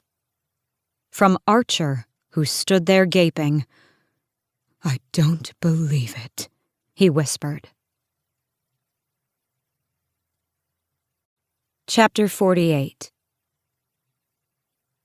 Celaena had Damaris drawn and leveled at Archer in a heartbeat. Fleetfoot growled at him, but kept back, a step behind Celaena. "What are you doing here?" It was inconceivable that he'd be here. How had he gotten in? "I've been tracking you for weeks," Archer said, eyeing the dog. "Nehemia told me about the passages, showed me the way in. I've been down here almost every night since she died." Celaena glanced at the portal. If Nehemia had warned her not to open the portal, then she was certain her friend didn't want Archer seeing it either. She moved to the wall, keeping well away from the blackness as she ran her hand over the glowing green marks, making to wipe them away. "What are you doing?" Archer demanded. Celaena pointed Damaris at him, furiously wiping at the marks. They didn't budge. Whatever this spell was, it was far more complex than the one that had sealed the library door. Merely swiping away the marks wouldn't undo it. But Archer now stood between her and the book where she had the closing spell flagged. Celaena rubbed harder. It was all terribly wrong. "Stop!" Archer lunged, getting past her guard with unnatural ease as he grasped her wrist. Fleetfoot barked a ferocious warning, but a sharp whistle from Celaena had the dog staying well away. She whirled to Archer, already making to dislocate the arm that held her, but the green light of the portal illuminated the plane of his wrist, where the sleeve of his tunic had fallen back. A black tattoo of some snake-like creature appeared there. She'd seen that before. Seen it. Celaena raised her eyes to his face. "Do not trust." She had thought Nehemia's drawing had been of the royal seal, a slightly warped version of the wyvern, but it had actually been of this tattoo, of Archer's tattoo. Do not trust Archer, she'd been trying to tell her. Celaena shoved back from him, drawing a dagger. She pointed both Damaris and the knife at him. How much had Nehemia hidden from Archer and his contacts? If she didn't trust them, then why had she told them all that she did? "Tell me how you learned this," Archer whispered, his eyes going back to the portal and the darkness beyond. "Please. Did you find the word keys? Is that how you did it?" "What do you know of the word keys?" she got out. "Where are they? Where did you find them?" "I don't have the keys." "You found the riddle, though," Archer panted. "I let you find that riddle I hid in Davis's office. It took us 5 years to find that riddle, and you must have solved it. I knew you'd be the one to solve it. Nehemia knew, too." Celaena was shaking her head. He didn't know that there had been a second riddle, a riddle with a map to the keys. "The king has at least one key, but where the other 2 are, I don't know." Archer's eyes darkened. "We suspected as much. That was why she came here in the first place, to learn whether he'd actually stolen them, and if so, how many." That was why Nehemia couldn't leave, she realized. Why she'd opted to stay here instead of returning to Eelway. To fight for the one thing that was more important than the fate of her country. The fate of the world. Of other worlds, too. I don't have to get on a ship tomorrow. We'll tell everyone, Archer breathed. We'll tell everyone he has them, and— No! If we reveal the truth, then the king will use the keys to do more damage than you can possibly imagine. We'll lose any chance of stealth we have to find the others. He took a step closer to her. Fleetfoot let out another warning growl, but kept her distance. Then we'll find where he's keeping the key, and the others, and then we'll use them to overthrow him. Then we'll create a world of our own making. His voice was building into a frenzy, each word harsher than the next. She shook her head. I would sooner destroy them than use their power. Archer chuckled. She said the same thing. She said they should be destroyed, put back in the gate, if we could discover a way. But what is the point of finding them if we don't use them against him, make him suffer? Her stomach turned. There was more he wasn't saying, more that he knew. So she sighed and shook her head, beginning to pace. Archer was silent as she walked, silent until she halted, as if suddenly understanding. She raised her voice. He should suffer, for as long as possible.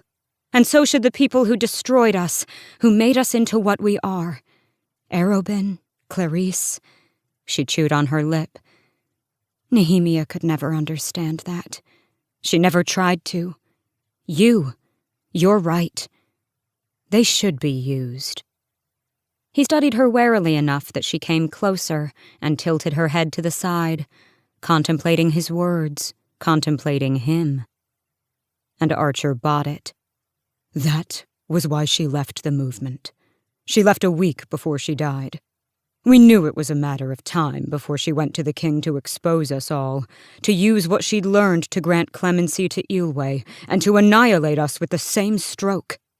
She said she'd rather have one all-powerful tyrant than a dozen of them. Celaena said with deadly calm, She would have ruined everything for you. She almost ruined everything for me, too. She told me to stay away from the word keys. She tried to keep me from solving the riddle. Because she wanted to keep the knowledge to herself. For her own gain. She smiled, even as she felt the world shifting beneath her, and she couldn't explain why, or how she began to wonder. But if it was true, she had to get him to admit it. She found herself saying, You and I worked for everything we have. We had everything taken away and used against us, too. Other people can't even begin to fathom the things we were forced to do. I think that's why I was so infatuated with you when I was a girl. I knew even then that you understood, that you knew what it was like to be raised by people like Arobin and Clarice and then sold. You understood me then. She willed her eyes to gleam, her mouth to tighten as if she were keeping it from wobbling. Blinking furiously, she murmured, But I think I finally understand you now, too. She reached out a hand as if to grab his, but lowered it, making her face tender and soft and bittersweet.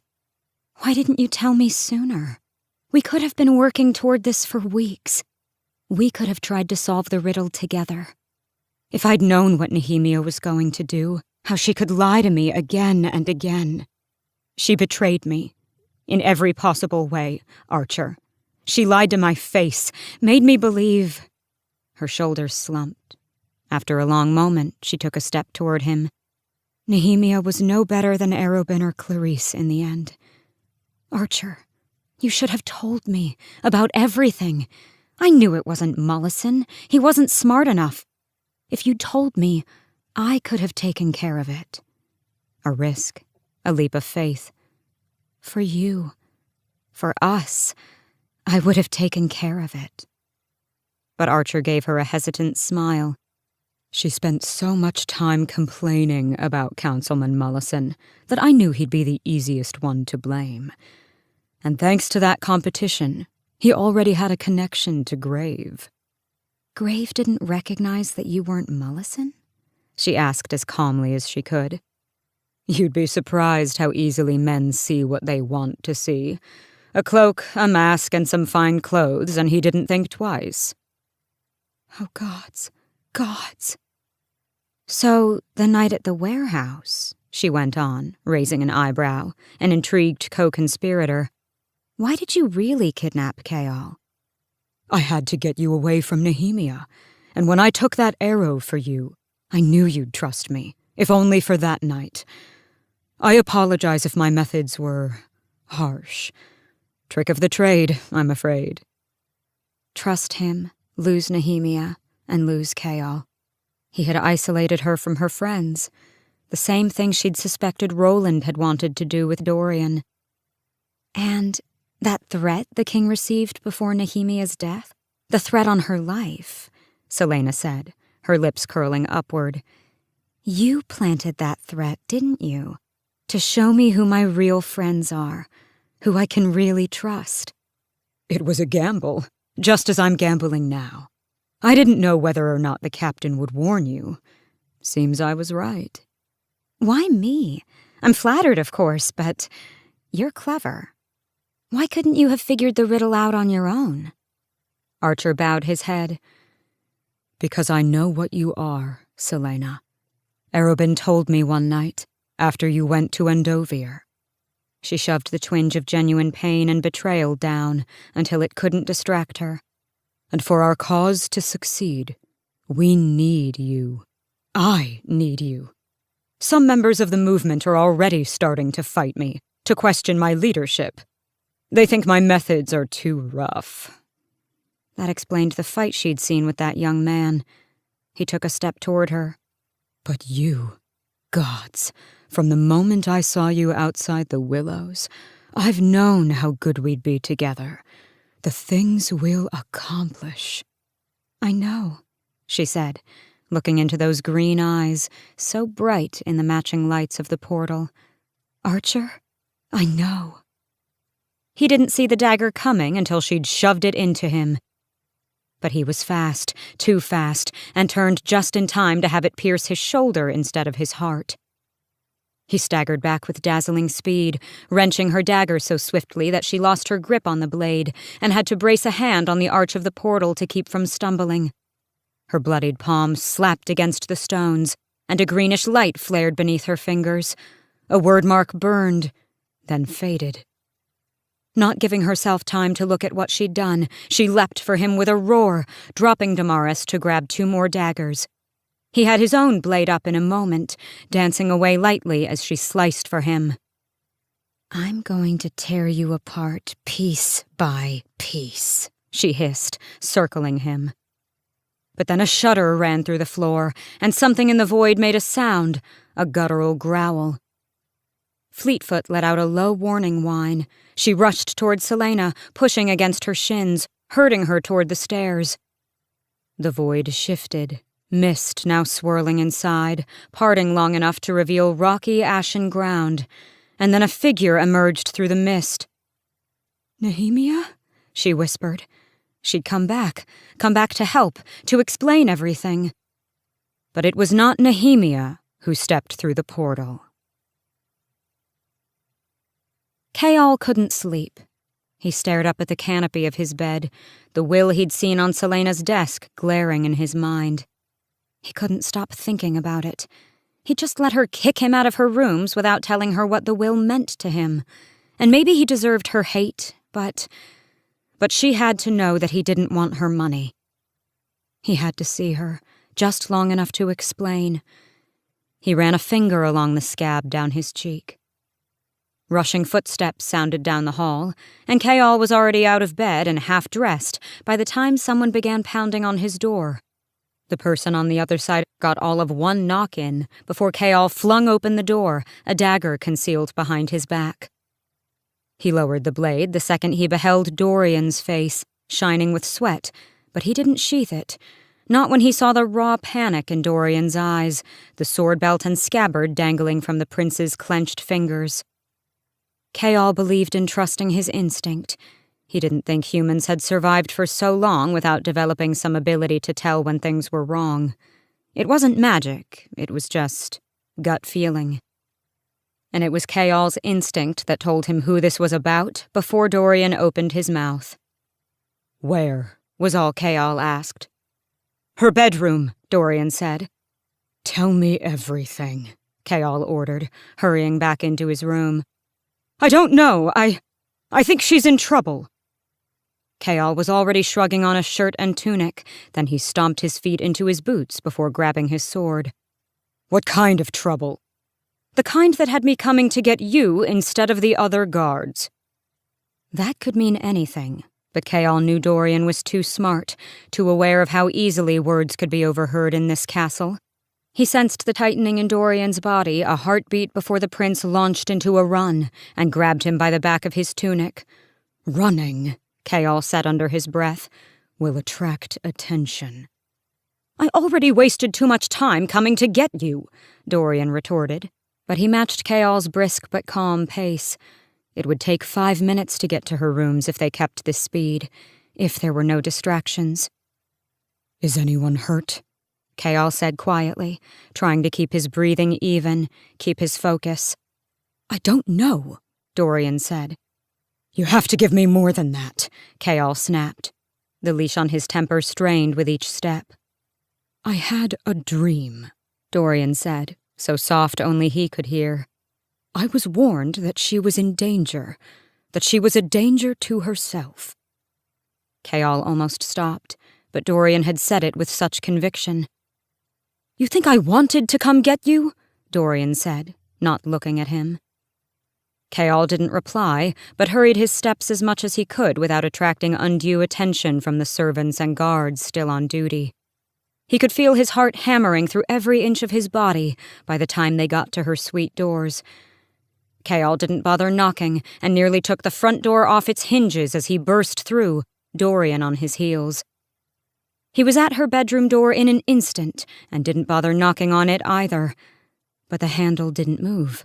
The door was locked. He shoved into it again. Celaena? Her name was more of a growl that rippled out of him. No answer. He fought his rising panic, even as he drew a dagger, even as he listened for any signs of trouble. Celaena! Nothing. Kayal waited all of a second before he slammed his shoulder into the door. Once, twice. The lock snapped. The door burst open, revealing her empty bedroom. Holy gods, Dorian whispered. The tapestry on the wall had been folded back to reveal an open door, a secret stone door that opened into a dark passage. It was how she'd gotten out to kill Grave. Dorian drew his sword from the scabbard. In my dream, I was told I would find this door. The prince stepped forward, but Kayal stopped him with an arm. He'd think about Dorian and his clairvoyant dreams later. Much later. You're not going down there. Dorian's eyes flashed. Like hell I'm not. As if in answer, a guttural, bone-grinding growl sounded from within, and then a scream, a human scream, followed by a high-pitched bark.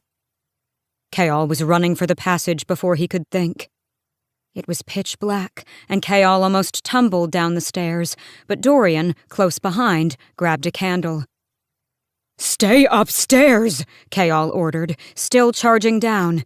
If he'd had time, he would have locked Dorian in the closet rather than risk bringing the Crown Prince into danger.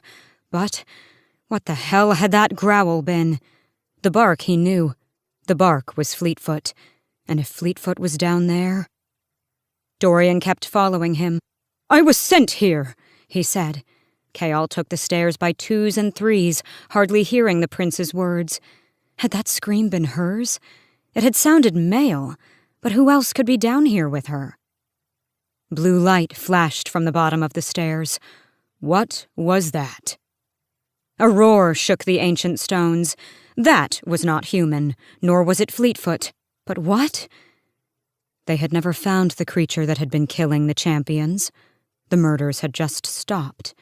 But the damage he'd seen to those corpses... No, Celaena had to be alive. Please, he begged any gods who would listen. Kayal leapt onto the landing and found 3 doorways. The blue light had flashed from the right, They ran. How had such a massive cavern of chambers been forgotten, and how long had she known about them? He flew down a spiral staircase, and then a new greenish light began shining steadily, and he turned onto a landing to see... He didn't know where to look first. At the long hallway, where one wall glowed with an arch of green symbols, or at the world that showed through the arch, depicting a land of mist and rock. At Archer, cowering against the opposite wall, chanting strange words from a book held in his hands. At Celaena, prostrate on the floor. Or at the monster, a tall, sinewy thing, but definitely not human. Not with those unnaturally long fingers tipped with claws, white skin that looked like crumpled paper, a distended jaw that revealed fish-like teeth, and those eyes, milky and tinged with blue. And there was Fleetfoot, hackles raised and fangs bared, refusing to let the demon anywhere near Celaena, even as the half-grown pup limped, even as the blood pooled from the wound in her right hind leg. Chaol had all of 2 heartbeats to size up the monster, to take in every detail, to mark his surroundings. "Go," he snarled at Dorian, before launching himself at the creature. Chapter 49. She didn't remember anything after the first 2 swings of her sword, only that she'd suddenly seen Fleetfoot come flying at the creature. The sight had distracted her enough for the demon to get past her guard, its long white fingers grabbing her by the hair and slamming her head into the wall. Then darkness. She wondered whether she'd died and awoken in hell as she opened her eyes to a pulsing headache, and the sight of Chaol circling the pale demon, blood dripping from both of them. And then there were cool hands on her head, on her neck, and Dorian crouching in front of her as he said, "Celaena." She struggled to her feet, her head aching even more. She had to help Chaol, had to... She heard a rip of clothing and a yelp of pain, and she looked at Chaol in time to see him grasp the cut on his shoulder, inflicted by those filthy, jagged nails. The creature roared, its overlong jaw gleaming with saliva, and it lunged again for the captain. Celaena tried to move, but she wasn't fast enough. But Dorian was. Something invisible slammed into the creature, sending it flying into the wall with a crunch. Gods! Dorian didn't just have magic. He had raw magic, the rarest and deadliest kind. Sheer, undiluted power, capable of being shaped into whatever form the wielder desired. The creature crumpled but instantly got up, whirling toward her and Dorian. The prince just stood there, hand outstretched. The milky blue eyes were ravenous now. Through the portal, Celaena heard the rocky earth crunching beneath more pairs of bare, pale feet. Archer's chanting grew louder. Chaol attacked the thing again. It surged toward him just before his sword struck, swiping with those long fingers, forcing the captain to dart back. She grabbed Dorian. "We have to close it. The portal should close on its own eventually, but the longer it's open, the greater the threat of more coming through before it does." "How?" I don't know, Her head spun so badly her knees wobbled. But she turned to Archer, who stood across the hall, separated from them by the pacing creature. "Give me the book!" Chaol wounded the demon across its abdomen with a sure, deft stroke, but it didn't slow down. Even from a few feet away, the tang of the dark blood reached her nose. Celaena watched Archer take it all in, his eyes wide, panicked beyond reason. And then he sprinted down the hall, taking with him the book, and any hope of shutting the portal. Dorian couldn't move fast enough to stop the handsome man from fleeing with the book in his hands, and didn't dare with that demon between them. Celaena, her forehead bleeding, made a lunge for him, but the man was too fast. Her eyes kept darting to Chaol, who was keeping the thing distracted. Dorian knew without being told that she didn't want to leave the captain. "I'll go," Dorian began. "No! He's dangerous, and these tunnels are a labyrinth," she panted. Chaol and the creature circled each other, the thing slowly backing toward the portal entrance. "I can't close it without that book," she moaned. "There are more books upstairs, but I—" "Then we flee," Dorian breathed, grabbing her by the elbow. "We flee and try to get to those books!" He dragged her with him, not daring to take his eyes off Chaol or the creature. She swayed in his grasp. The wound to her head must be as bad as it looked. Something was glowing at her throat.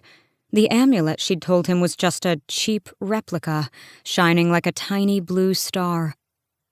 "Go," Chaol told them, staring down the thing in front of him. "Now!" She stumbled, tugging toward Chaol, but Dorian pulled her back. "No!" she got out, but the wound to her head made her sag in Dorian's grip. As if realizing that she'd be a hindrance to Chaol, she stopped fighting Dorian as he hauled her toward the stairs. Chaol knew he couldn't win this fight. His best option was to flee with them, to guard the way until they could get to that stone door far, far above and lock the creature down here. But he wasn't sure he'd even make it to the stairs. The creature thwarted his attacks so easily it seemed to have an uncanny intelligence. At least Celaena and Dorian had reached the stairs. He could accept his end if it meant they could escape. He could embrace the darkness when it came. The creature paused just long enough for Chaol to gain a few more feet of distance. He backed toward the bottom step. But then she started shouting, the same word again and again as Dorian tried to keep dragging her up the stairs. Fleetfoot. Chaol looked. In a dark shadow by the wall, Fleetfoot had been left behind, her leg too injured to run. The creature looked too. And there was nothing he could do, absolutely nothing, as the creature whirled, grabbed Fleetfoot by her injured hind leg, and dragged her through the portal with it. There was nothing he could do, he realized, except run. Celaena's scream was still echoing through the passageway as Chaol leapt off the stairs and hurtled through the misty portal after Fleetfoot. If she had thought she'd known fear and pain before, it was nothing compared to what went through her when Chaol ran through the portal after Fleetfoot. Dorian didn't see her coming as she whirled, slamming his head into the stone wall hard enough that he crumpled to the steps, freeing her from his grip. But she didn't care about Dorian, didn't care about anything except Fleetfoot and Chaol as she sprinted down those few stairs and across the hall. She had to get them out, get them back before the portal shut forever. She was through in a heartbeat. And when she saw Chaol shielding Fleetfoot with nothing but his bare hands, his discarded sword snapped in two by the demon who hovered over them, she didn't think twice before she unleashed the monster inside herself. From the corner of his eye, Chaol saw her coming, the ancient sword in her hands and her face set with feral rage. The moment she burst through the portal, something changed. It was like a fog vanished from her face, her features sharpening, her steps becoming longer and more graceful, and then her ears. Her ears shifted into delicate points. The creature, sensing it was about to lose its prey, made a final lunge for Chaol. It was blasted away by a wall of blue flame. The fire vanished to reveal the creature slamming into the ground, flipping again and again. It was on its feet before it finished rolling, whirling towards Celaena in the same move. She was between them now, sword raised. She roared, revealing elongated canines, and the sound was unlike anything he'd ever heard. There was nothing human in it. Because she wasn't human, Chaol realized, gaping up at her from where he still crouched over Fleetfoot. No, she wasn't human at all. Celaena was Fae. Chapter 50. She knew the shift had happened because it hurt like hell. A flash of blinding pain as her features ripped free of the hold that hid them. The demon lunged, and she plummeted into the well of power that was suddenly overflowing inside of her. Magic, savage and unforgiving, erupted out of her, punching into the creature and sending it flying. Flame. Years ago, her power had always manifested as some form of fire. She could smell everything, see everything. Her heightened senses pulled her attention every which way, telling her that this world was wrong, and she needed to get out, now. But she wouldn't get out, not until Chaol and Fleetfoot made it to safety. The creature stopped rolling, on its feet in an instant, and Celaena put herself between it and Chaol. The demon sniffed at her, sinking onto its haunches. She lifted Damaris and bellowed her challenge. From far off in the mist, roars answered. One of them came from the thing in front of her. She looked at Chaol, still crouched over Fleetfoot, and bared her teeth, canines glistening in the grey light. Chaol was staring up at her. She could smell his terror and his awe, smell his blood, so human and ordinary. The magic welled up more and more and more, uncontrollable and ancient and burning. "Run!" she snarled, more a plea than a command, because the magic was a living thing, and it wanted out, and she was just as likely to hurt him as she was to hurt the creature, because that portal might close at any moment and seal them here forever. She didn't wait to see what Chaol did. The creature rushed for her, a blur of withered white flesh. She ran toward it, flinging her immortal power like a phantom punch. It shot out in a blue burst of wildfire, but the creature dodged it, and the next blow, and the next. Celaena swung Damaris, and the creature ducked before jumping back a few paces. The roars in the distance were getting closer. Crunching rock sounded behind her, and she knew Chaol was making for the portal. The demon began pacing, then the crunching stopped. That meant Chaol was in the passageway again. He must have carried Fleetfoot with him. He was safe. Safe. This thing was too smart, too fast, and too strong despite its gangly limbs. And if others were coming, if more got through the portal before it closed. Her magic was building again, the spring deeper now. Celaena gauged the distance between them as she backed toward the portal. She had little control over the power, but she did have a sword. A sacred sword made by the Fae, capable of withstanding magic. A conduit. Not giving herself time to think it through, she threw all her raw power into the golden sword. Its blade glowed red-hot, its edges crackling with lightning. The creature tensed, as if sensing what she was about to do as she lifted the sword over her head. With a battle cry that shattered through the mists, Celaena plunged Damaris into the earth. The ground cracked toward the demon, a burning web of lines and fissures. And then the ground between them began to collapse, foot by foot, until the creature was sprinting away. Soon there was just a small lip of land surrounding Celaena, backed by the open portal, and an ever-growing chasm before her. She wrenched Damaris from the broken earth. She knew she had to get out, now. But before she could move, before she could get to the portal, the magic rippled so violently that she sagged to her knees. Pain flashed, and she shifted back into her clumsy, frail, mortal body. And then there were strong hands under her shoulders, hands she knew so well, dragging her back through the portal and into Aurelia, where her magic was snuffed out like a candle. Dorian came to just in time to see Chaol hauling Celaena back through the portal. She was conscious, but was a dead weight in the captain's arms as he dragged her across the ground. Once they were over the border, he dropped her as though she were made of flame, and Celaena lay panting on the stones. What had happened? There had been a land of rock beyond the portal, and now there was nothing but a small ledge and a massive crater. The pale creature was gone. Celaena pushed herself up onto her elbows, her limbs wobbling. Dorian's head ached, but he managed to walk to them. He'd been dragging her one moment, and then she'd knocked him out. Why? "Close it," Chaol was saying to her, his face so white that the blood splattered on it stood out even more starkly. "Close it!" "I can't," Celaena breathed. Dorian gripped the wall to keep himself from falling to his knees from the ache in his head. He made it to where they were positioned in front of the portal, Fleetfoot nuzzling Celaena. "They're going to keep coming through," Chaol panted. Something was wrong, Dorian realized. Something was wrong between them. Chaol wasn't touching her, wasn't helping her up. Beyond the crater inside the portal, the roaring was growing louder. No doubt those things would find some way to get through.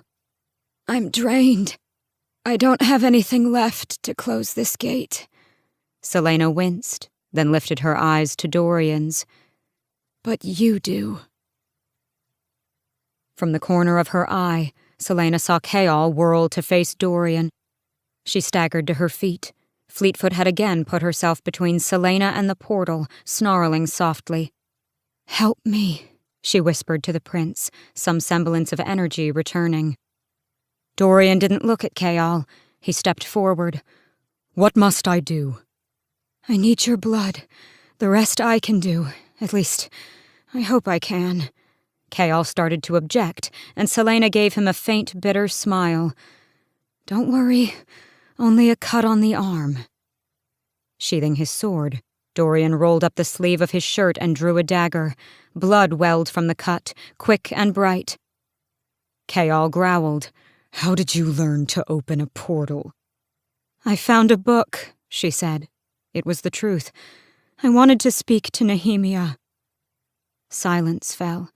Pitying, horrifying silence. But then she added, I think I accidentally changed a symbol. She pointed to the word mark she'd smeared, the one that had rearranged itself. It went to the wrong place. But this might close the door, if we're lucky. What she didn't tell them was that there was a good chance it wouldn't work. But because there were no other books in her rooms, and because Archer had taken the Walking Dead with him, all she had left was that sealing spell she'd used on the door in the library. And there was no way in hell she was going to abandon this open portal, or leave one of them to guard it. The portal would eventually close on its own, but she didn't know when. More of those things could creep through at any time, so she'd try this, because it was her only option. She'd figure out something else if it didn't work. It will work, she told herself. Dorian put a warm, reassuring hand on her back as she dipped her fingers into his blood. She hadn't realized how freezing her hands were until the heat of his blood warmed her fingertips. One by one, she drew the sealing marks over the green, glowing symbols. Dorian never let go of her, only stepped even closer when she swayed. Chaol said nothing. Her knees buckled, but she finished covering the symbols with Dorian's blood. A lingering roar echoed through the damned world as the final symbol flared, the mists and rock and ravine fading into black, then into familiar stone. Celaena kept her breathing steady, throwing all her focus into that. If she could keep breathing, she wouldn't fall apart.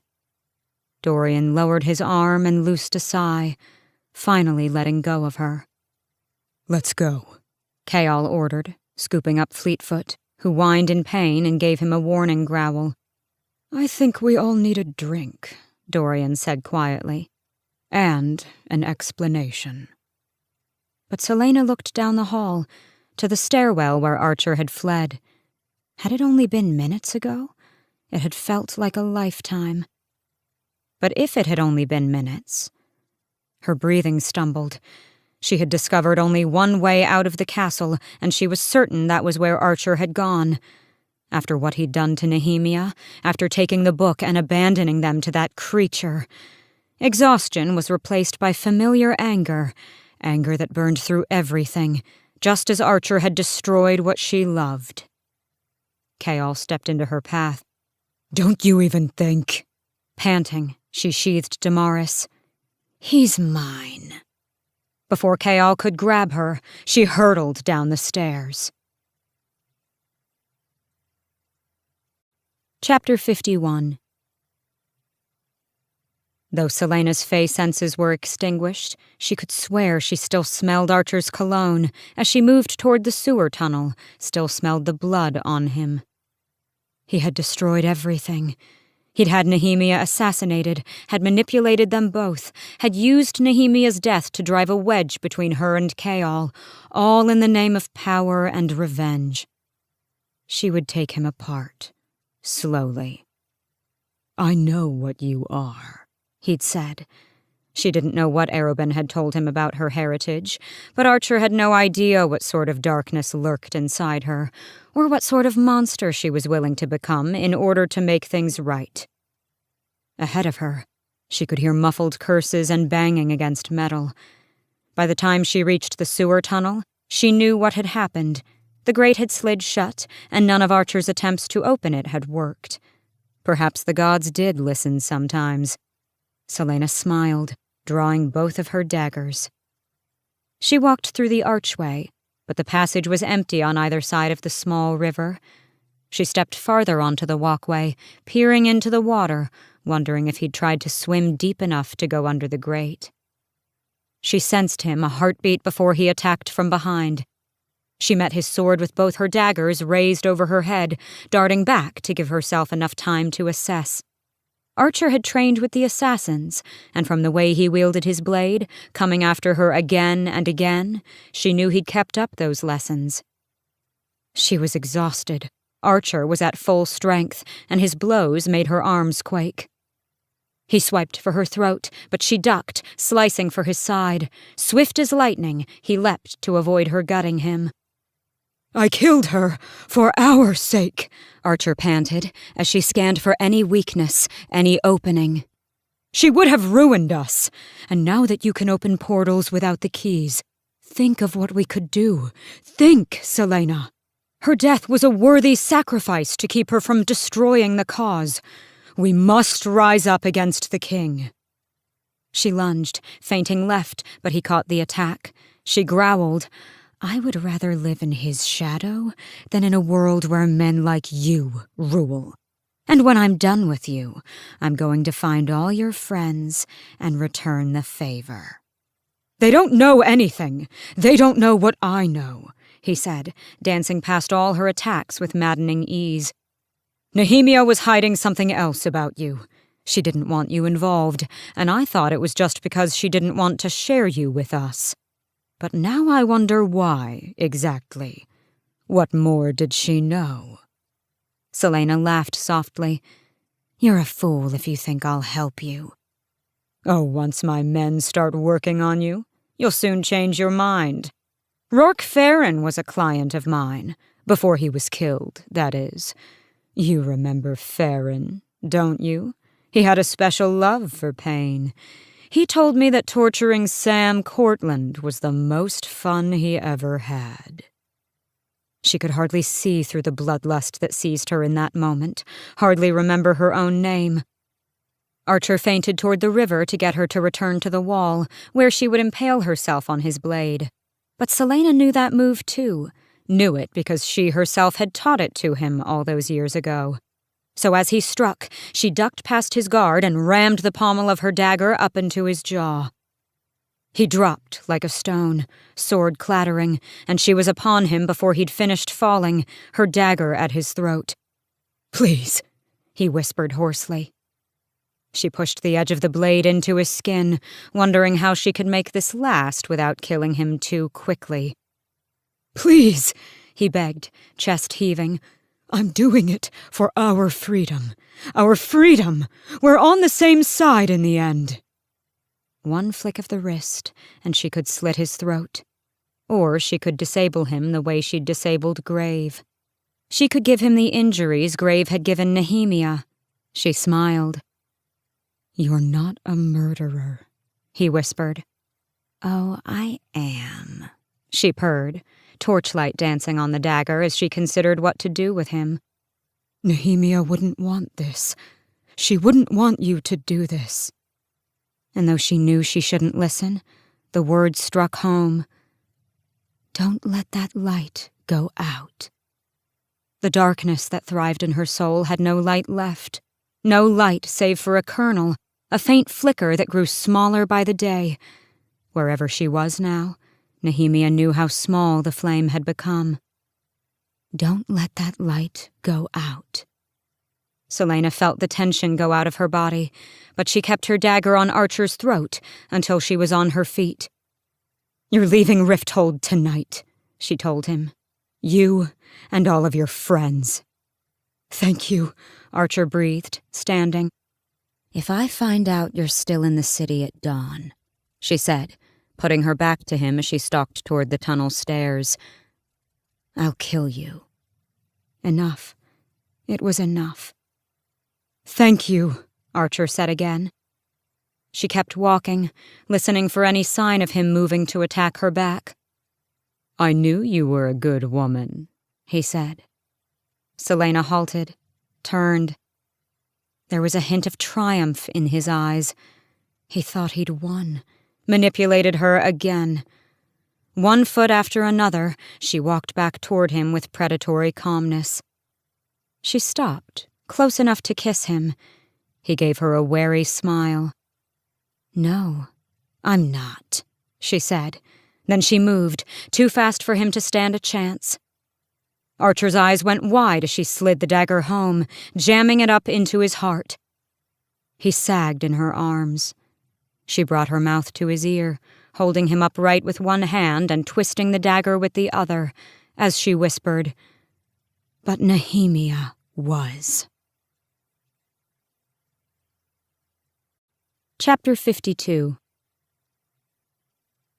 Chaol watched blood bubble out of Archer's lips as Celaena let him slump to the stone floor. She stared down at the body, her final words to him hovering in the air, running claws over Chaol's already chilled skin. She closed her eyes, tilting her head back as she took a long breath, as if she were embracing the death before her and the stain it left as payment for her vengeance. He had arrived in time to hear Archer beg for his life and utter the words that had been his last mistake. Chaol shifted his boot against the step to warn her that he was there. How much of her face senses did she retain when she looked like a human? Archer's blood spread across the dark stones, and Celaena opened her eyes as she slowly turned to Chaol. The blood had soaked the ends of her hair, turning them a brilliant red. And her eyes. There was nothing there, as though she'd been hollowed out. For a heartbeat, he wondered if she would kill him too, just for being there, for seeing the dark truth of her. She blinked, and the killing calm in her eyes vanished, replaced only by bone-deep weariness and sorrow. An invisible burden that he couldn't begin to imagine made her shoulders slump. She picked up the black book that Archer had dropped on the damp stones, but let it dangle from her fingers as if it were a piece of dirty clothing. "I owe you an explanation," was all she said. Celaena refused to let the healer look at her until Fleetfoot's leg had been fixed. It was only a long scratch, but it was deep. Celaena had held Fleetfoot's head in her arms as the thrashing dog was forced to swallow water laced with a sedative. Dorian helped as best he could, while the healer worked on the dog lying unconscious on Celaena's dining room table. Chaol leaned against the wall of the room, arms crossed over his chest. He'd said nothing to Dorian since they'd gone down into the passageway. The young brown-haired healer didn't ask any questions either. Once Fleetfoot was patched up and moved to Celaena's bed, Dorian insisted Celaena get her head looked at, but Celaena waved him off and told the healer that if she didn't inspect the Crown Prince first, she'd report her to the king. Scowling, Dorian let the woman clean the small wound on his temple, received when Celaena had knocked him out cold. Considering how bloody Celaena and Chaol were, he felt utterly ridiculous, even if his head still pounded. The healer finished with him, giving him a timid, slightly concerned smile. And when it was time to decide who should be looked at next, the glaring contest between Chaol and Celaena was one for the ages. At last, Chaol just shook his head and slumped into the seat that Dorian had recently vacated. He had blood everywhere, and ended up peeling off his tunic and shirt so the healer could cleanse his minor wounds. Despite the scratches and cuts, the abrasions on his hands and knees, the healer still asked no questions, her pretty face an unreadable professional mask. Celaena turned to Dorian, her voice quiet. "I'll come to your rooms when I'm done here." From the corner of his eye, he sensed Chaol stiffening, and Dorian bit down on his surge of jealousy as he realized he was being dismissed. The captain was making a good show of not looking at them, What had happened during the time he'd blacked out? And what had happened when she'd gone to kill Archer? "Fine," Dorian said, and thanked the healer for her help. At least he had time now to piece himself together, to sort through all that had happened in the last few hours, and to plan how to explain his magic to Chaol.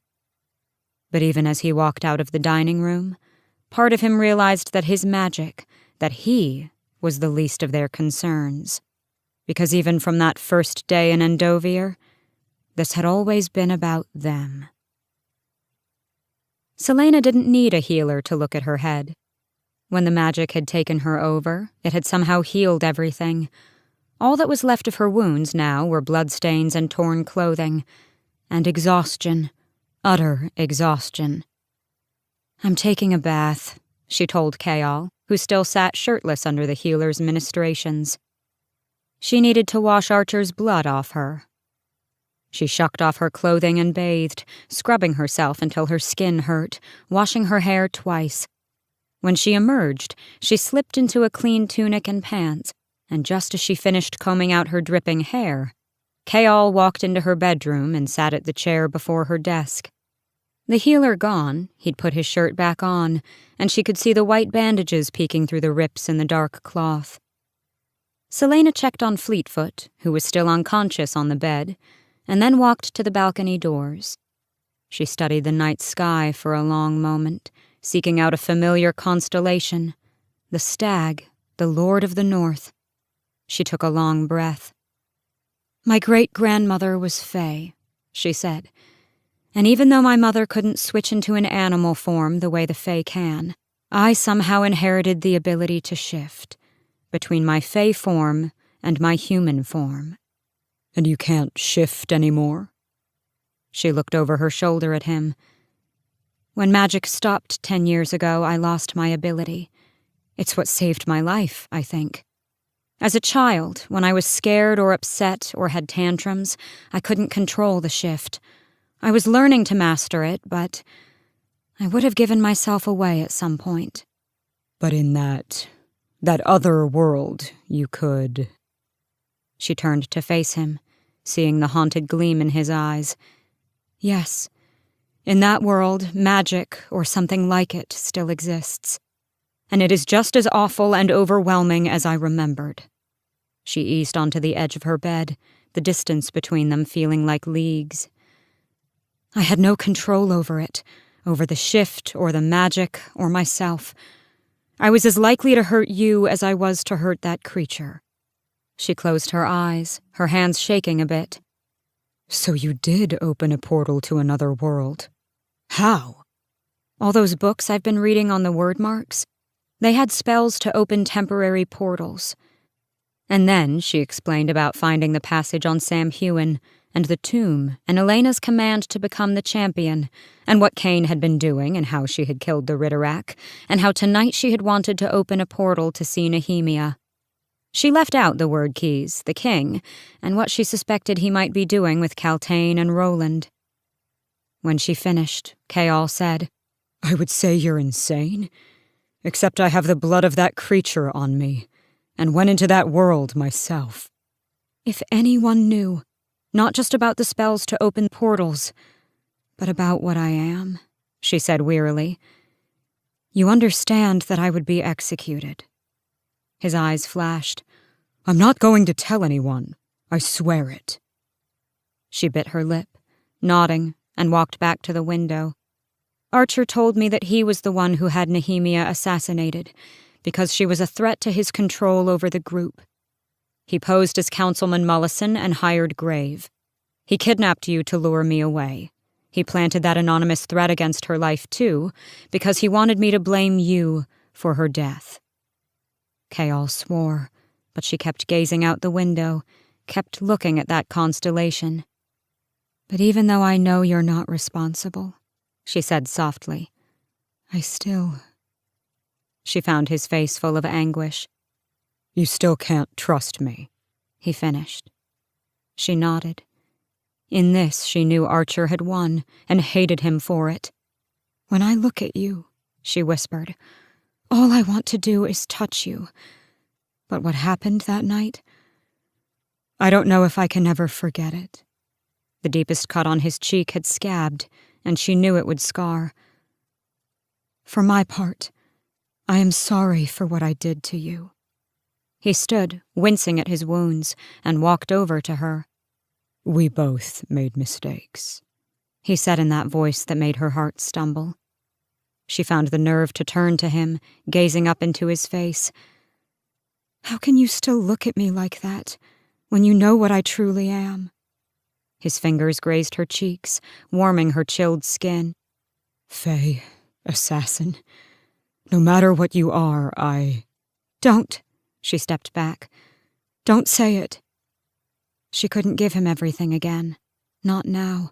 It wouldn't be fair to either of them. Even if she ever learned to forgive him for picking the king over Nehemia, her journey to find the word keys would require her to go far away, to a place where she would never ask him to follow. I need to prepare Archer's body to present to the king. She got out.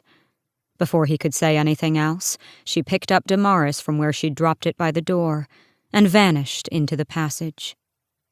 She waited until she was deep inside before she let the tears start flowing.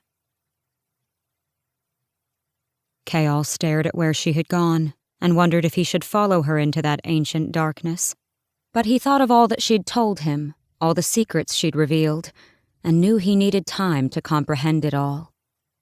He could tell that she had left out information. She'd told him only the vaguest details, and then there was the matter of her Fae heritage. He'd never heard of anyone inheriting their powers in such a throwback way. But then again, no one spoke of the Fae nowadays. It explained how she knew the ancient dirges. With a gentle pat on Fleetfoot's head, he left the room. The halls were empty and silent. And Dorian. She had acted like Dorian had some power, too. There had been the moment when the creature was blasted away by an invisible wall.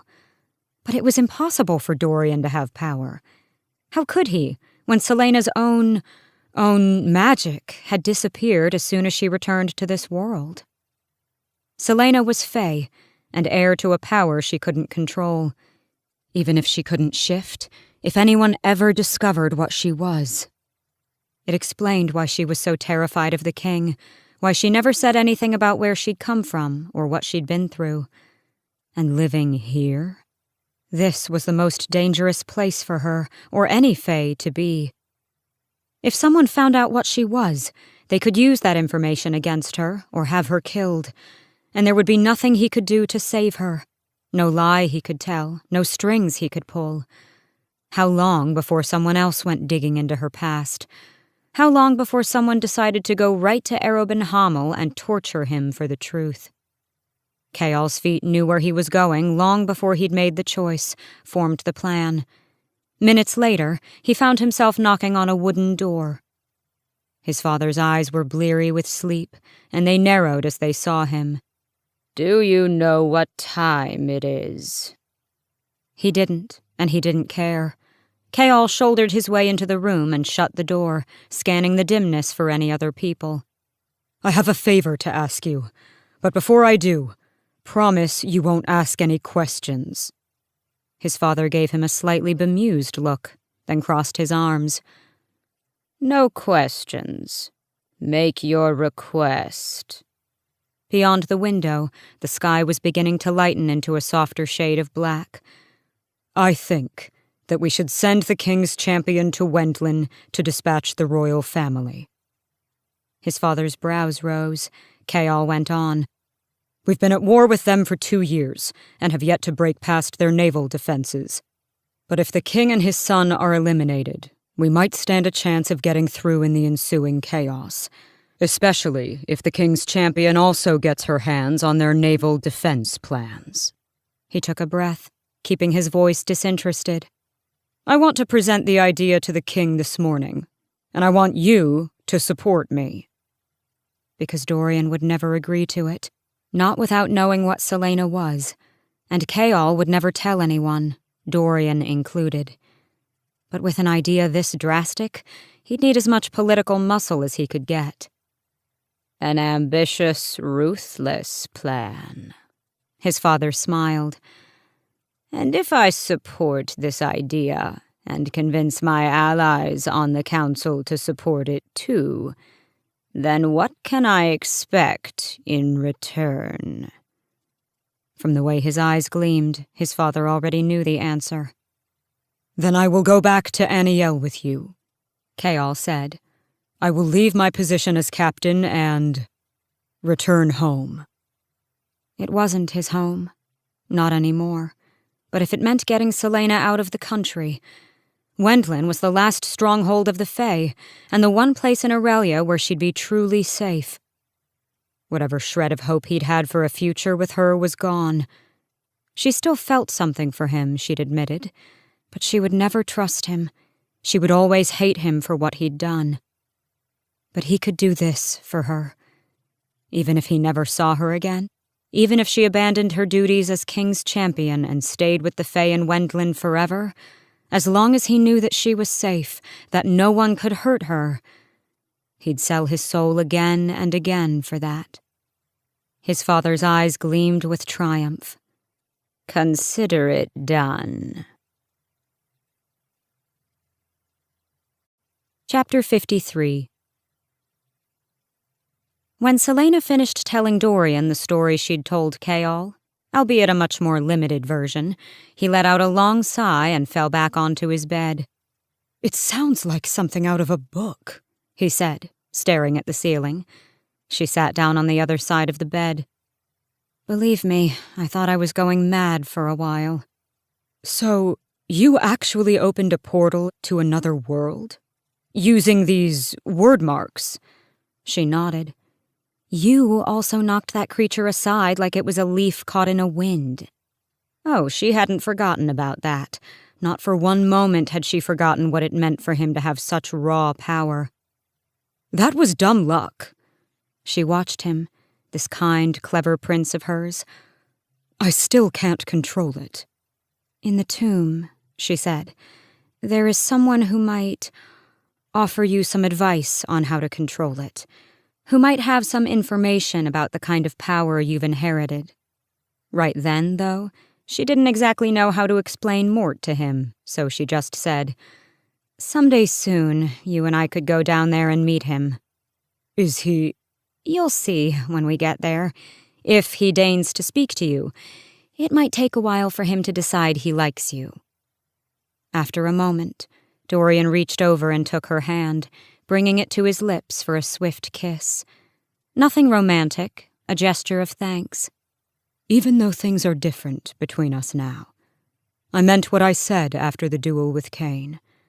I will always be grateful that you came into my life. Her throat tightened, and she squeezed his hand. Nehemia had dreamed of a court that could change the world, a court where loyalty and honor were more valued than blind obedience and power. The day Nehemia had died, Celaena had thought the dream of that court forever vanished. But looking at Dorian as he smiled at her, this prince who was smart and thoughtful and kind, who inspired good men like Kaol to serve him, Celaena wondered if Nehemia's impossible, desperate dream of that court might yet come to pass. The real question now was whether his father knew what a threat his son posed. The King of Otterlin had to give the captain credit. The plan was ruthless and bold, and would send a message not just to Wendlin, but to all their enemies. With the embargo between their countries, Wendlin refused to let Otterlanian men into its borders. But women and children seeking refuge could still enter. It made sending anyone else impossible, but his champion. The king looked down his council table, where the captain was waiting for his decision. Westfall's father and 4 others had immediately supported the idea. Another bit of unexpected cunning from the captain. He'd brought allies to this meeting. Dorian, however, was watching the captain with barely concealed surprise. Clearly Westfall hadn't thought Dorian would support his decision. If only Westfall had been his heir instead. His warrior's mind was sharp, and he didn't balk from doing what needed to be done. The prince had yet to learn that kind of ruthlessness. Getting the assassin away from his son would be an unexpected benefit, He trusted the girl to do his dirty work, but he didn't want her around Dorian. She'd brought Archer Finn's head to him this morning, not a day later than she'd promised him, and explained what she'd discovered, that Archer had been responsible for Nehemia's assassination due to their mutual involvement in that traitorous society. He wasn't surprised that Nehemia was involved. But what would the assassin have to say about this journey? "Summon my champion," he said. In the ensuing silence, the council members murmured to each other, and his son tried to catch Westfall's eye, but the captain avoided looking at the prince. The king smiled slightly, twisting the black ring on his finger. A pity Parrington wasn't here to see this.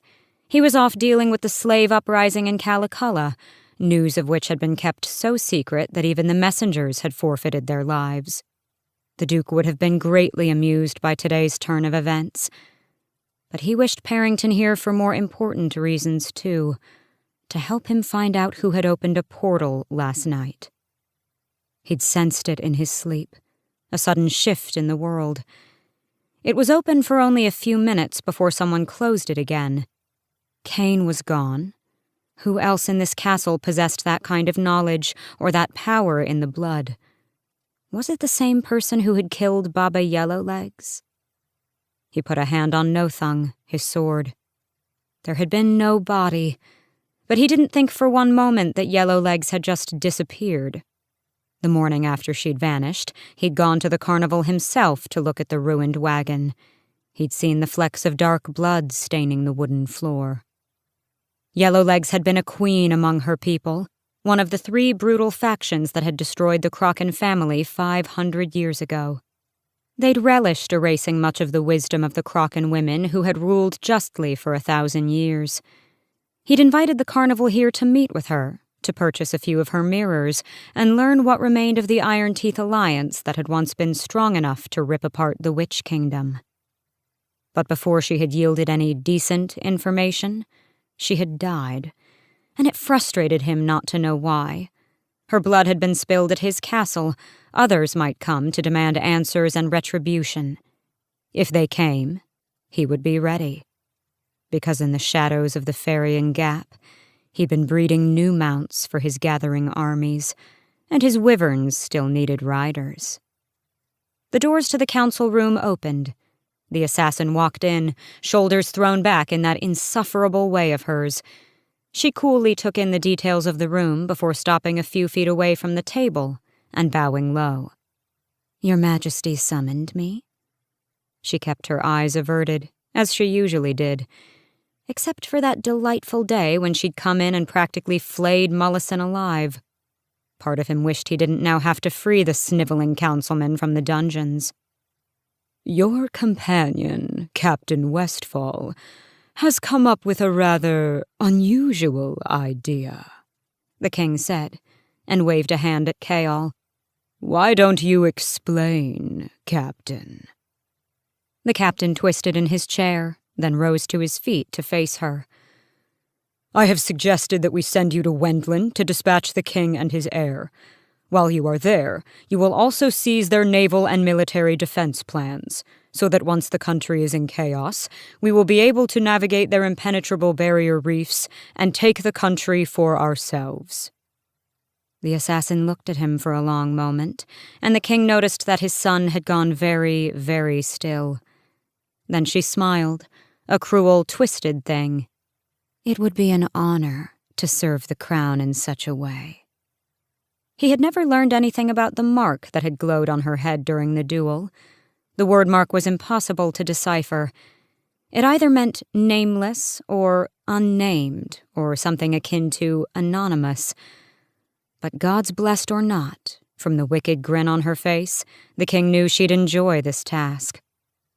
"Perhaps we'll have some fun with it," the king mused. "Wendland is having their solstice ball in a few months. What a message it would send if the king and his son were to meet their end right under the noses of their own court, on their day of triumph." Though the captain shifted on his feet at the sudden change of plans, the assassin smiled at him again, dark glee written all over her. What hellhole had she come from to find delight in such things? A brilliant idea, Your Majesty. It's done, then, the king said, and they all looked at him. You'll leave tomorrow. But, his son interrupted, surely she needs some time to study Wendlin, to learn its ways, and— It's a 2-week journey by sea, he said. And then she'll need time to infiltrate the castle in time for the ball. She can take whatever materials she needs and study them on board. Her brows had lifted slightly, but she just bowed her head. The captain was still standing, stiffer than usual, and his son was glaring at him and at the captain, so angry that he wondered whether he'd snap. But the king wasn't particularly interested in their petty dramas, not when this brilliant plan had arisen. He'd have to send riders immediately to the Farian Gap and the Dead Islands, and have General Narok ready his legion. He didn't mean to make mistakes with this one chance in Wendlin. And it would be the perfect opportunity to test a few of the weapons he'd been forging in secret all these years. Tomorrow. She was leaving tomorrow. And Chaol had come up with the idea? But why? She wanted to demand answers, wanted to know what he was thinking when he'd come up with this plan. She'd never told him the truth about the king's threat, that he would execute Chaol if she didn't return from a mission, if she failed. And she could fake the deaths of petty lords and merchants, but not the king and crown prince of Wendlin. Not in 1,000 lifetimes could she find a way out of it. She paced and paced, knowing Chaol wouldn't be back in his rooms yet, and wound up going down to the tomb, if only to give herself something to do. She expected Mort to lecture her about the portal, which he did, thoroughly, but she didn't expect to find Elena waiting for her inside the tomb. You have enough power to appear to me now, but you couldn't help close the portal last night? She took one look at the queen's frown and began pacing again. I could not, Elena said. Even now, this visit is draining me faster than it should. Celaena scowled at her. I can't go to Wendlin. I can't go. Chaol knows what I'm doing for you, so why would he make me go there? Take a breath, Elena said softly. Celaena glared at her. This ruins your plans, too. If I'm in Wendlin, then I can't deal with the word keys and the king. And even if I pretended to go and instead went questing across this continent, it wouldn't take long for the king to realize I'm not where I'm supposed to be. Elena crossed her arms. If you are in Wendlin, then you will be near Doranel. I think that's why the captain wants you to go. Celaena barked a laugh. Oh, what a tangled mess he'd gotten her into. He wants me to go hide with the Fae and never come back to Otterlin? That's not going to happen. Not only will he be killed, but the word keys— You will sail to Wendlin tomorrow. Elena's eyes glowed bright. Leave the word keys and the king for now.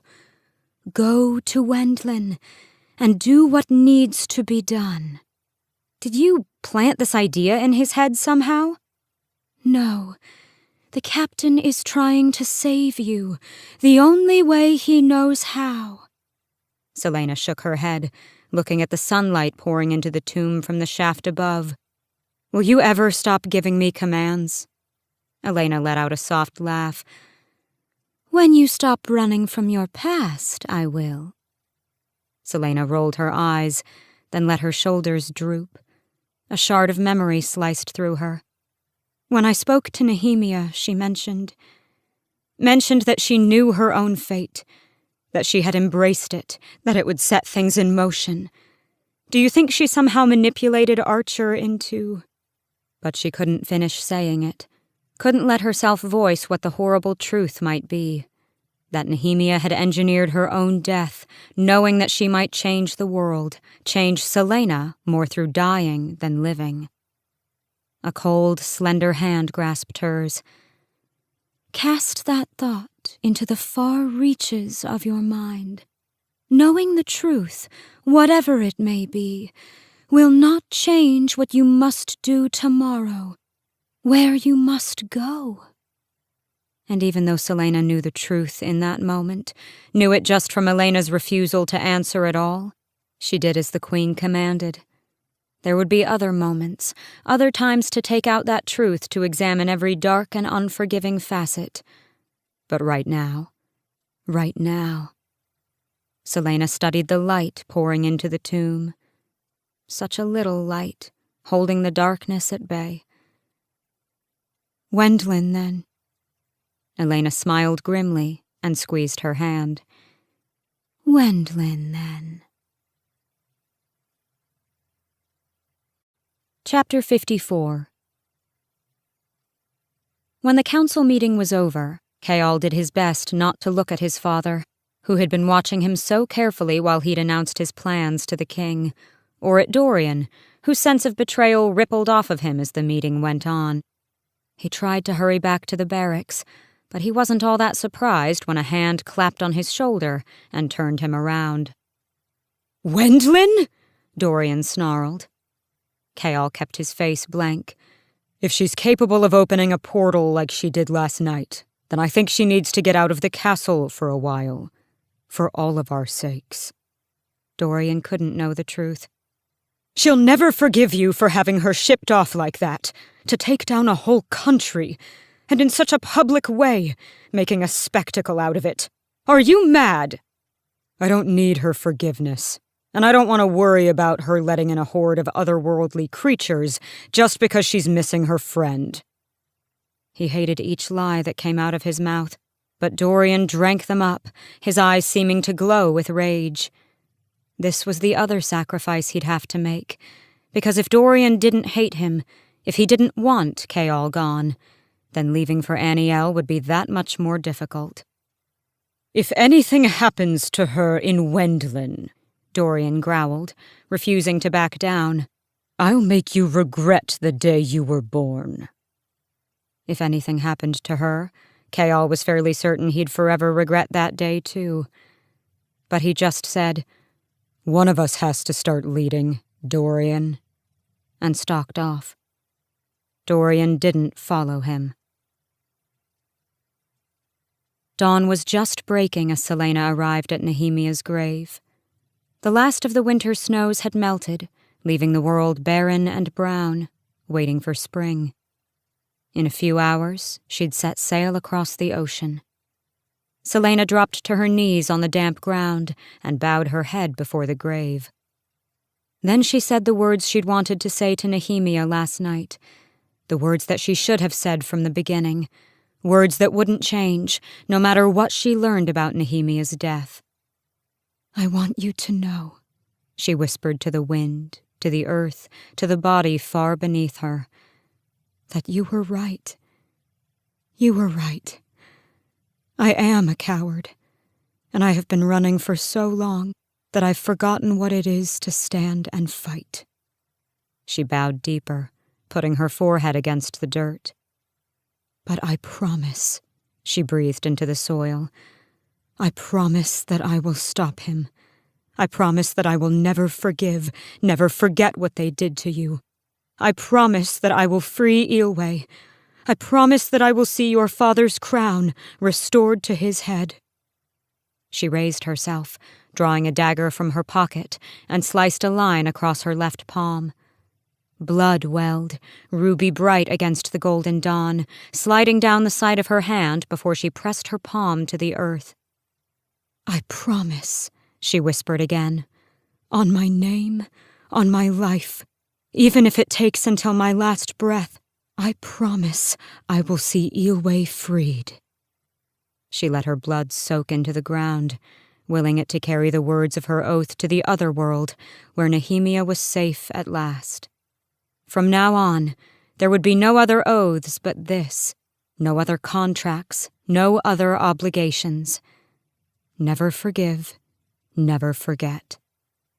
And she didn't know how she would do it, or how long it would take, but she would see it through, because Nehemia couldn't. because it was time. Chapter 55. The shattered lock on Celaena's bedroom door still wasn't fixed by the time Dorian appeared after breakfast, a stack of books in his arms. She stood before her bed, stuffing clothing into a large leather satchel. Fleetfoot was the first to acknowledge him, though he had no doubt Celaena heard him coming from the hallway. The dog limped to him, tail wagging, and Dorian set the books on the desk before kneeling on the plush rug. He ran his hands over Fleetfoot's head, letting her lick him a few times. "The healer said her leg is going to be fine," Celaena said, still focused on her satchel. Her left hand was bandaged, a wound he hadn't noticed last night. "She just left a few minutes ago." "Good," Dorian said, rising to his feet. She was wearing a heavy tunic and pants and a thick cloak. Her brown boots were sturdy and sensible, far more subdued than her usual attire. Traveling clothes. "Were you going to leave without saying goodbye?" "I thought it would be easier this way," she said. In 2 hours she would sail to Wendlin, that land of myths and monsters, a kingdom of dreams and nightmares made flesh. Dorian approached her. "This plan is madness. You don't have to go. We can convince my father to do something else.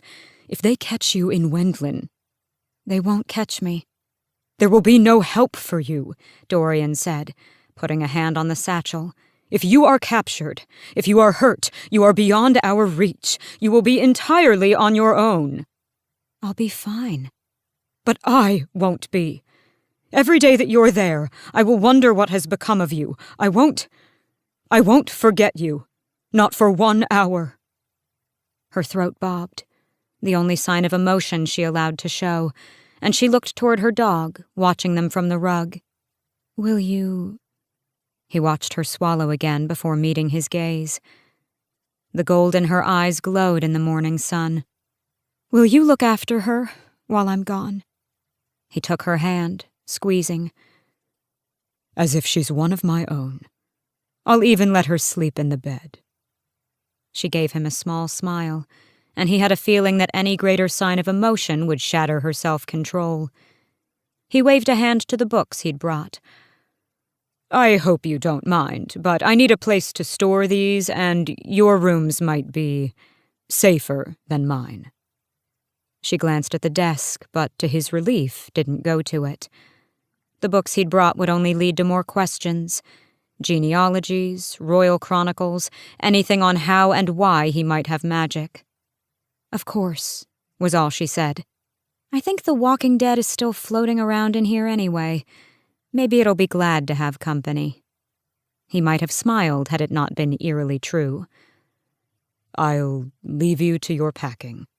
I have a council meeting at the same time your ship departs," he said, fighting the ache in his chest. It was a lie, and a bad one, but he didn't want to be at the docks, not when he knew someone else would be there to see her off. "So, I suppose this is goodbye?" He didn't know whether he was allowed to embrace her anymore, so he stuffed his hands into his pockets and gave her a smile. "Take care of yourself." A faint nod. They were friends now, and he knew that the physical boundaries between them had been altered, but... He turned away rather than let her see the disappointment he knew was all too clear on his face. He took all of 2 steps toward the door before she spoke, the words soft and strained. "Thank you for all that you have done for me, Dorian. Thank you for being my friend, for not being like the others." He paused, turning to face her. She kept her chin high, but her eyes were gleaming. "I'll come back," she said quietly. "I'll come back for you." And he knew that there was more that she wasn't saying, some bigger meaning behind those words. But Dorian still believed her.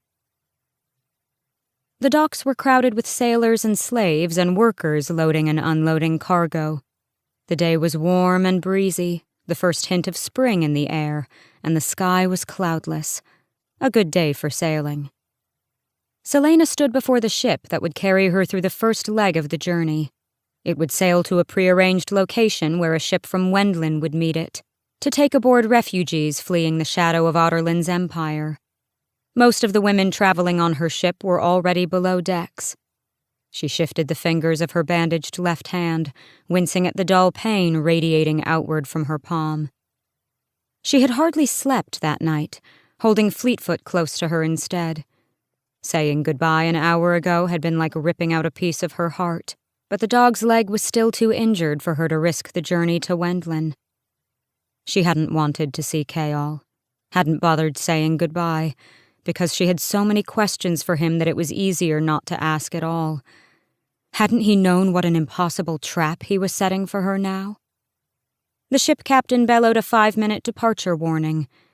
The sailors started scrambling, doubling their efforts to prepare to leave the harbor and set out down the Avery, and then into the great ocean itself. To Wendlin. She swallowed hard.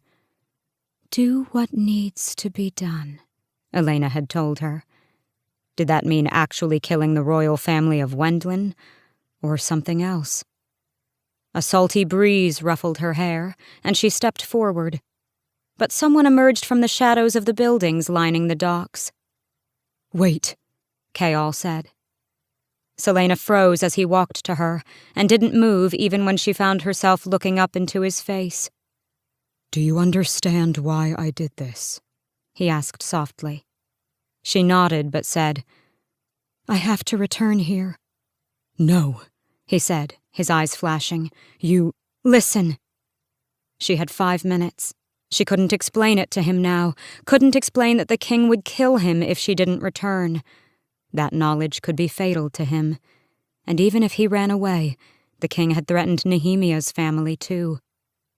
But she knew that Chaol was trying to protect her, and she couldn't leave him wholly ignorant, because if she did die in Wendlin, if something happened to her... Listen carefully to what I am about to tell you. His brows rose, but she didn't give herself a moment to reconsider, to second-guess her decision. As succinctly as she could, she told him about the word keys, she told him about the word gates, and about Baba Yellowlegs. She told him about the papers she'd stashed down in the tomb, the riddle with the locations of the 3 word keys.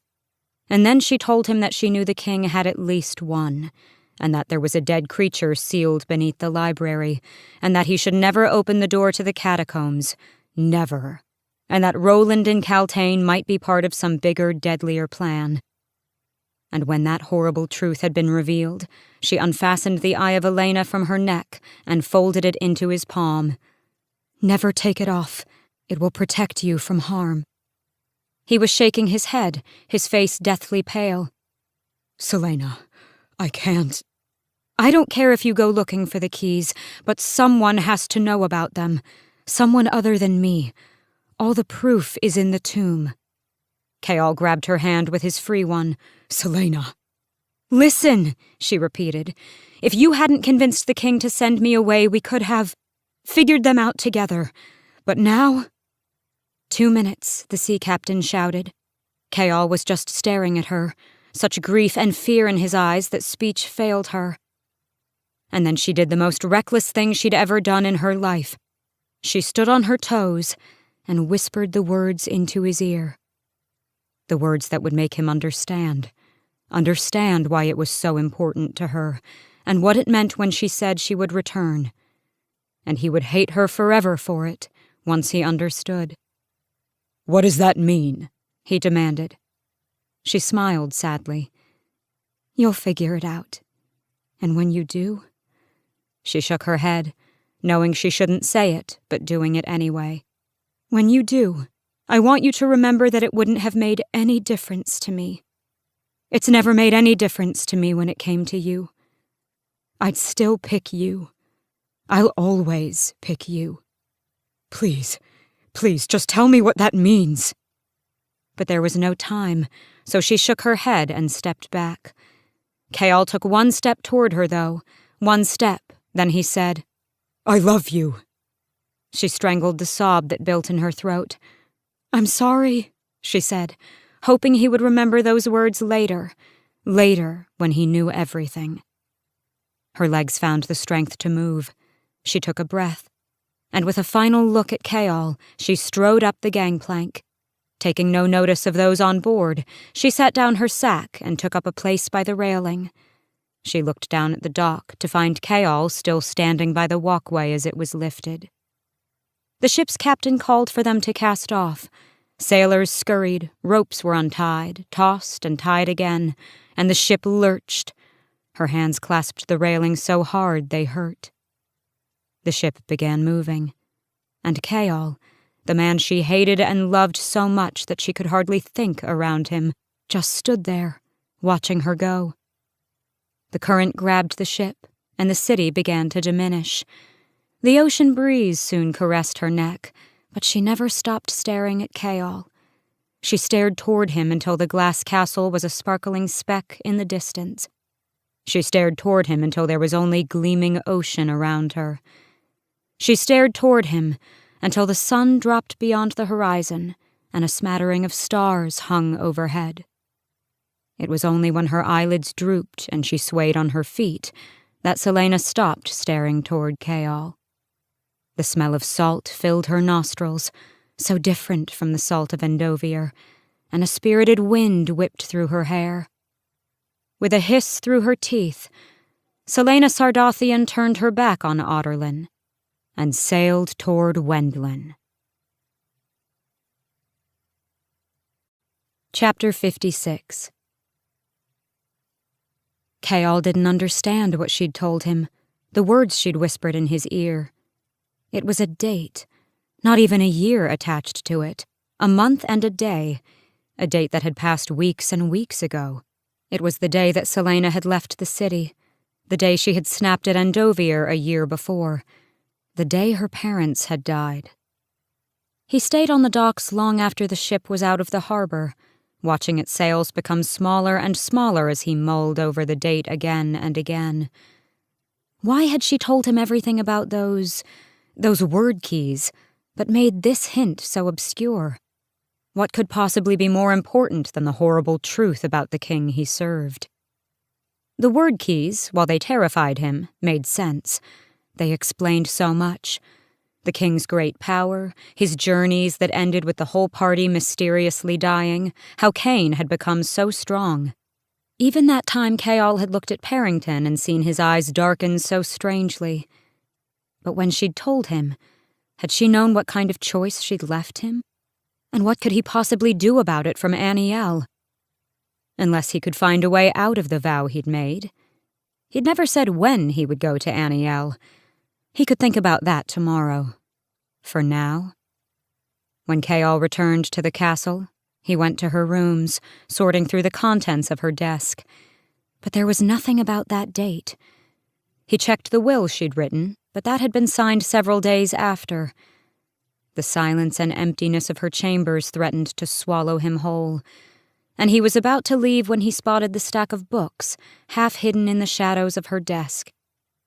Genealogies and countless royal chronicles. When had she brought these books here? He hadn't seen them the other night. Was it somehow another clue? Standing before the desk, he pulled out the royal chronicles, all from the past 18 years, and started back, one by one. Nothing. Then came the chronicle from 10 years ago. It was thicker than all the rest, as it should be given the events that had happened that year. But when he saw what was written about the date she had given, everything froze. This morning, King Orlon Galathinius, his nephew and heir Ro Galathinius, and Ro's wife Evelyn were found assassinated. Orlon was murdered in his bed at the royal palace in Orinth, and Ro and Evelyn were found dead in their beds at their country estate along the river Florine. There is no word yet about the fate of Ro and Evelyn's daughter, Aelin. Chaol grabbed for the first genealogy book, the one on the bloodlines of the royal houses of Otterlin and Terrasen. Was Celaena trying to tell him she knew the truth about what had happened that night? That she might know where the lost Princess Aelin was hiding? That she had been there when this all happened? He flipped through the pages, scanning the genealogies he had already read. But then he remembered something about the name Evelyn Ashriver. Ashriver. Evelyn had come from Wendlin, had been a princess of the king's court. Hands shaking, he yanked out a book containing Wendlin's royal family tree. On the last page, Aelin Ashriver Galathinius's name was written at the bottom, and above it, her mother Evelyn's. But the family tree traced only the female line. The female, not the male, because 2 spots above Evelyn's name was written Mab, Aelin's great-grandmother. She was one of the 3 Fae sister queens, Maeve, Mora, and Mab. Mab, the youngest, the fairest, who, when she died, had been made into a goddess, known to them now as Deanna, Lady of the Hunt. The memory hit him like a brick to the face. That Yulmus morning, when Celaena had looked so uncomfortable to be receiving the golden arrow of Deanna, the arrow of Mab. And Chaol counted down the family tree, one after one, until my great-grandmother was Fae. Chaol had to brace a hand against the desk. No, it couldn't be. He turned back to the chronicle still lying open, and turned to the next day. Aelin Galathinius, heir to the throne of Terrasen, died today, or sometime in the night. Before help could reach her deceased parents' estate, the assassin who had missed her the night before returned. Her body has still not been found, though some believe it was thrown into the river behind her parents' house. She'd once said that Arobin had found her half dead and frozen on a riverbank. He was just jumping to conclusions. Maybe she merely wanted him to know that she still cared about Terrasen, or there was a poem scribbled at the top of the Ash River family tree, as though some student had dashed it down as a reminder while studying. Ash River eyes, the fairest eyes from legends old, of brightest blue, ringed with gold. Bright blue eyes, ringed with gold. A strangled cry came out of him. How many times had he looked into those eyes? How many times had he seen her avert her gaze, that one bit of proof she couldn't hide, from the king?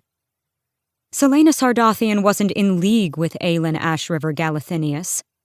Celaena Sardothien was Aelin Ashriver Galathinius, heir to the throne and rightful queen of Terrasen. Celaena was Aelin Galathinius, the greatest living threat to Otterlin, the one person who could raise an army capable of standing against the king. Now, she was also the one person who knew the secret source of the king's power and who sought a way to destroy it. And he had just sent her into the arms of her strongest potential allies, to the homeland of her mother, the kingdom of her cousin, and the domain of her aunt, Queen Maeve of the Fae. Celaena was the lost queen of Terrasen. Chaol sank to his knees. That was Crown of Midnight by Sarah J. Maas, read by Elizabeth Evans. Produced by Dion Audio for Bloomsbury Publishing plc. Text copyright Sarah J. Maas 2013. Recording copyright Bloomsbury Publishing plc 2021. Audible hopes you've enjoyed this program.